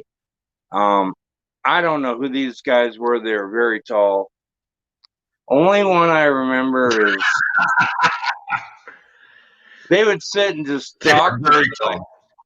Well, they wanted to hide from everybody, I think. It was hard to avoid them. I mean, 6 basketball players, they're kind of obvious, but I don't know. That was a weird. That's probably one of the worst. Yeah, I'm sorry to interrupt you. What were you saying right before that? Oh, I just think the phone industry was police associations and everything were cool. Oh, I said Molyneux, he was a cop and he had police Olympics. So you call over the country and they actually send cops to like Utah and they have the Olympics. There's an Olympic event. And so I'm calling businesses, right? So you never get hung up on, especially if they think you're a cop. And I would tell them I'm a cop, you know, I'd lie. And anyway, it was a lot. That guy was a good guy, though. He actually had, it sounds really dumb, but just extorting money from the public, basically. It's all about advertising, but it's mostly extortion.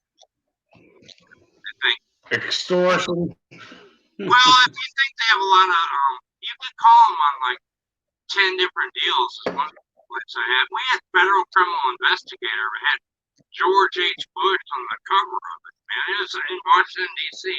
Anyway, so if you find a company that has a lot of illegals working for them, you tell them you're with federal criminal investigator and you're looking to get some money.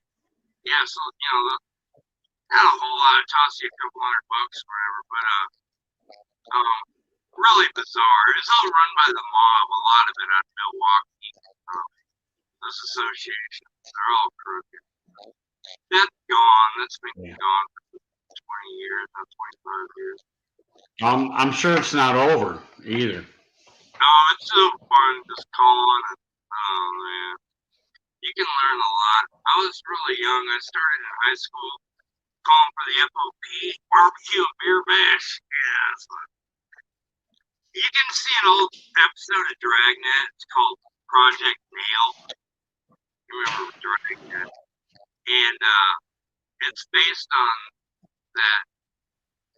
It's all gone. Don't worry about it now. All the attorney generals like shut us down and shit. But so I didn't do all construction, but most of it.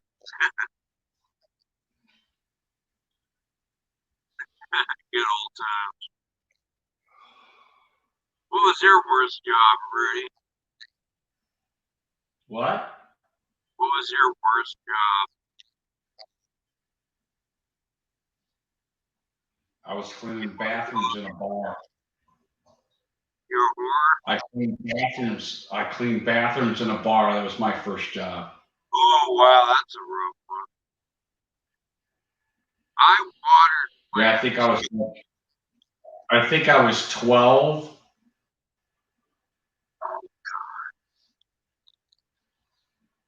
That's a good job when you're 12. A bar. Those bars in the 70s. What was that? Probably 12. You're probably what? 84, probably. I don't know. Good luck. You need a college degree. Hell, nowadays you got to go to 4 interviews to get a job. But back then you could just walk into a place and they'll hire it. Granted, an executive job or something, you didn't have it. Now it's 2 interviews. That's a lot of fun.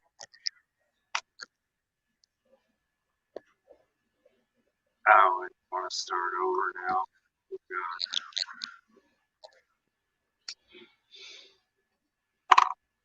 God. I'd like to think that I got a lot of experience cleaning the bars up. Yeah. To be honest with you, as a I kid. think you want to do a different job.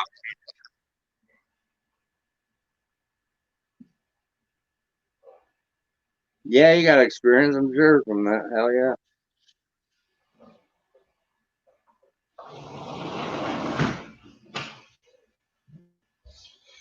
I had a pretty cool boss, man, that I think that taught me a lot about life. It's important. It's young, but I was working at 12 too. I would clean the bathrooms and mop the whole bar floor. And you know what's really interesting? He would leave these quarters and dollar coins and stuff. He would leave it all along his desk, back in his office. And he would just throw all the change like on his desk. And I would steal from that. I would steal from his desk that was sitting on top of it. He would have a shitload of coins on his desk. And I think he left it there for like a reason, man, to be honest with you. Because it didn't matter that I stole that. It didn't. Did you steal more? It never got me ahead. You know what I mean? It was that kind of change. There was a lot of it, and it seemed abundant because it was spread out along his desk. And I would steal it, man. I would steal a lot of this coinage, and I would try to make it like I wasn't stealing it because I wouldn't steal that much. So every time I was in, I would do my stuff. He would, pay me and stuff, and I'd clean out the bathrooms, which are like egregious. Geez, the ladies' bathroom was so fucking terrible. Oh my God. What is the word? Oh my God. The ladies' bathroom was so fucking terrible. I just couldn't believe what pigs these fucking women were, man. Oh my God. But anyway, it almost seemed like he was trying to tell me something. Because he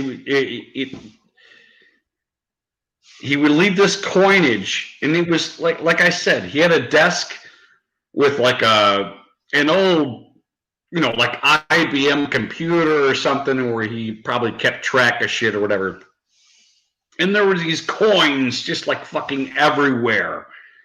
Like from whatever vending shit he did or whatever that shit. And he would just like throw it on there. And it was like it didn't matter. Like it didn't mean anything. So I would steal it. He never said anything to me once, but I would steal all the time from this pile and thinking I was getting ahead. And I think that's what his point was you're not getting ahead. Look what you're stealing chump change off a fucking desk, Yeah. and you're not getting ahead. And it took me, I don't know, maybe 20 years to realize this, you know, because it was never verbalized. It was never pointed out to me. When I tell you guys I'm a dumbass, I mean that. I'm a dumbass. But I think the point that he made with his employees was, you know, this is nothing compared to what you're capable of. It could have been. It could have been something like that. I think that he was trying to convey. Can I ask you a question? Did you start off like stealing a buck? Did you start off with stealing a buck and then work your way up to $10, or? I would say it's close to that. That's a pretty valid assessment. So you know, I never quantified. I'm sorry. He counted that every morning. Probably he laughed. He probably did. I guarantee you, he knew I was stealing from that. Yep. But I don't think I guarantee he minded that much, apparently. But obviously you learned something from it. Yeah. Trust is everything. I'd be in people's houses, in their master bedrooms, and like in their houses alone all the time for a year of whatever. I had one guy. He came in. We're in the master bath working, and he actually came into his bedroom, opened up the dresser drawer, and counted like $2,000 in cash, and then put it back in. Like most people, I can't believe how trustworthy people are, but no. Yeah, I learned early on. Trust is there. If they can trust you, it goes a long way. So you learn something. That's good. Yeah, no, you're right. You're right about the trust does go a long way. It's rewarding. Oh, it is. Yeah. There's a reward. I mean, whether it's of a monetary display or living life and being happier. You know, I think it really is, in my opinion, a great reward. You know, I would rather. Right, I would rather. How can I say this? After what I just told you, you probably think I'm going to steal all the shit that you fucking have. You know, I know it was a long time ago, but that's the information I just gave you. And if me and Stumbler showed up to your place and said, "Hey, we're going to crash here this weekend. We'll have a good time. We'll live stream. Blah blah blah," you know, that's going to be back there. Yeah. No, the fact that you told me that, you would be an idiot. I mean, no, I'm kidding. We've all done something like that. Was early on. God, you're 12. Come on, that's when you learn that kind of shit. Or 19. You gotta learn from that early on, or it'll just get worse. You'll be a criminal. But yeah, no. Yeah, that's true. Well, you remember we played video games and they were $0.25 a shot, the arcades. Now I know it doesn't sound like much, but in 1979, I would steal from my mom. I would throw 20, $30 of none of my money in I had to throw $20 in asteroids a week probably. So, that's a lot of stealing. It's expensive. These guys can sit at home now and play video games. Go try it in an arcade with no money. It's fucking hard. That stuff. I kind of felt bad about that. But other than that, far as business goes, nah, no. I like having Man, this whole generation has no idea how fucking cool a fucking arcade was, man. a It was. loaded arcade on a party Saturday night was a blast, dude. Yeah, it was. Dude, we had our, you know, I live in a very small city, and we had an arcade, and we had bands that would play there on the weekends, man. Whoa, how cool! That's really cool. We didn't have We any had local bands that would come there and play. I mean, fucking yeah, cool. right. It wasn't like Metallica or anything like that, I can't hear the game. But we had local bands that would play on the weekends, and it was such a fucking hit in our city. These That's a great arcades. When we had carnivals, you guys know the carnivals that used to come around all the time. You guys are familiar with that, I hope. Yeah, they still Okay. do. Yeah. Right, we would have a carnival, and like a third of it would be a tented venue of fucking arcade games, man. I mean, Whoa. that's what used to fucking happen here, you know.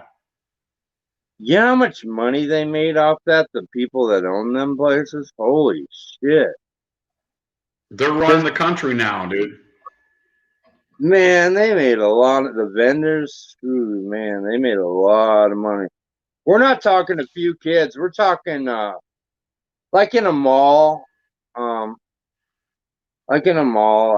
any like a strip mall, the game room there. There's fucking 30 kids in there, probably at least. Whatever. Those are old. It was expensive though. Damn it, and I hated it. Asteroids is a shitty game. I was too addicted. We all were. Dude, That's a long I time remember getting birthday money. I'd get like fucking $90. I'd fucking spend it on the fucking arcade, man. You know, You can blow it. $90. Yeah, and that's a lot of money back then. Quite a bit. Hell. Yeah, it was. 70. Well, no. Let's see. No, it was 80s. It was early 80s. 84. Yeah, you were towards the end of it. Actually, the arcades in the 80s started going to 12 tokens for $1, which I thought was amazing. What it only lasted, arcades lasted what, 6, 7, 8 years maybe max. Yeah, a lot of fun, good hangout. Well, they went into the 90s, so you're right. Yeah, it wasn't long. They petered out. Yeah, so it's short, but they made a lot of money. Video games were like, come on, there was no such thing. I mean, it was new, and then, yeah, it was a big deal. Now, of course, huge industry, but I don't know. I had a lot of fun there. I would take acid and go in the game room and fucking holy shit. I mean, there's 100 fucking games on while you're in there. Like, great. Oh, that's true. Well, you think about it now. Huh? This is what makes the world great. If you're a gamer, you can spend nothing and put 200 hours into a fucking game, man. Yeah, once you get the console, yeah, you got to buy the console. Those aren't cheap, and really. I'm talking about your iPhone. You can get free games, and they'll keep you going for like fucking 200 hours, man. You know? Yeah. That's ridiculous. Mm. Nobody wants to pay for anything anymore, dude. No, I don't know. I want a game console, but I don't know. It's kind of a lot of money. I hope I like it. $300-$400. Yeah, it is a lot. That $400 payment.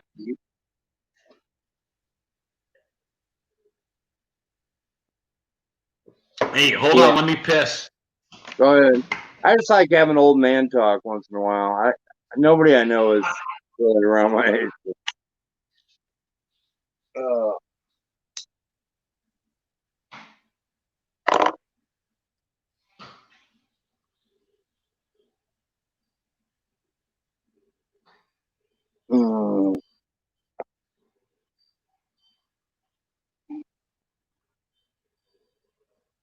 I'm tired.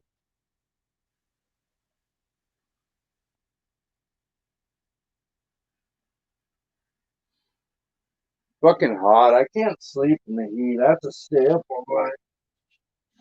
I have to stay up late. I like the winter. Hell, I don't even have heat in the winter. I love it. Sometimes I get kind of cold, but I like to Hey, sleep in Philip, what? you ever get into Dungeons and Dragons or anything like that? No, we used to beat those kids up, but no, I wasn't.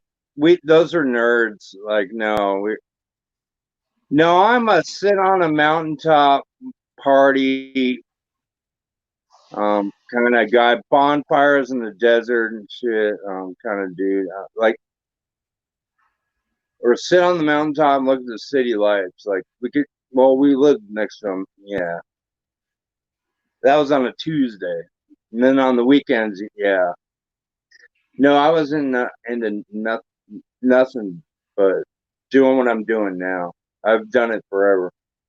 Listening to music a little, but I was always outside, probably on a mountain somewhere. If you want to know what I did, that was it. Away from adults. Kind of cool. Yeah. Check it out. I don't know. They have like Magic the Gathering now. You can try that. I don't know. I'm not No, not. you're I can't believe you generation. did that. Go ahead, Oh, go ahead, Scott. oh, I was wondering, did you ever play that game? Yeah, Oh, you did. not seriously, but I delved into that. That's another Forensic Files episode. Yeah, a guy was into that too much, and he ended up killing some lady. I don't know. It was a pretty hardcore game. They're really into it. Like they wouldn't share if you're not into D&D. Like they didn't want to share any of what they do. Like it was a secret organization, like a secret cult kind of thing. Like I don't know. Like what's your brother doing? Like I think they had play on the telephone. Like whatever the fuck. I don't know. I know it was a board game or something, but no, Rudy, that's way not me. Yeah, never. There's a truth to that. I never hit that echelon, but Yeah, you there's a become a truth. vampire. Like, There's a genre out there that they take it very seriously, man. oh yeah, And yeah, they do. I think a lower echelon that never really took it seriously, you know. Good, probably. No, like quarters or something. I don't know. We didn't do anything but sit around and drink. That was it. I don't know. Listen to music and I don't know. That's strange life. Man. Nothing Well, works. to be honest with you, what we did when we were kids is we got stoned and listened to fucking Led Zeppelin and fucking Cream, and That was it. I mean that's what we did. That's all. That's what we did. You know? I was like, bonfire. wow, these guys are like magicians. Those were our musicians. Was the musicians were our magicians when I was growing up, man. You know. Yeah. That's how it was. And that's the ones I looked up to. I don't know. Too bad I never took music very seriously, but kind of a waste of time. But I picked out a Led Zeppelin song today, like instantly. I think he even beat Camel Toes. Yeah, he was right. Mosh was at that bar and they played Good Times, Bad Times. I'm like, wow, nobody ever plays that live. No, but anyway, yeah, that was our childhood. Oh, we used to jam that fucking tune all the fucking time. Oh, you did? All the time, man. Yeah, that's first track of Led Zeppelin 1. The second track is called Communication Breakdown. The third one, I think, is You Shook Me. No. Trying. I used to know all the Led Zeppelin songs in every track in order, all the way up to, Into the Outdoor I never even owned. So, God, what's before that? What was before that? House of the Holy. What was before Into the Outdoor? House of the Holy. Led Zeppelin was a large part of my teenage childhood. There's no Me doubt too. about that, man. Me too. Yeah, my favorite. And they were already broke up by the time I got into them, which sucked. That kind of bummed me out. There was so much Yeah. music at that time. Like, so what? 12, I started listening to, getting into music. I was influenced more by that 12, 13. So that's probably what, 1980, I would say, something like that. So anyway, there's all that good music in the 70s. Well, no, I was a Kiss fan, so I was probably started around 12, probably something, 11, 12. A Kiss Alive. I I don't like Kiss anymore, but Kiss Alive album I thought was really cool. So I probably was 11. Yeah, I know. Sixth Kiss grade. Yeah, too sixth was grade. awesome. And the Stones. What was that double album of all their hits? Hot Rock. Oh yeah, whatever. But there's all that music. I had no influence, like any siblings, to help me along with it. It's like, yeah, it was harder back then to learn anything about music. You had to buy a magazine. You had to buy like they weren't on TV. You had to buy a magazine or just talk amongst friends, like we're talking now. You remember? Right. There was a mystery involved, wasn't there? When we were kids, What? that they don't share right now. There's no mystery. Everything's available. If you need to know something, you can Google it right now. Which, I mean, I Right. use it, but yeah, Godzilla. women. When I saw the back of the album of Van Halen 1, I thought they were devil worshippers. Yeah, they're in that strange lighting. Aren't they? Like it shows David Lee Roth. They're not Oh my together. God, what are they doing? You know, I was like, oh my God, what are they doing? Are they what's wrong with them? You know? Well, I they had didn't. like weird lighting on them. It was like crappy looking. Right. Right. They had the stuff as they were moving, they had the stuff moving with them and stuff. And it was just like it was something I've never seen before. And I was like, what? Why is this dude stretched out in like an arc? And it was David Lee Roth, and he was stretched out, and he was like holding his hands back behind his head, and like Yeah, he was leaning back. belly sticking up, and he had his hands on the ground and his feet on the ground backwards. And I was like, what the fuck is wrong with this dude? You know? He was like distorted. You couldn't really see him. There are 4 individual pictures, I think. 4 right, individual but pictures. right, there's a sleeve inside the album that holds the album. And it has David Lee Roth, and he's got his feet planted on the ground, and he's got his hands backwards on the ground because he was like this huge, what the fuck was it? Wing Chun. I can't remember what kind of martial artist he was, but he could backwards. And put his hands on the ground and his feet on the ground, like The Exorcist or something, Yeah. And when I saw this, I was just like, freaked me out as a kid. I was like, what the fuck is this? But then I heard their music. I was like, oh my God, it's just fucking fantastic, so the kids don't have this now. They've seen it all already, They have no sense of, wow, this is really groundbreaking. It's hilarious in a certain sense. I wish I could bring them all back and grow up with us. I would buy a Zeppelin album or Rush or whatever and listen to it for the whole week. And that's all I listened to is that one album. All I could afford was that one album. Or my mom, I'd say, Mom, here, buy buy me an album, whatever. She'd buy me one a week. Well, anytime she wanted me to go anywhere with her, I'd make her buy me something. I was one of them kids, not spoiled. We were poor as fuck. But no, if you want me to go to the grocery store with you, you're gonna buy me an album. They had a record selection in our grocery store. We had records everywhere back then. I mean, that's what they did. So whatever. Anyway, yeah, and then I buy a record and just sit down and listen to the whole thing for a week. Yeah. So I agree. And it was kind of better that way, I won't trade Hey, look that at experience.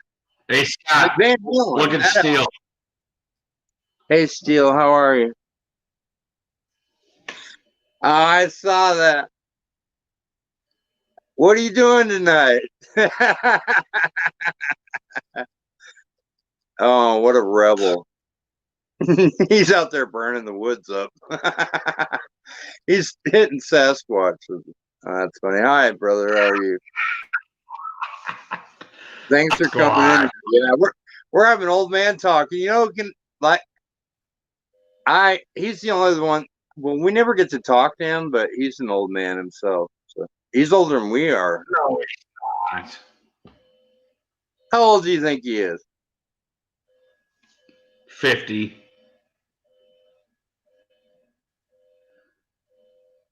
Is there a PayPal link in the description? 50? He looks better than I do, doesn't he? He's older than I am. He ought to get on here and talk to us, shouldn't he? I mean, look at this. 2 o'clock in the morning. It's just us old. We would have been in high school together. He's not that far. My birthday is this weekend anyway. If you guys want to party, I'm not allowed to go anywhere. How about next Saturday? Yeah, next week's my birthday. Next Saturday, you want to have a birthday party in here? Steele, I don't know if he'll come in. I don't think so. Every time I say he won't, he will. I don't think he will. Wow, 55. Yeah, so he's one of those kids I looked up to, and I still do today. Yeah. Come on in, Steele. Steele's the only dude that I'll let be a talking orb. So if he wants to come in here and be a talking orb, that's fine. He never goes in. No. Steele is the only one, and I mean that from the bottom of my heart, that I will let be a talking orb. Oh, a talking orb? Oh, yeah, of course. Oh, of course. But he just, yeah, I wouldn't expect it. Yeah. Anyway, nice. I like reminiscing. I don't get to do that much anymore. Well, what if I didn't give him an option, what does that do? That does nothing, right? No, you got to give him that option. I think. Well, you got a rule. Everybody cams up, and I like that. The talking orb thing. Now, if I start breaking up, I need to cut my video off because it works better. But you don't care. But I hate when you go into a stream and it's nothing but them talking orbs, like you're saying. It drives me crazy. I don't like it. Yeah, that bothers me. I mean, I hope that I didn't start a fucking trend with that, but that just like annoys me.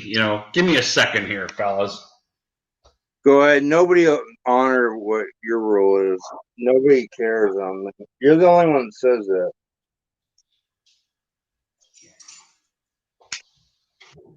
I heard a joke today. Well, it was true. Can you hear me, Rudy? Yeah, I can hear you. Okay.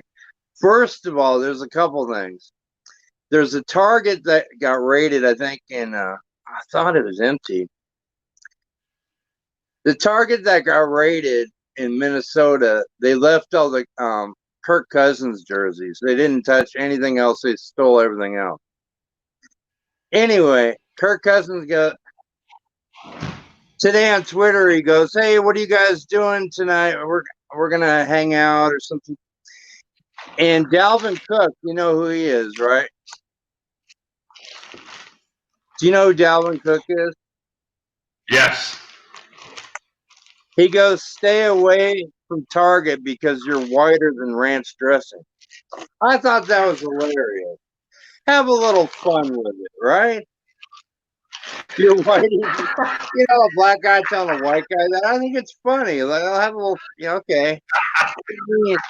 I saw that today. I thought it was kind of cute. It wasn't funny. It was just kind of cute. That is good. I think, I don't know. It was hilarious. Oh, that's good shit. I don't do Twitter. I just happen to see it. I don't need that in my life. Not at all. Yeah. I don't need too much more. I have enough social media in my fucking life with Me YouTube, too. to be honest with And I don't care what, like, that is cute because I don't read it. Who the hell wants to follow Kirk Cousins anyway, right? Like, I wouldn't follow Kyler Murray. I really don't. Personally, I don't care about those guys. About a 90%, I don't care about any athlete or anybody. Anybody. I mean, I'd rather, there's somebody I would follow, sure, but not an that. you. Yeah, I'd rather, to be honest with you, I'd follow like a military dude or something. I'd like to know what's going on hands on. That's the kind of dude I would like to follow. Yeah. If I thought he was giving me, pertinent information or something like that, not I mean like inside information, but just like what's going on with him and that whole thing. That's if I was to twit, I would do something like that. Exactly. But Me too. There's not one athlete I'd follow. I'm serious, and I do like the NFL, but I want to watch them play football. I use them for that entertainment. Personally, a couple stories here and there. Larry Fitzgerald, good guy. Just some nice things here and there. I really don't care what he had for breakfast this morning. I really don't give a flying. It's like a military guy would be cool, or some guy in Alaska, or doing something like I do. Most of the people that live like I do are crazier than I am in a different way. Like I'm nuts, and everybody knows it. But like, I don't really like them that much. It's like, well, I went, I don't. What do? I hang out with you guys on YouTube most of the time. I mean, I'm not out looking at the stars. No. But yeah, anyway, I thought I had nothing to say, and what he said reminded me of something. no, but no, you're. I'm not. I'm gonna latch on to what you're saying. There's a lot of great people out there that do cool shit, man. Yeah. I don't want to not recognize these people that go on there and especially YouTube. A lot of wonderful, talented people that keep me fucking entertained like every other second of the fucking day, man. I just appreciate that, man. Because they complete me, Yeah, like you'll have a political guy you might watch. I do. He's not like he's he has a decent following. He's not real good at it, but he puts time into it and it's pretty good. I've watched him very little bit. But as far as YouTube, okay, I'm invested in this community more than I'd really like to be. But it's kind of nice knowing everything that's going on. It's my fault. And it's not such a bad thing, but I'm way too invested in because all we're just talking about the same thing. But it's kind of neat, It's really cool. Come on, I've been doing it for a while now.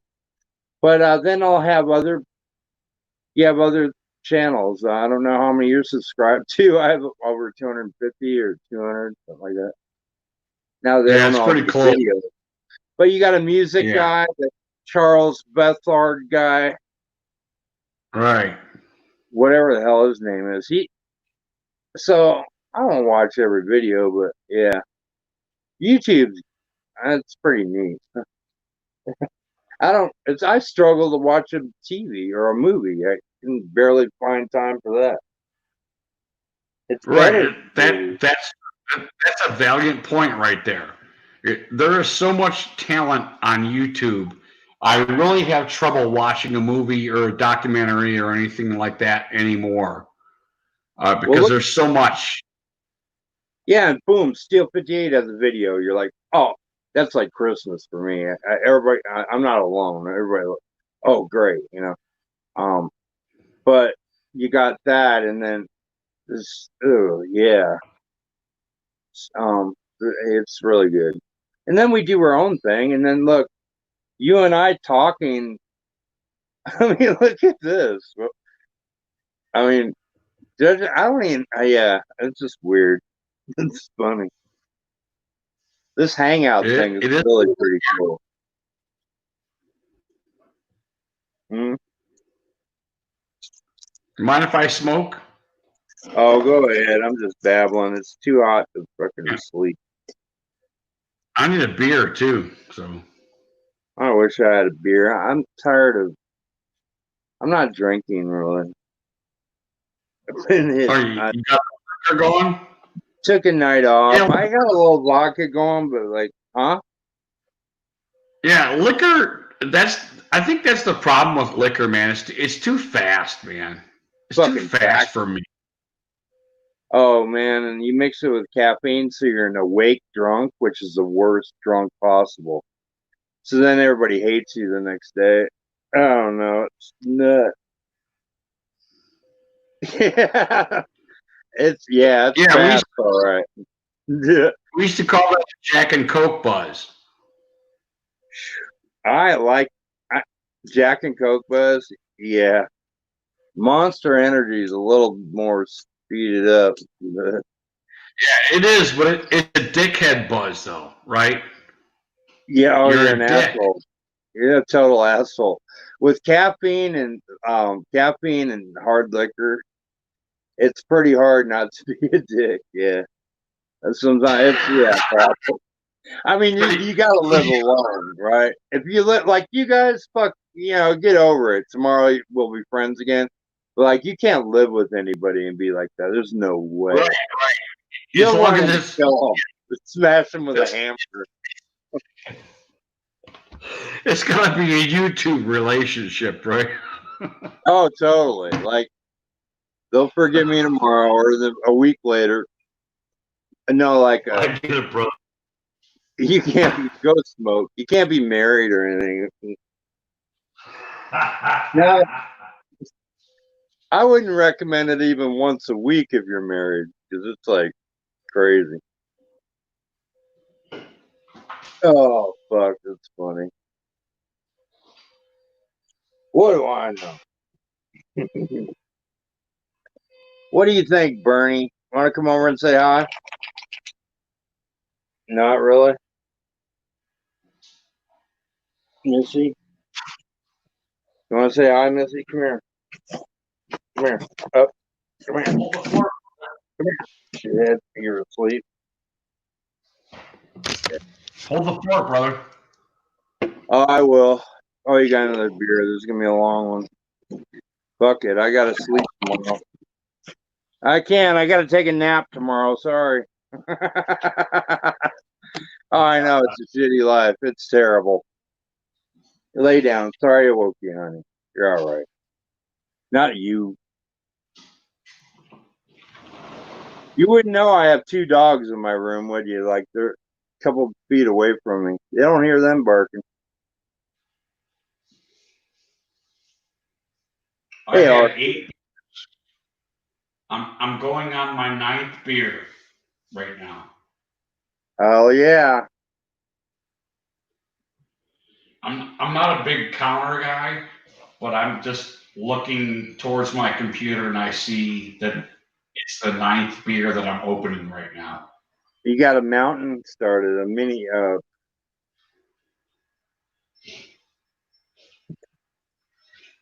Beer can molehill.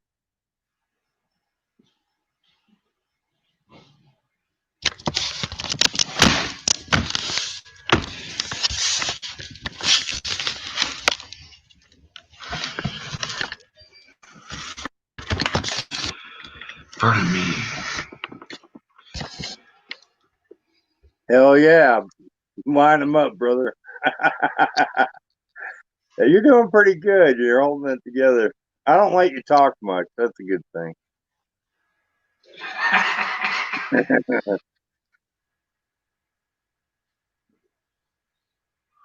I have issues. Shut up, Brandon. Go to bed, you little baby. Telling me he's 15 or something. Shut up. Wait till you're older. I am going to come back from my grave. Well, I'll be burned, but I'm going to come back and check on Brandon when he's 50. Wouldn't it be cool if you had some like decrepit death and you could haunt somebody? Oh, yeah. How do you do that? Do you have to be murdered to do that? Probably. But like, I have to get murdered inside Brandon's house. He has to shoot me, and then I can haunt him in his house. I mean, can you move around? Can you go from house to house, or are you stuck in there?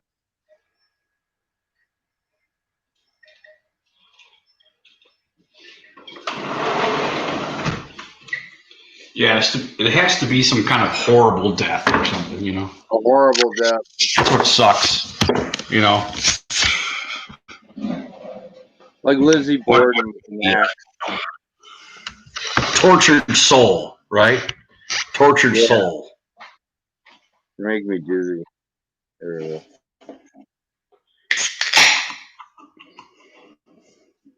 I'll tell you what, it'd have been great to have Steel 58 on here. He got on here once. You remember that? Yeah, one time with Countess and me, I think I was in here. Right. He was an orb, but he's the only dude that I would leave, he's the only dude that I would let be an orb. I've seen him before without being an orb. I don't know what it was. It was me. Yeah, I thought it was here, but whatever.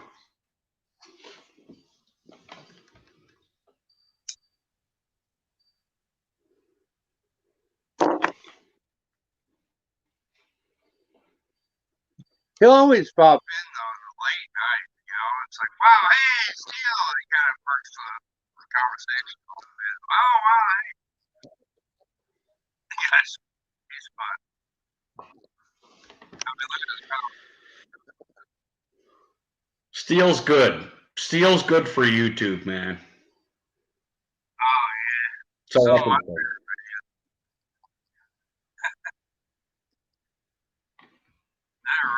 Really your audio changed. Your audio changed. I don't hear yourself full. Hello? That better? No, it's the same. I don't know what. I think I clicked on something, and I think it's my computer. Is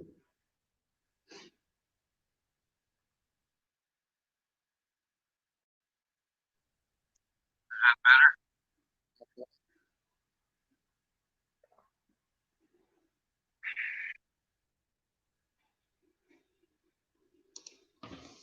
Have you ever heard of Rick? Can you hear me? It's me, not you, dude. It's just what? Here, I can hear you good, but it's like pinging now. PINGE. Is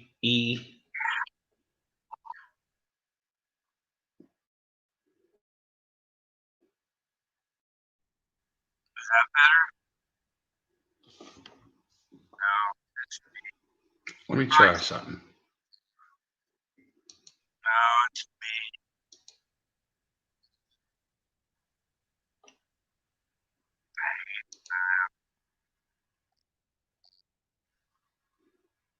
No, it happens. Watch any hangout. It happens to me all the time. Look at my nails.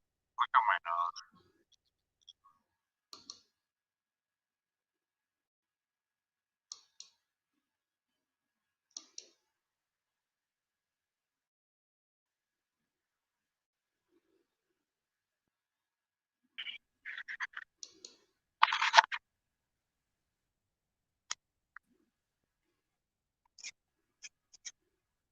Hello?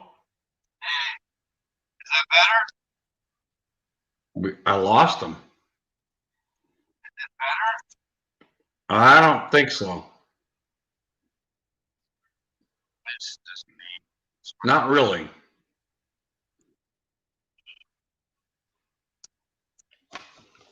Well, as soon as I clicked on Brandon's comment, it went sour. So